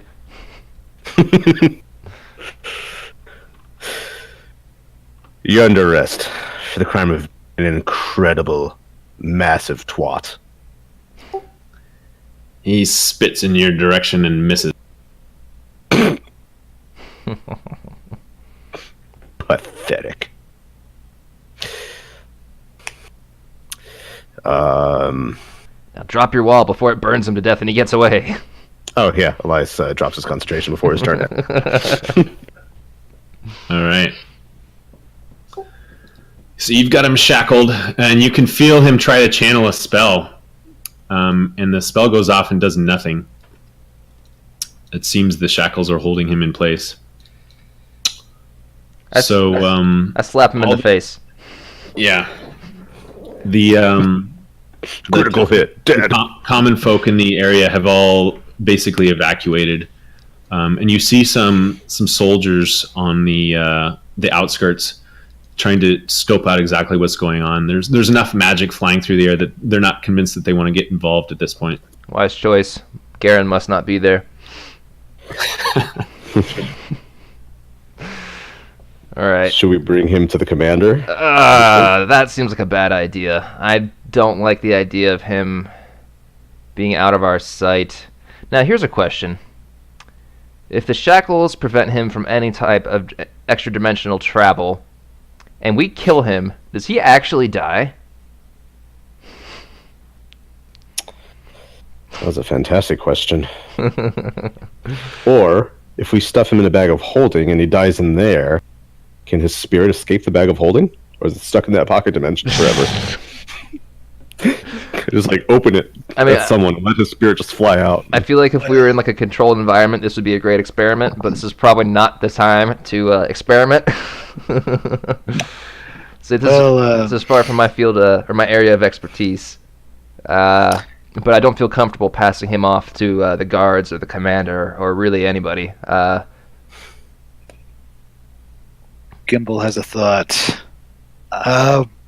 So Gimbal kind of does like basically, what are we going to do with him in the long run? Basically, if he's trying to get to the wizard's mansion or whatever we're calling it, if we teleport there first and we destroy the teleportation circle, he can't get there. Maybe we just... We could throw him in the bag of holding or something, and at least that'll give us a 10-minute timer before he dies. We could, I don't know, break his legs and, like, leave him tied to a tree outside of town somewhere. I mean, I guess we don't need to break his legs at that point, but... I mean, but... I'm still kind of in favor of it. Couldn't he just kill himself, though? I don't know. I don't know if he knows if his soul will be able to escape. Right now, his magic is failing him when trying to get away. So, I honestly don't know. Can we stick him in like a pocket dimension, maybe? Well, we can't throw him in the portable hole. I mean... But that's like the bag of holding. It's only 10 minutes. We'd have to stop and let him... I mean, we could do that, though. Stop and let him out for air. It's inconvenient, but it might be our best option still. We don't have to let him out. We literally just have to throw... We could bind him further so he cannot even move. Hog tie him for all I care. In fact, I think we should hog tie him. Leave him in your damn hole. Open it up every 5 to 10 minutes. See if he stays alive. You know, make it so he can't cast any spells. I don't think he's in a great position to, but we'll gag him. Also, as a fail-safe, we do have... we can cast a Wall of Force, which will buy us another 10 minutes of him not being able to do anything. We do have options. But the shackles, I think, will likely do most of the work for us, but I think we should also add another physical layer of restraint. But I think that's probably our best option, honestly. I don't feel good leaving him unsupervised somewhere. Unless we do want to tie him to a tree in the middle of the forest somewhere with broken legs. That still sounds fun. But I do like your original idea about going through the teleportation circle, taking down his goons, and getting whatever he was trying to get first. Maybe that would help us kill him. Yeah, well, definitely our path leads us through the circle. It's just a matter of what we do with Syrellis. I'm in favor of, tedious though it may be, we take him with us in one of your extra-dimensional devices. I mean, but should we take him where he wants to go? I don't think we can take him with us. We can. He can. The shackles say he can step through portals. He just can't teleport himself. Okay. Although Mario brings up a good point. And it says, do we want to bring him to where he wants to go? So we could. He will be under our control, but we don't know the extent of his powers either. But he is bound as well as we can make.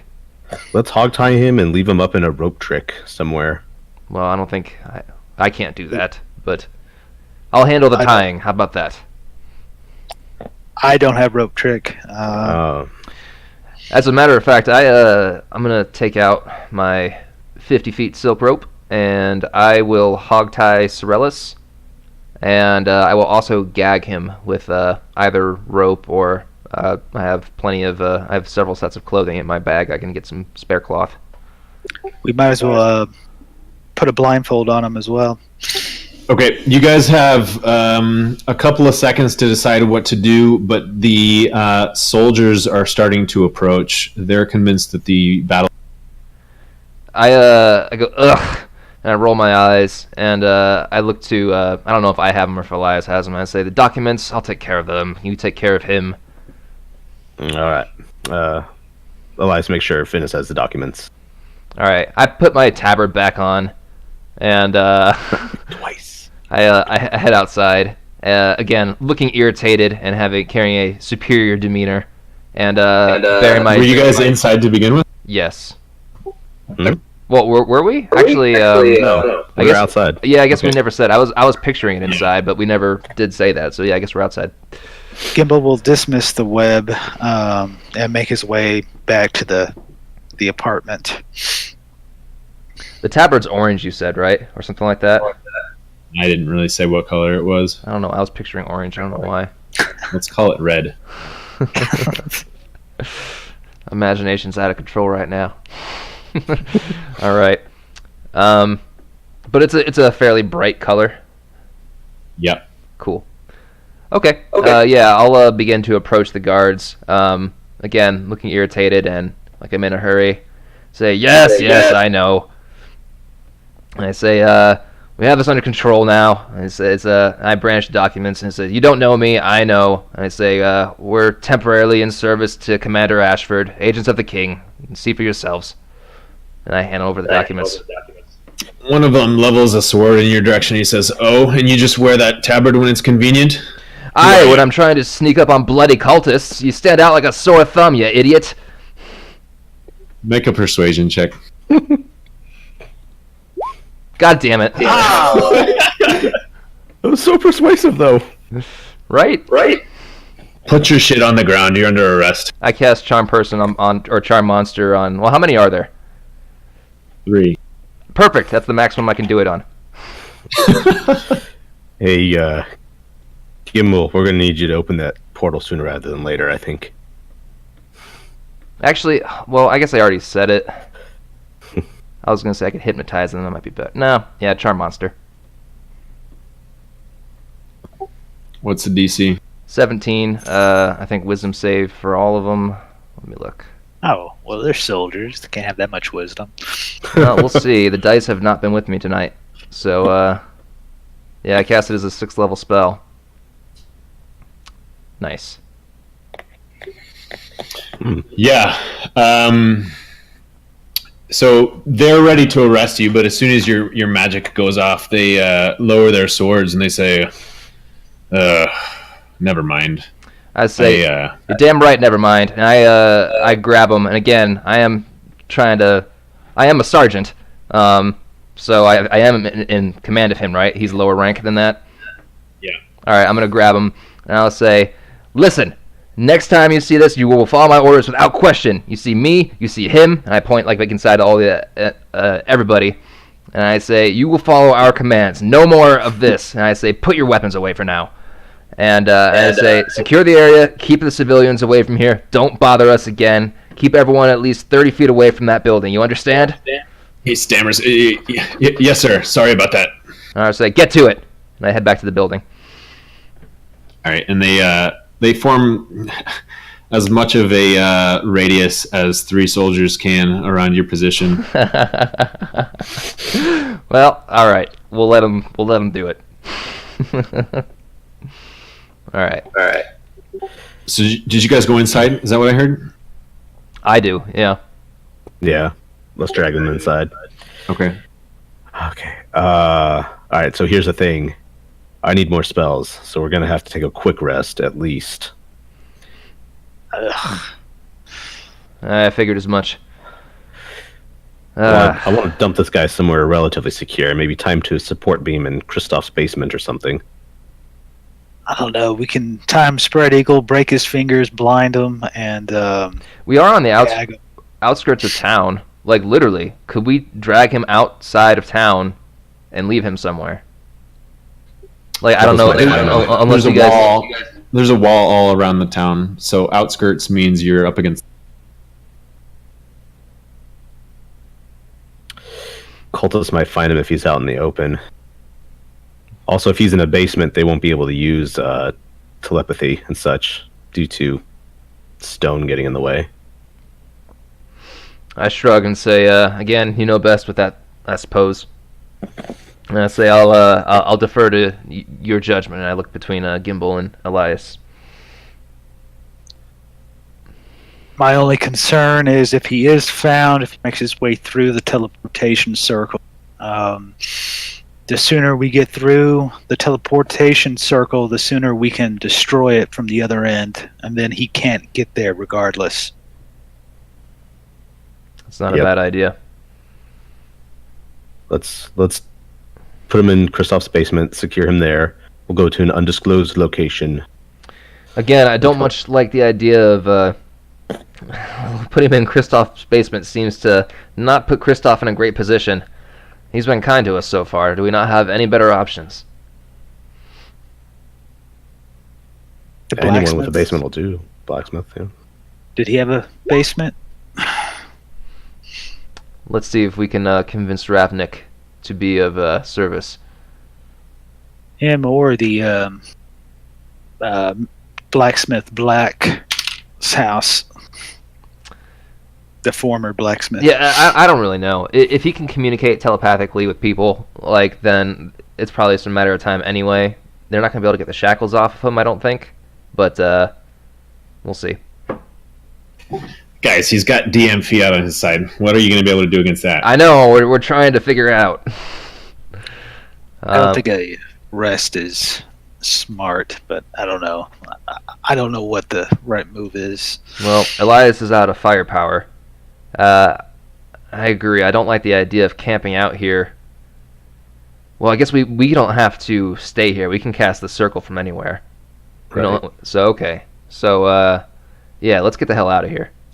Oh, also, if he does meet up with the cultists, it might take him a second to find some more inks with infused gems to create another teleportation circle, since we ran off the only supplier that we know of. I say, maybe that's not a good idea. I'll say he could. I don't know if he'd be able to command the undead. I'll say we could drop him down the well, but that might not be great.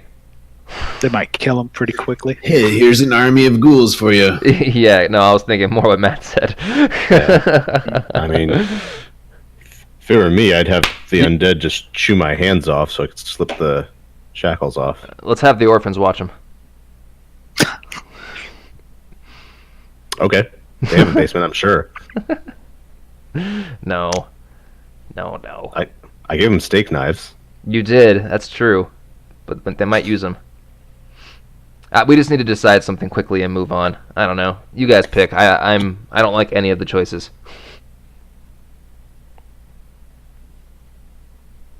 Basement. What basement? Christoph's. If he'll have it, you go for it. I'm gonna go pee. You can handle that. Finis goes on auto follow.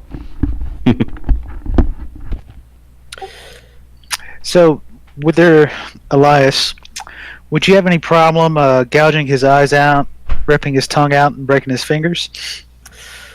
Normally, no, but I don't want to accidentally kill him.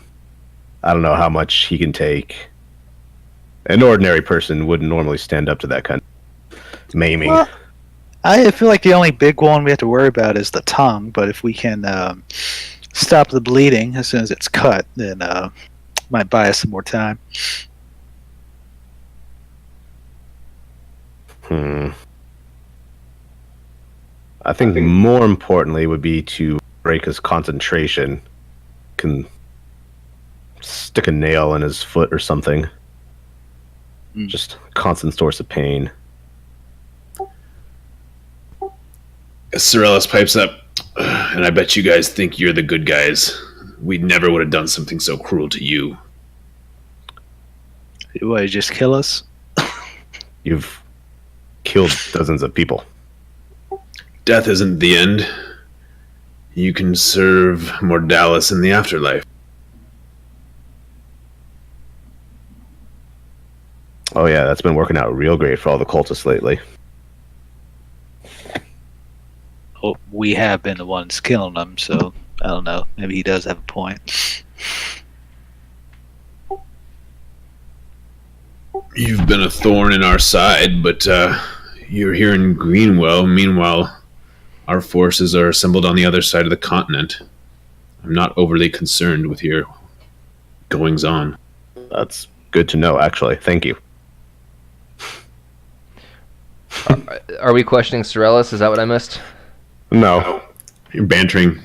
but he did offer up that the Shade Cult is currently amassing their forces on the other side of the continent. Well, yeah. This isn't news to anyone. Oh.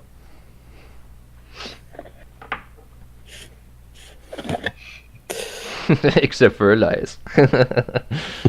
Too many mushrooms, man. Too many mushrooms. Or not enough. Yeah, that's true. Maybe. Probably not. Alright. So, did we actually... Anything happen while I was gone? We decided to take him back to Christoph's. Okay. Well... and we discussed various ways to Maim him. and maim him. Trying to figure out how many limbs you can remove and keep him alive. Well, let's not, on the chance that we can, like, make his soul vacate this body and this person can be saved. So we'll see. Speaking of that, the longer he occupies this body, the more and more he begins to look like the wizard that you killed in the... Oh shit, never mind. Yeah, let's break his shit. Sorry, whoever you were before. I yank his beard off every time it grows. Awesome. All right. What's the decision? Heading back to Kristoff's. Let's get him in the fucking cellar. We'll do whatever we gotta do. Yep. And how are you getting him there? I say the Gimbal's portable hole, and then we'll just give him air every, however many minutes. Toss it open for a minute. Okay. Tedious, but probably our best option. Also, he's Everyone in hog-tied. agreement? Is everybody set on that plan?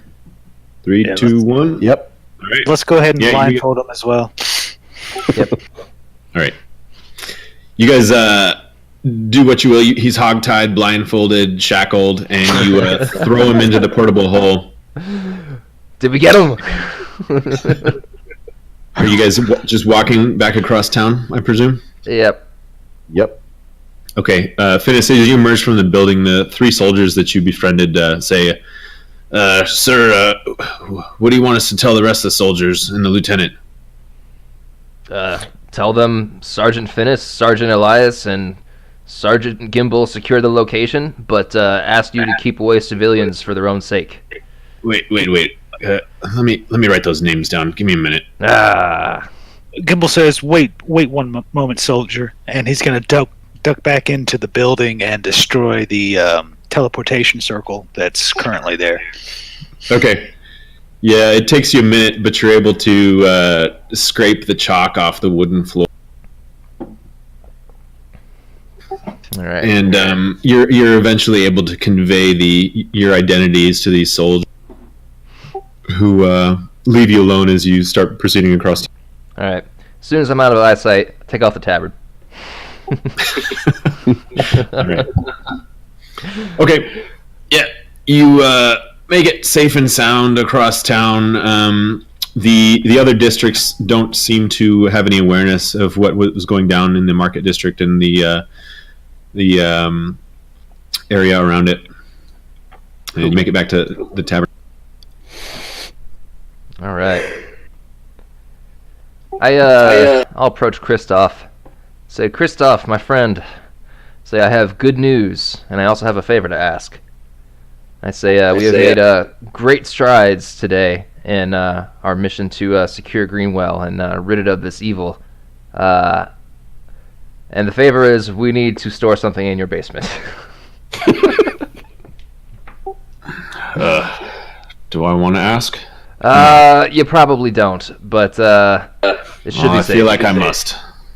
Well, it's a prisoner, but we're trying to keep it as low profile as possible. We need he's Prisoner. He's secured through magical means. There is no prisoner more secure than this one, but we do need a safe place for him to stay where people won't go looking while we investigate further. And I say, please, we would really appreciate it. And I will try a persuasion check, and I will also slide 50 gold onto the counter. All right. Yep. Persuasion. God damn it! Are you serious? Woof. Finis is broken tonight. Where are you at, Bard? Yeah. He mulls it over and eventually pushes the coins back across the counter. He says, "Friends, you've done a lot of favors for me and everyone else in the town, but I'm afraid I'm not comfortable keeping a prisoner in my basement, no matter who he is or how well he's restrained. I just wouldn't feel good about it." Did Finis say prisoner? It's actually like a weird wheel of cheese. Man. Where is this man you're keeping anyway? My back pocket. In Gimbal's hole. Tis vast. Have you even caught him yet? Where is he? Again, as I said, he is secured through magical means. Oh, magic. Well, I definitely don't want him in my basement. Very well, then I guess we'll just take all of our further business to the medallion. It's a shame, Kristoff. We had such a good thing going. I didn't realize this would be the end of our friendship, but I've made my decision. Oh, man. I mean, I can't really respond to Gimbal discreetly, but You can whisper back. No one else hears it. okay. Well, I'll whisper back. I'm concerned with leaving him with the military. I fear they may be compromised at some point. Gimbal nods his head. Maybe. Perhaps we could leave him at the gnomish librarians. No one will look there. Gimbal, time to turn on the charm. Well, what do you guys want to do? I don't want to blow another fucking charm on a goddamn commoner, so... I'm not going to regain my stuff after an hour rest, so I need to conserve the rest of what I got. I've been going pretty strong already today. It's because you haven't been drinking your wine. God, I guess so, man. I've been off all day. Alright, let's go visit the librarian. Oh, God. Alright, so you're going to march all the way back across town to the market? Unless What's there's like closer some, to there's just like a sewer we can throw him in somewhere, like... Was there you already talked about that option. Sewer? Did we ever clarify if the there's a cavern. basement in Right. In the former blacksmith's house? I don't think there was a basement in the house.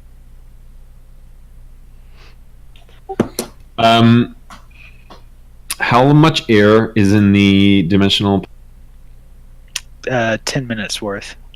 We're Okay. opening it up a bit.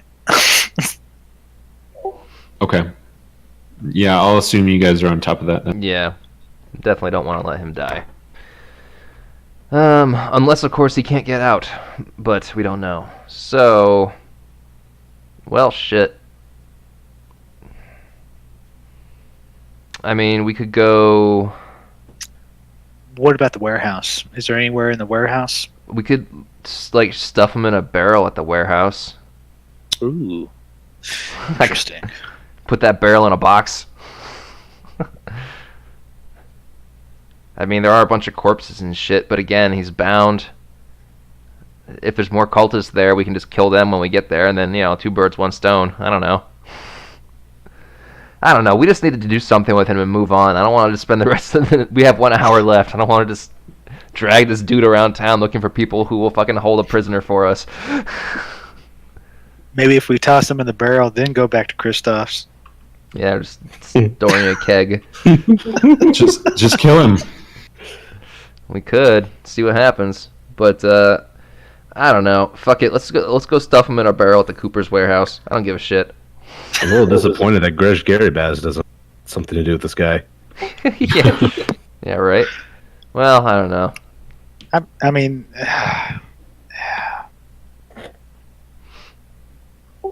All right, so I'm hearing Cooper's warehouse. I'm hearing bookstore. And sell him to a genie.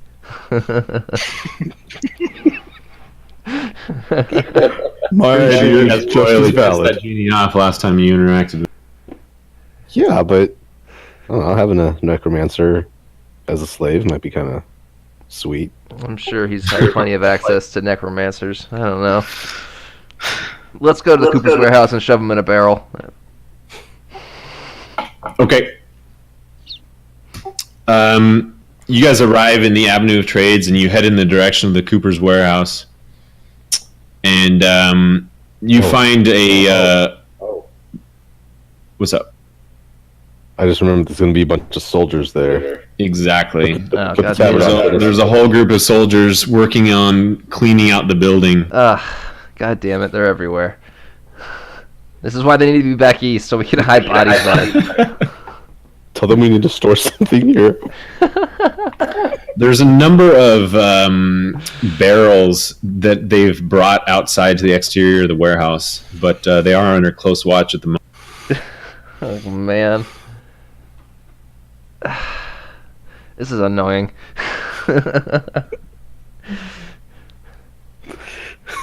Some days you just can't hide a fucking captured cultist. Well, we can take a barrel at least, so we have a barrel to stuff them in. That could still be good.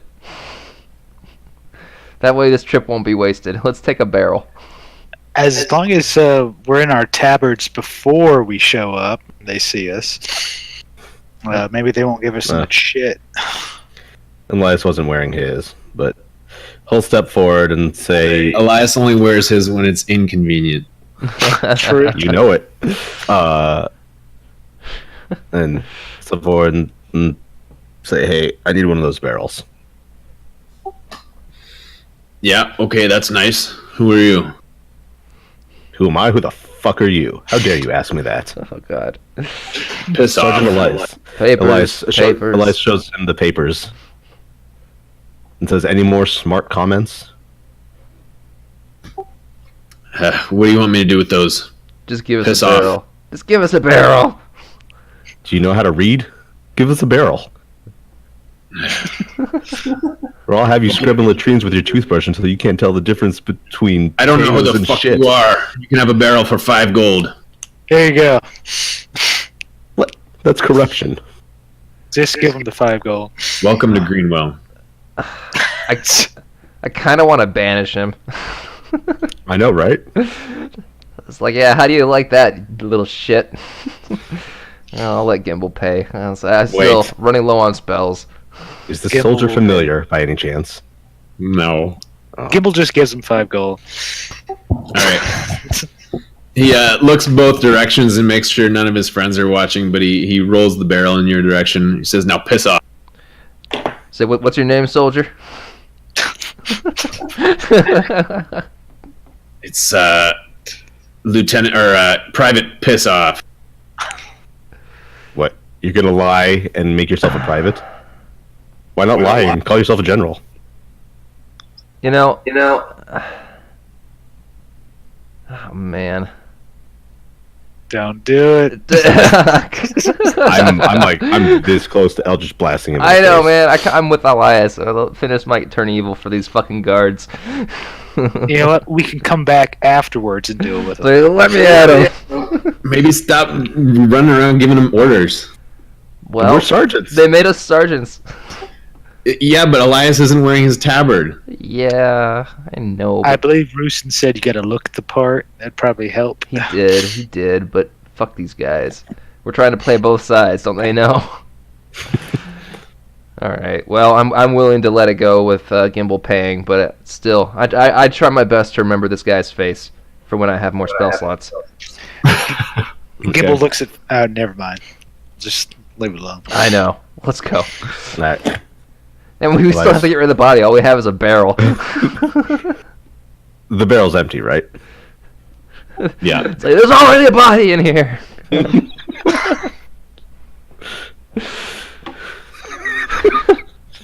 All right. Well, let's stick him in the barrel, seal it, and poke a fucking air hole in there. And then we have now he's in a barrel. Let's just leave him somewhere. I don't give a shit. Let's just find a building and put him in there.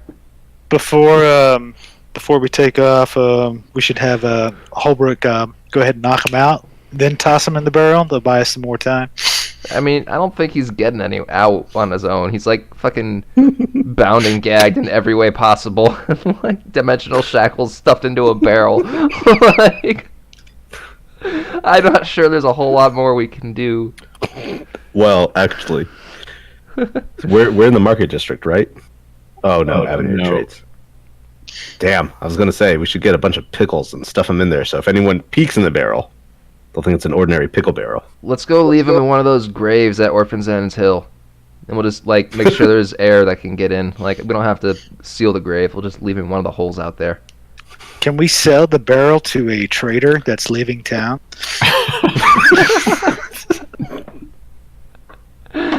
We've got so little done tonight, and this is great.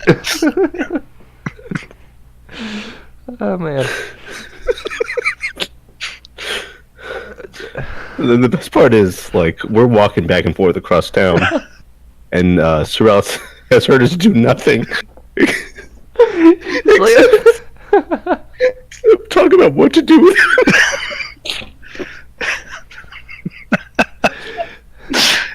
It's like, how the fuck did these guys capture me?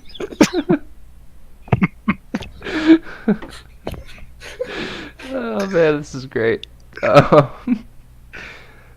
I'm still in favor of just leaving them outside town somewhere. Like, I just want to get rid of them, guys. Come on. Like, let's not have to deal with any more fucking people. Like, they're all the pain in the ass. I hate this fucking town. I'm never coming back.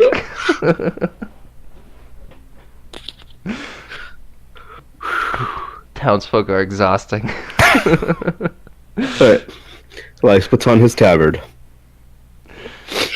Okay. Alright, Finis flips on his sea silver. Oh wait, no. Elias still has it. God damn it. It's on Elias's tabard. Elias takes off the tabard and gives it to Finis. Alright. That's 500 gold you got there. That's fine. It's lighter than 500 gold. Let's get this dude out of town. What? We're taking him out of town now? Where do you want to take him, Elias? Like, we're in the Avenue of Trades. Let's just leave him outside the blacksmith shop. Really? We'll chain him to No. something. And what if he wiggles and someone sees a wiggling barrel and that lets him out? Can we just take him to a room at the Medallion? Rent a room? Just load the barrel up in there? That's Be as done? good an idea as any. Let's do that. Alright. We roll him across town. Let's just. With him in the barrel, right? Oh god, let's just not risk injury. Let's just get him across town the same way we got him across town before, but also in the barrel, in the bag of Not holding. Right. Is everyone on the same page? Getting him to the Medallion. We're renting a room. We're leaving him up there, and we're fucking teleporting out with necromancy. Or wait, no, we're resting an hour and then doing that. Yes. Well, unless the walk counts as enough of a rest. I don't know. Has this felt relaxing to you? It hasn't felt relaxing to me. I think I would use the word stressful. Finis has developed a twitch. Hey, are we close to the sweet roll shop? I mean, since we're over here. Oh, yeah. Okay. It's closer to the Medallion, but you guys are headed that way. Yeah, exactly. Yeah. Let's stop for sweet rolls on the way. Might as well. A little pick me up. Like, All right. we're gonna come away from this adventure with like a couple magic items and also diabetes. That's a little resto can't handle. Yeah. Glad I bought All that right. diamond dust. Yeah, you guys make it back to the market district, roll in the barrel along with you. You get a couple of strange eyes. Well, actually, you don't. It's nothing out of the ordinary for the Avenue of Trade. Yep, just an ordinary sergeant tiefling rolling a barrel.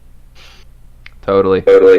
Can we not have him in the barrel when we take him upstairs, like through the tavern? Can We just toss him in the hole. we just act normal? Not. We can do the first thing you said. Oh, okay, I'll take it.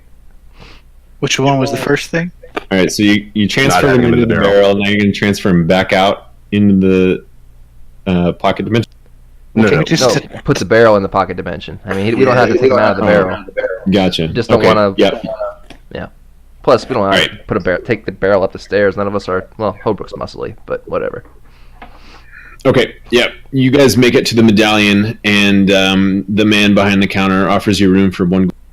Man, I swear to God, I was like half sure you were gonna say no rooms available.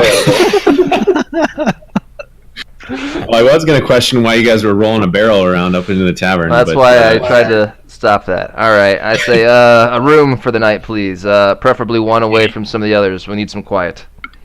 You guys are all bunking together? Elias wraps his arm around Finis. Says, got a problem with that? Say, more in need of a quiet place to meet for a few hours and discuss some options. But yes. Also, we're fucking. But you're staying the night, I take it? Oh, yeah. For the night, please. All right. 1 gold. Yep. I pay up. All right. He hands you a key and tells you where to find the room upstairs. Cool. Let's do it. Upstairs. All right. Yeah, it's a nice enough room. Not big enough to sleep all 4 of you, but it'll do for what you're actually using. Yep. All right. We sure fooled him. He thinks we're having sex. That's fine. Whatever. That way, if Syrellis is thumping around a little bit, it'll be nothing out of the, it should be expected. and the muffled, yeah, we're just having a gay orgy, that's all. It's like all the thumping and him like muffled screaming. It's all normal.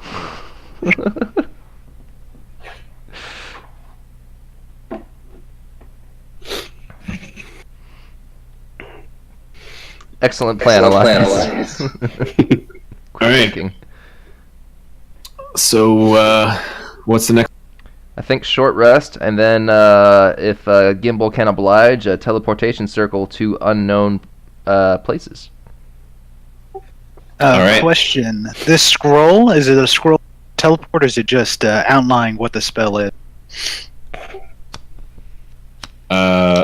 You'd have to copy it into your spellbook, otherwise it'll be a one-time use. Gotcha. Ooh, how long does that take? You can accomplish it in a short rest. It's really not an entirely new spell from Teleportation Circle, so it wouldn't take nearly as long as scribing a full spell. It's mostly a modification to the original. Sweet. While he does that, Elias will identify that dagger. All right. So you guys take it easy for about half an hour. Gimbal working through his spellbook with the scroll you got from Syrellis, and Elias looking this dagger over and channeling a light bit of magic into it to see what you can make of it. And you find that it is indeed magical. It's a Dirk of Death Throws. It's a +3 dagger. Whenever it reduces a living creature to 0 hit points, that creature must attempt a wisdom saving throw. On a success, they die. On a failure, however, this creature gains 10 temporary HP and becomes dominated by the wielder, as per the spell Dominate Monster, for 1d6 rounds. And when the spell ends or the creature is again reduced to 0 HP, it dies immediately. Damn. And creatures cannot be healed or resuscitated under this effect. That's pretty awesome. That's badass. Yeah.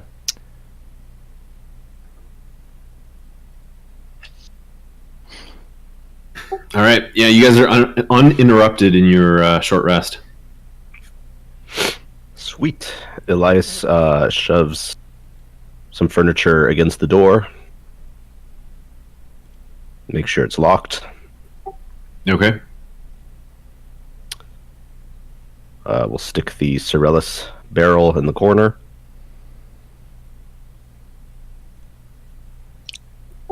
He's moving about inside the barrel.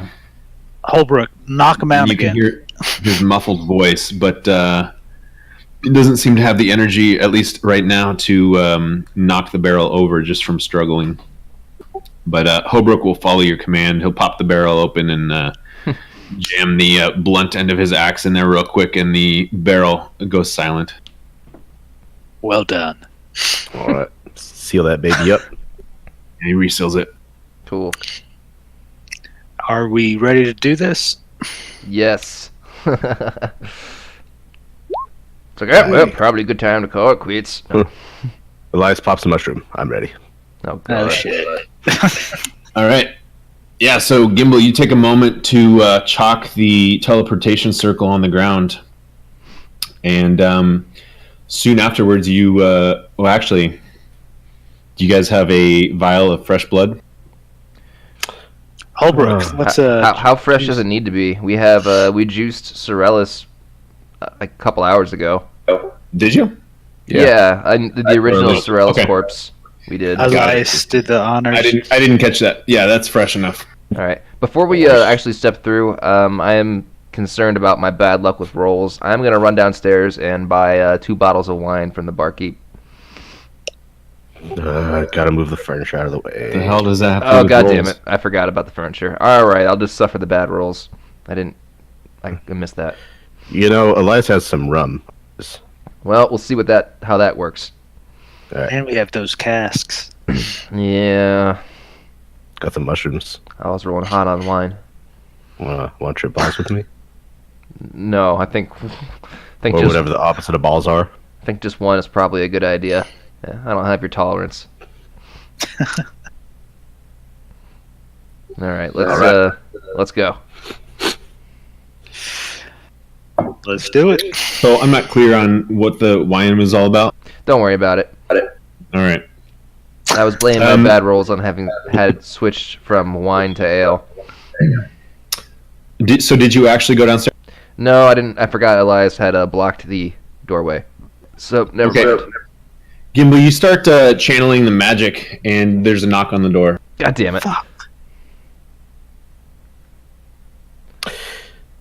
Elias goes over to the door. What? A familiar voice of Atticus comes through. He says, "Hey, where have you guys been?" Yeah, where have we been? Where have you been? I lost track of you yesterday. Saw you pushing a barrel across town. Mind if I join? Better late Yes. than never. We mind. Come on. I'll say, all right, let's let him in. And if it's a trap, let's let him in and kill him. All right. All right. It is indeed Atticus on the other side of the door, or at least it appears to be. All right. Well, since we got the door open, I run downstairs, buy 2 bottles of wine. I'm just dropping 10 gold. Let's do it. All right. Gimbal also dismisses Bubo. He's in his own little pocket dimension. Got it. All right. How many pocket Once, dimensions do you people have? Once Finis returns, Elias will reset the furniture and relock the door. All right. I wonder if we actually are going to get through the circle tonight. This is gonna be... Housekeeping? No. They have fresh linens. If someone says there's a sale at the fucking sweet roll stand, we're fucked. We forgot the sweet rolls. It's fine. We gotta go. It's free donut day. All right. So, Gimbal, you begin channeling the spell again, and this time you get it off, and a circle appears over the floor where you've chalked the runes. Let's go. So I guess everyone steps through. Yarp. Tally ho. And similar effect to last time, except for this time, your bodies in their incorporeal state are able to find the destination of the magic as intended. And you step through the portal into a medium-sized room that is completely ransacked. It's full of wooden crates and shelves that are all shattered. And there's shards of glass on the floor as well. There's but a few unbroken crates near the perimeter. There's a teleportation circle on the floor, matches the one that you just came from.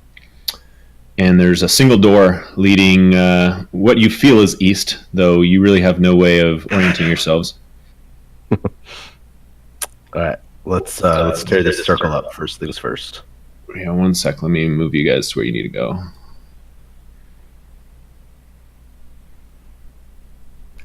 You're going to make a brief stop at the market because there's too many scenes between there and where you go. All right. Can everyone see? Let me zoom in. Dark. Everything's black for Elias. Same. Really? What the fuck? How do I center your guys' vision? I think it's shift and then hold click. Yeah. Black. I saw that. Can you see now? I see the ping, Nope, still. but no, everything's black. I zoomed out. I have a black square. Do you have us on the right layer? Token there, yeah. Well, check your page settings. But even it'd be odd. Maybe you have. Are you using Fog of War? I'm using Fog of War. Yes, I shouldn't be doing that. Yep. Now we can see. All right. And you notice another thing. There are a couple of small motes of light hovering in the floor, right around there, and they're moving about in a curious manner. Motes of light. Yep. Can you describe them like real tiny, just like little flecks?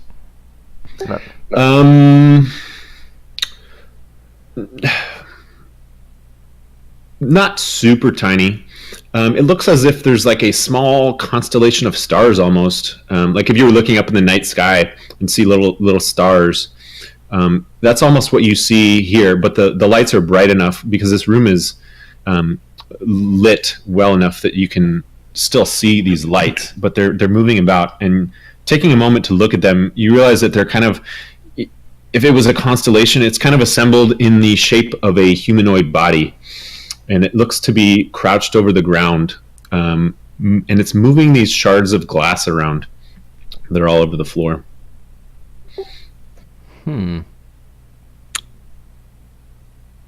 Elias casts Eldritch Blast on the formation. Okay. Give me a roll. All right. The first two blasts hit this whatever it is, and it is no longer visible. It disappeared. Well, that was odd. Was there one of these or two of them? Sorry? Was there only one light thing? Yes. Okay. It was one creature or body made up of multiple motes of light. Sure hope that wasn't important. Wonder what that was. I'm guessing some kind of magical servant. I don't want it being able to report on us. Alright, I'm going to look about the room. Obviously, some cultists passed through here a few hours ago. I don't know. I'm still going to look around the room.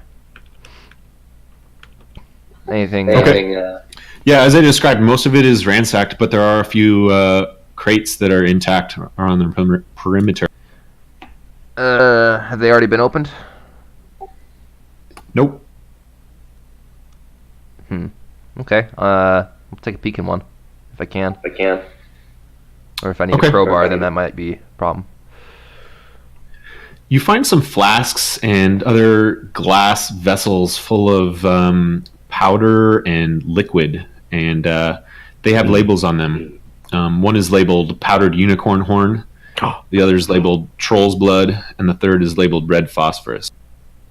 Take it all. Yeah, honestly, those sound interesting at the very least. Let's see. Are you on the group loop, Brian, or do you want someone else to do it? I got it. Okay, cool.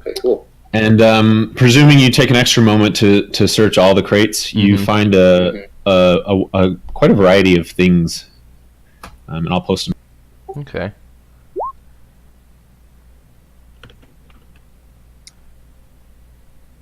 Elias, did you say you messed up the circle? Yes. Cool. Okay. All right. Well, interesting. Yeah, you don't have any trouble taking a few moments to basically destroy the chalk circle. Now it's truly locked. All right. Well, shall we, gentlemen? And I gesture towards the door. Let's do it. All right. Assuming I can't really, peek under it or anything, I will open the door. Okay. What do you see? More broken glass and furniture here, but the thing that you notice most of all is this craggy fissure that cuts through the floors and walls to divide the room. And below the fissure is this inky black void. There are no stars. There's nothing except for maybe bits of stone just floating in and above it. And additionally, a pair of emaciated humanoid creatures. They look similar to the ones that you encountered in below the well. And they're like flailing about, just floating in this black void above this fissure. On the opposite side of the room is a workstation that appears intact. There's a small book and a quill upon it, and there is a closed wooden door to the north and a hallway to the south, though it's blocked by this fissure. Okay, I'm gonna move into the room a little bit so I can see a little better. I'm not gonna get any closer to that guy though. I'm gonna stick my hand out into the I don't know, the space above the chasm. Anything feel different or seem different? It's noticeably colder, but other than that, it doesn't feel too different from the air. And these ghouls have noticed you, and they're trying to like swim through this void, but they're making no progress as they try to get out. Are they like at level with me? Are they above the rim? They are, yeah. Okay. I don't have my rope anymore because I used it to hogtie Syrellis, so I can't. I was thinking I could tie myself and then throw the end to someone and try jumping and see what happens. But anyone have any rope or a better idea? Let's see.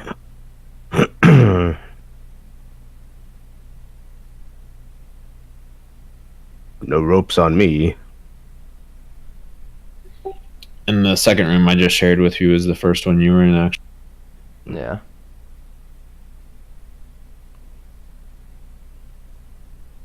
But you know what? Why don't you take that bottle of endless wind? That'll get void. Well, let's give it a try. That sounds like fun. If you hand it over, I'll give it a try. Elias will step into the room and hand over the bottle. Alright. Finis will take it, hold it in both hands, and he's going to back up a step, and then run and try and jump over this void. And definitely I'm keeping that much distance between me and the ghoulie. So you know, put me where you want or tell me what happens, but I'm trying to jump across. Okay. Yeah, you move to jump over it, and you feel just time slow. Like, you don't feel like... As you jump over it, it feels like the opposite side grows further and further away the further across the void you move. And looking behind you, you realize that actually it's not growing further away. You just aren't going anywhere. And you're just floating in place above this void. Interesting. All right, I'm going to point the bottle of endless wind towards, the wall near where I was, and uncork it and see if it does anything. Okay. You feel like it's propelling you, but it doesn't feel like you're making progress closer to the opposite side. I say there's something wonky going on here. Is he from the ledge or from the end of the stone floor? Would we be able to touch him? Yep, you can reach all three, Finis and the two ghouls from the... Well, worst case, we can dimension door him, or at least try. Maybe you can just to pull the other me. side. Elias, oh, yeah. See if you can grab me. Elias goes over and tries to grab Finis and pull him back. Yep, you reach your hand out into the void and grab hold of Finis, and it seems like as if he was just floating there, and you're able to grab him and pull him back to the side that you started. Maybe we can shove that table into the void and walk. Use that, yeah, or propel ourselves. I don't know. Maybe. It's worth a try. I'm going to go right here, and I'm going to uncork the bottle of wind, and I'm going to point it at the ghoul and see if it propels it at all. Okay. Your wind blows against the ghoul, and it can clearly feel the effect of the wind, but it doesn't. Again, it doesn't seem to be moving in any particular direction, especially away from the edge. I'm just gonna keep doing it for fun while someone else tries the table thing. Okay. Just gonna fuck with this guy. Make his cheeks flap like a dog sticking his head out the window. All right, Elias will come over here to the table and drag it back over here and lay it across, or I guess try and push it across the chasm over here. Okay. Yeah, you're able to just get the table to barely, from each corner, lay across the void. It doesn't look like the most stable configuration. All right. Oh, that seems solid. Finis. Sprint. On it. I go for it.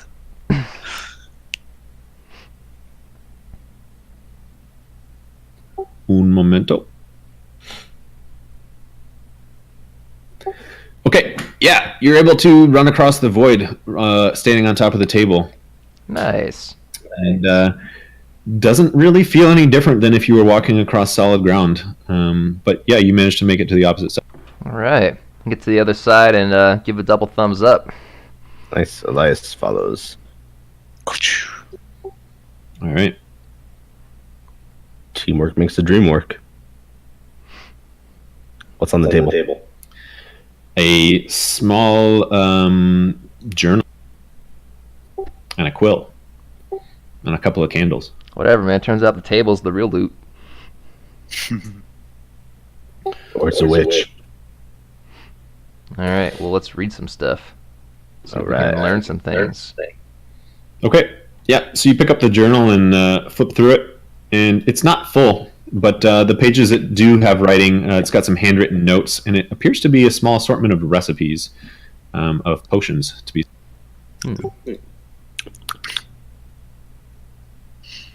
So you've got a recipe for potion of superior healing, oil of slipperiness, elemental resistance, and something called ink of mind's eye. Nice. Though the ingredients may be hard to come by, the recipes themselves seem simple enough to follow. Most require a heat source, along with an assortment of other common alchemical tools. Oh, Glad we found those supplies. that ink is cool. I like it.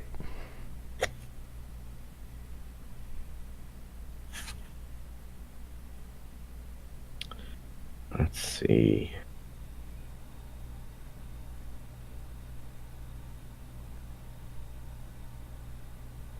Interesting. Well, clearly we should manufacture as much as possible. That's much what? Oil of slipperiness. Also fun. Let's just run around this place like greased hogs. Exactly. All right. Well, let's see. What else was on the table? I'm sorry. Besides the journal, I forget. Pair of candles, and a quill. Okay. Who has the alchemy jug? You probably. Did I get that? I think it's just group loot.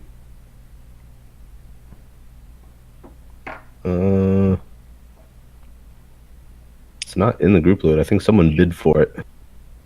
Then maybe it was me. It seems like something I would buy, but I don't have it written down. So if I did, I forgot. If it was Elias, he forgot too. Someone has it. Yeah. All right. Can that create purified water? I think so. I mean, I don't think Acid, it says basic purified, poison, but beer, honey, mayonnaise, oil, vinegar, water fresh, water salt, and wine. Nothing about purified. Although maybe that's what fresh water is. Can we just purify it with a fire? How does that work? I'll all chemical-like. I don't know.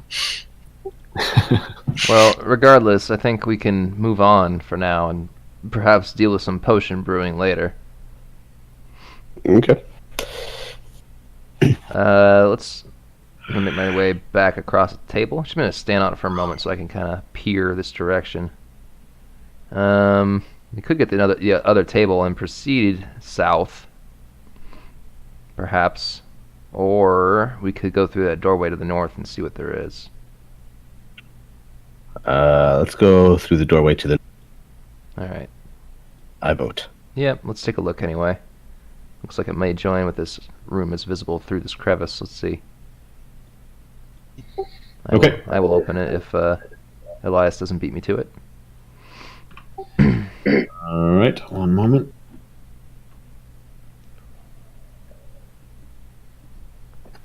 The door opens freely, and while there's no glass or wooden debris laying about this longer hallway, the fissure that was present in the adjacent room splits this area as well, as you could tell, because you can see through.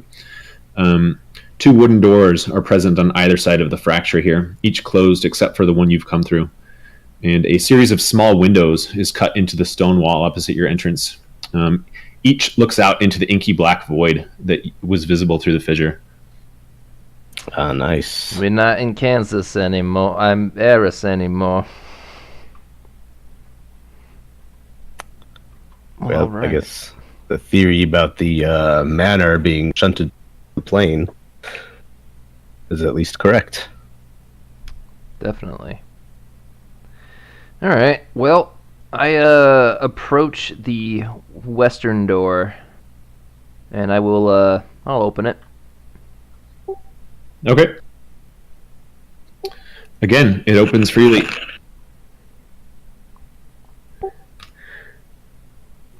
To reveal two pedestals in another small room, smallish. Pedestals are to the north and south. And resting upon the one to the north is a collection of 4 smaller leather pouches. Each look to be sealed with a simple drawstring. And a wide metallic bowl sits upon the other. And crumpled against the western wall is a humanoid body robed in black. Looks like a cultist. And there's a couple more windows here. But the only viable exit seems to be another doorway along the same wall as the entrance. We've seen this before, right? The black body. What do you mean by that? Oh, robed in black. I thought I said rubbed in black. Robed. Let's see.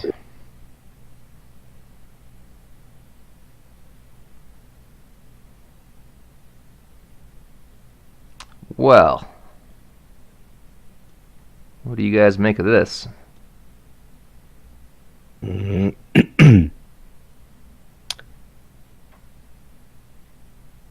very strange. Elias goes to examine the body. Okay. It looks like it was thrown against that wall, from what you can tell, and it's just collapsed. Definitely dead. Blunt force trauma. He was thrown. I inspect this bowl without touching it. Anything to note? No, it's made out of smooth steel, but not a particularly interesting bowl aside from that. What about the pedestal? Nope, it's a short stone pedestal, maybe about your height. Right. The bowl rests atop. All right. I'm assuming nothing obviously noteworthy about these pouches from the outside. Nope.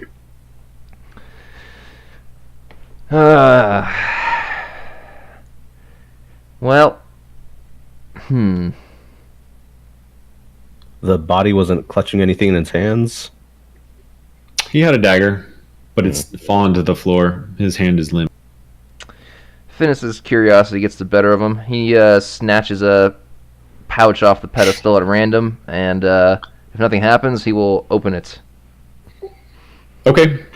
Yeah, a poof of feathers springs into the air as you open the pouch.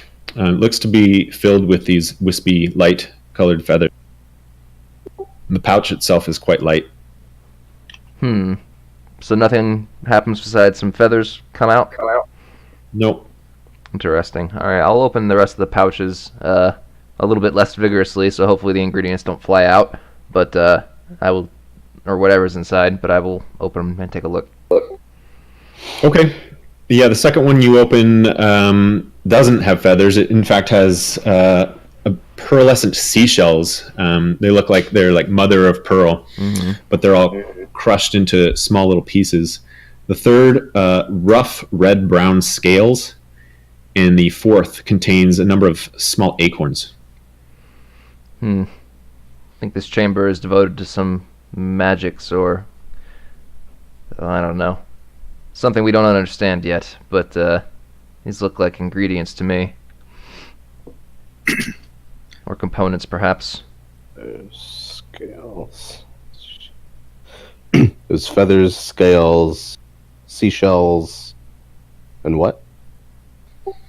Feathers, seashells, scales, and acorns. Acorns. Well, feathers representing air, seashells representing water, scales, dragon perhaps representing fire, acorns representing earth. Could be. Could be something else. Who knows? It could be. I think we move on for now. Finis, what's your passive perception? 14. Okay, you notice as you walk by the doorway to the east that there's a key ring hanging out of that door. Oh. There's a key inserted into the door, and there's a number of keys that hang off the key ring freely. Oh no. I'm gonna pull the key out of the door. Okay. All right. I'll inspect the key ring if something doesn't happen to me.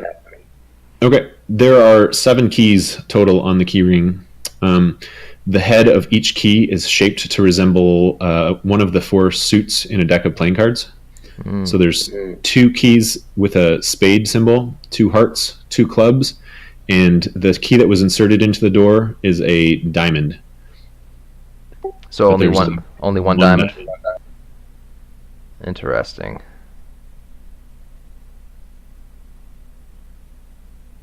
All right, so we have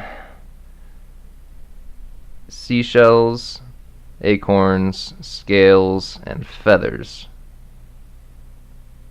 Let's see.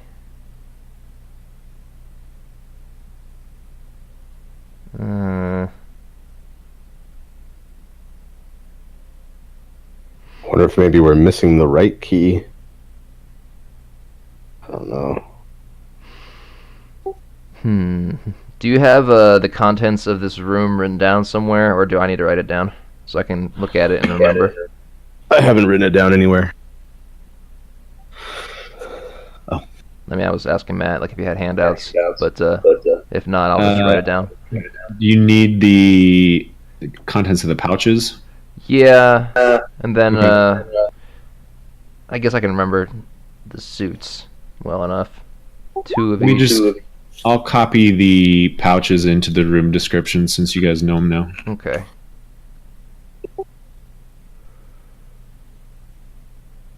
Oops.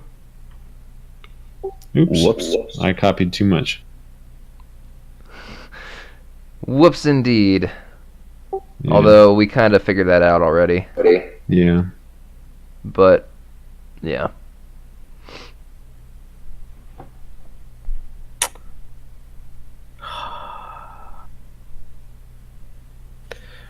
Okay. That takes a pinch of scales and a pinch of acorns and deposits them in the bowl.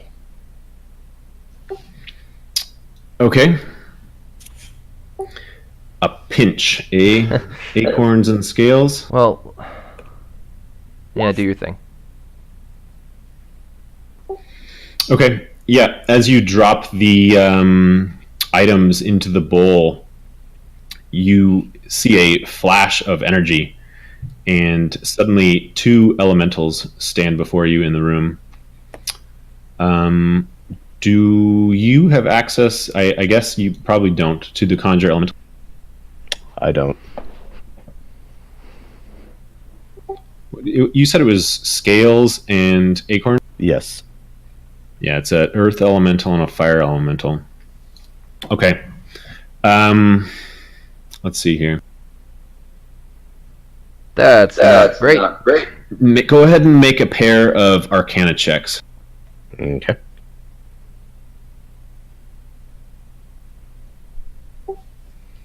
All right. As you summon these elementals from this bowl, you reach out with your arcane ability, and you're able to feel like you have control over this fire elemental. But the earth elemental is aggressive towards you. And go ahead and roll initiative. Well.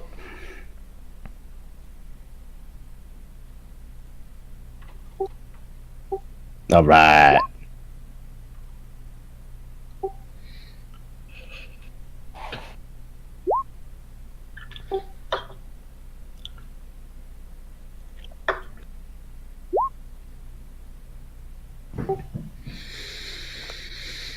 All right.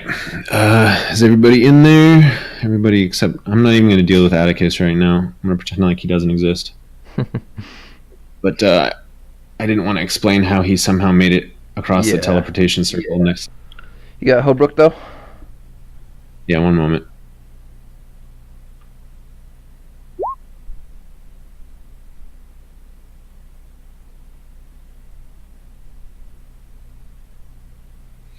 Yeah, and Holbrook was the first to react, but he doesn't really know what's going on. He only heard a noise. So he's going to run into the room and take a moment to assess the situation. And Finis, go ahead. Can I tell that one elemental is aggressive and the other is not? Make a perception check.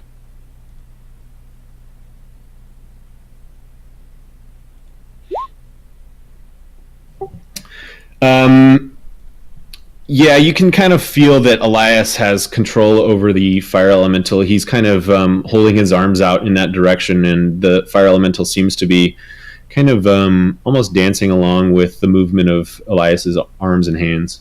All right. Cool. Well, in that case, I will hurl a vicious mockery at the earth elemental, and I will also cast Bane on it, which will be a wisdom save. God damn it, I did it in the wrong order again. But whatever.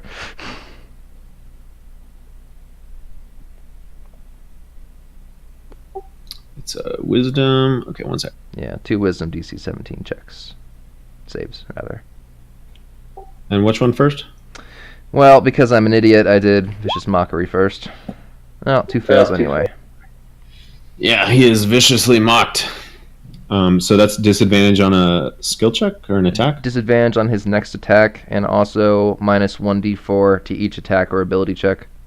Or was it saving throw? I don't remember. I'll look. Okay. Nice. I trust that you'll remind me. Yeah. Whenever it makes an attack roll or a saving throw before the spell ends, it's up to a minute. Okay. Yeah, and if you want to move, go for it. But he's going to take an AOP if you... Yeah, I'm just going to stay put.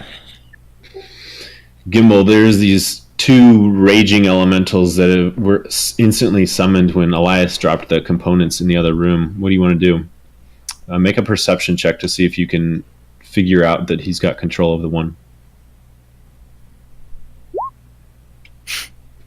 Yeah, not quite. They both look pretty scary. And everyone in the room was certainly taken by surprise, so...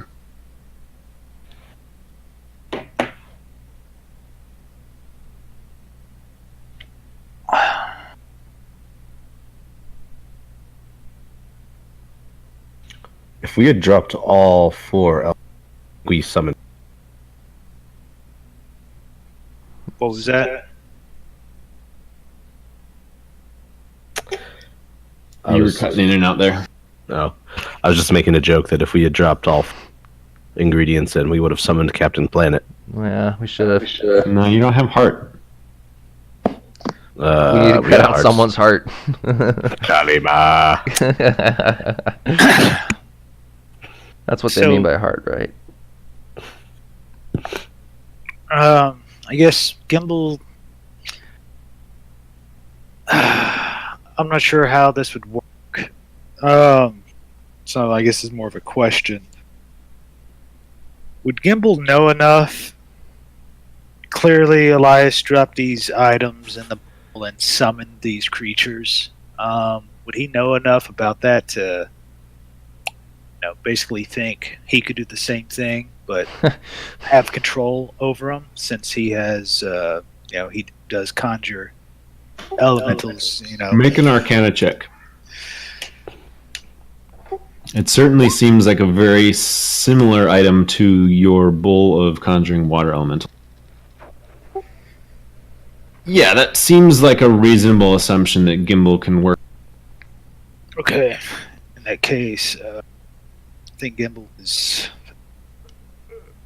Basically, what Gimbal wants to try to do is run to the...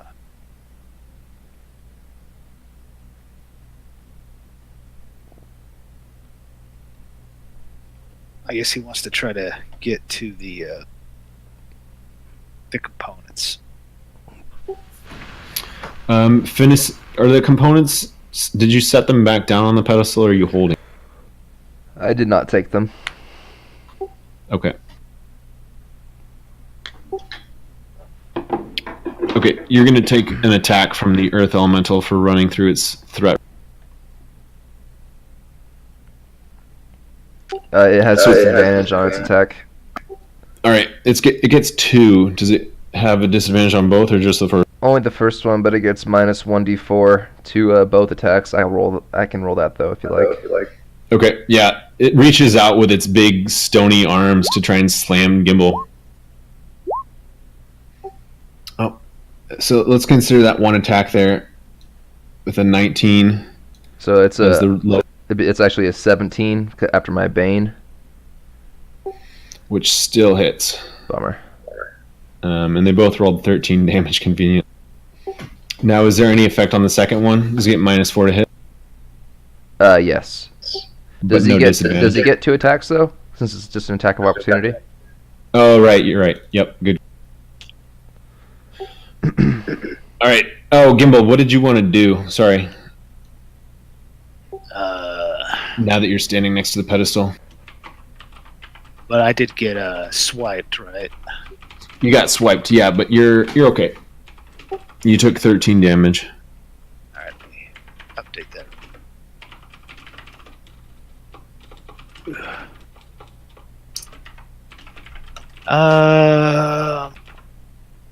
Well,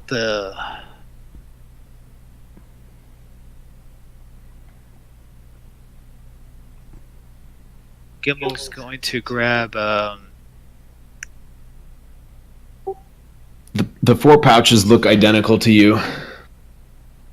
Gimbal's gonna, I guess, grab all 4. Okay. And that point, so he knows the earth elemental swiped at him, but the fire one did not. Would that be a fair assessment? Well, if Gimbal understands the mechanics of D&D, he would understand that he didn't step out of the threat range of the fire elemental, so he wouldn't have taken an AOP, even if it was unfriendly.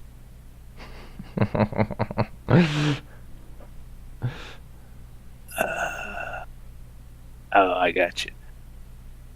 What? But so how? Okay, then back up for a second. So Sure. if I was outside the doorway and I ran across, like, the earth. You entered the Earth Elemental's threat range and then left it, which triggers the attack of opportunity. Oh, I got you. Okay. At that point, I guess Gimbal doesn't know, so he's going to swipe all 4, and then he is going to cast where is it? Benign transposition. Okay. To the other side of the bowl. You're going to have to remind me how that differs from every other teleportation. He can swap places with something if he wants. Yeah, it's just basically a freebie short teleportation spell I can cast once a day. But you don't have to swap places with something? You could just choose a place? I believe so. Verify that. Okay. Let's see. I'm pretty sure it's optional. Yeah. Friendly target. Or willing target, I should say, I guess. Yeah, teleport up to 30 feet to an unoccupied space you can see. Yeah. Alternatively, you can choose a space within range that is occupied by... Okay, yeah, you teleport across the room. And you find yourself facing the metallic bowl standing on the pedestal. And I think that's all my moves, right, for this turn? Yeah, if you want to do anything with those pouches, it's going to have to be next turn. Okay, I'll wait then. See who attacks who. Just empty all of the pouches into the bowl at once. Please don't do that. We all just instantly get crushed to death. End of campaign. All right, Elias. Probably a simple question, but what is your command for the fire elemental? What is thy bidding, my master? It's a master, Skywalker we're after. Alright, Elias tucks in the corner here and says, kill the earth elemental. Now, if I'm not mistaken... Oh, he already used his reaction. Okay. All right, yeah, he steps forward to engage with his foe and moves to try and burn this creature with his flaming body. And I should really turn on advantage, but it didn't matter there. The first, he swings out, and the first one is a hit. And immediately the earth elemental's body ignites where the fire elemental touches him. And it seems to recoil as if it's in pain. But that's about all the fire elemental can do for now. It's your turn. Eldritch Blast. This cultist's body that the fire elemental appeared over is now burning. Yeah, fuck that guy. He was weak. All right, 3 blasts. Yep. Earth elemental. The second 2 both hit. Solid strikes, and bits of stone explode against the wall behind you, next to Finis, or behind the earth elemental, rather, next to Finis, as the strikes land. Hey, Finis, I guess you can say I rocked his world. I guess. Because he's made of... Fuck it. Just go. And we're going to roll a 1d3 to see who the earth elemental doesn't like. It's going to be starting with Finis, and then elemental, and then... Oh.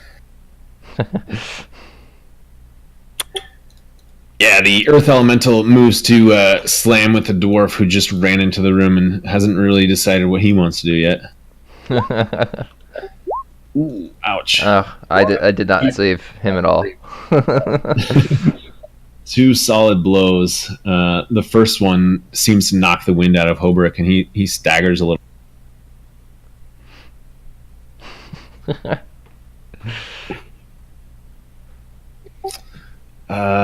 But Holbrook collects himself, and he's going to get to strike back. Yar. Twice even with his axe, and both of those are solid blows as well. Against the earth elemental. All right. Finis, you're up. All right. I will do a vicious mockery. Yeah. So he can save against that. And I think I'm going to hold on to my spells for now, use them sparingly. And I will, however, I need to start using my inspiration a little bit differently. So I will grant a bardic inspiration first to Elias as a bonus action. I feel inspired. So he can Right. use that when he wants and, can bank it for now. Then I'm done. So he takes 6 damage, and I'll remind you on his next attack. Okay. Yeah, Gimbal. Finis shouts out several words of encouragement to Elias, and then several more towards the earth elemental of the opposite variety, and both seem to have some kind of a magical effect on their. What do you want to do?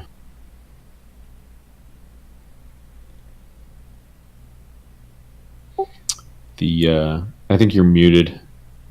The metallic bowl stands right before. Oh, choices. At this point, I guess Gimbal seeing the fire elemental attack the earth elemental and attack the earth elemental. He'll launch a chromatic orb. Okay. Yeah, the earth elemental has definitely been hostile towards your party. A 12, however, misses, and your orb sails in the space between the earth elemental and the fire elemental, and slams against the wall behind Finis. Well, shit. Careful! I guess that's it for Gimbal. Okay. And assuming Elias doesn't have any further command for the fire elemental, it's going to continue its assault on its... Yep. Flame on. Nice. Pair of hits. Not too shabby.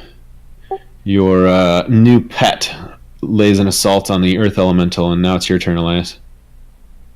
I lava you. Elias is gonna back his bro up. Some Eldritch Blasts on the earth elemental. Nice. 3 straight hits, and the earth elemental's body just shatters into pieces and lays still on the floor. It looks just like a pile of small stones. All right. Elias directs the fire elemental to beat down that door. Okay, I think this is a good stopping point then. Oh, It's late. Yeah. I did have one thing that won't take long I wanted to do before we go. Okay. I kind of figured it would look outside, but now seeing that there's a door there, I want to look out this window that's over here. Okay. What do I see through the window? Did I set up the dynamic lighting so you can actually see? No, it doesn't look like I did. It's just the corner of the building. Let me see what I... If it's going to fuck stuff up, no, I can't see. Oh, wait, now I can. Okay. So there's no more windows along that wall. It's hard to... You can't see inside of it, but it definitely just appears to be a small space. Okay, I understand now. Cool, thanks. Yep. Alright, yeah, that seems like a good place to call it then. All right, guys. Well, tonight was interesting. Yep, a little bit. Darkcaller Syrellis got what was coming to him. Yeah, I never imagined that you guys would have taken the big bad evil guy captive. But we'll work with it. Well, I mean, he came back to life. What were we supposed to do? It's like, oh, you're back. You can go. It's an interesting twist. I don't think it's going to cause too many problems, though. So we'll see where it goes. Yep, we'll see. Let's say I knew we should have stuffed some pickles in there. Hey man, I'll say I don't know how to perma kill him. Otherwise, we probably would have done that. But maybe pickling him is a good option too. We'll see what happens. We could have just psychologically tortured him until broken that he was useless. I mean, I don't think he's enjoying what we've put him through so far. Yeah, we're halfway there. I mean, we dragged him all over town. just describing to him these horrible scenarios, and then laughing about it. Horrible scenarios. Maybe we'll leave him in the cellar of that tavern. Tie him to a tree. Stick him in a hole. Well, when you were going to the bathroom, Zach, they were talking about tearing his tongue out and tearing his fingers up and something else too. It was gouging his eyes, ripping his tongue out, and mashing his fingers. Ah, yeah, I did miss that. Versus just putting a nail in his foot so that. Yeah, Syrellis accused you guys of being more evil than the cult itself at that point. Well, I mean, Elias is pretty evil. Yeah, that was my marks. he serves like the prime devil, so I mean it's pretty evil. Elias hasn't killed any civilians on purpose, has he? Recently? Civilians recently. Well, good for you, buddy. Yeah, I only killed innocent soldiers trying to keep peace and order during a riot. Yeah, that's excusable. I know. All right. Well, that was fun, guys. Tentatively 2 weeks from now. Should work for me. Sounds good. Yep. Yeah, as far as I know. Again, that could possibly change, but it's probably going to be good. So that's the 22nd. Cool. Cute. All right, guys. Catch you later. I don't know if we're ever interested in doing like 2 weeks in a row type of thing, but the 22nd and 29th would be available if we wanted to set that up for me. Interesting. If I can, yeah, I'd be up for it. So we'll see. But yeah, we'll see. But I'm open for it. Okay. I think We'll figure it out. Cool. All right, guys. Thanks a lot. Yep. Adios. See you, dudes. Have a good one.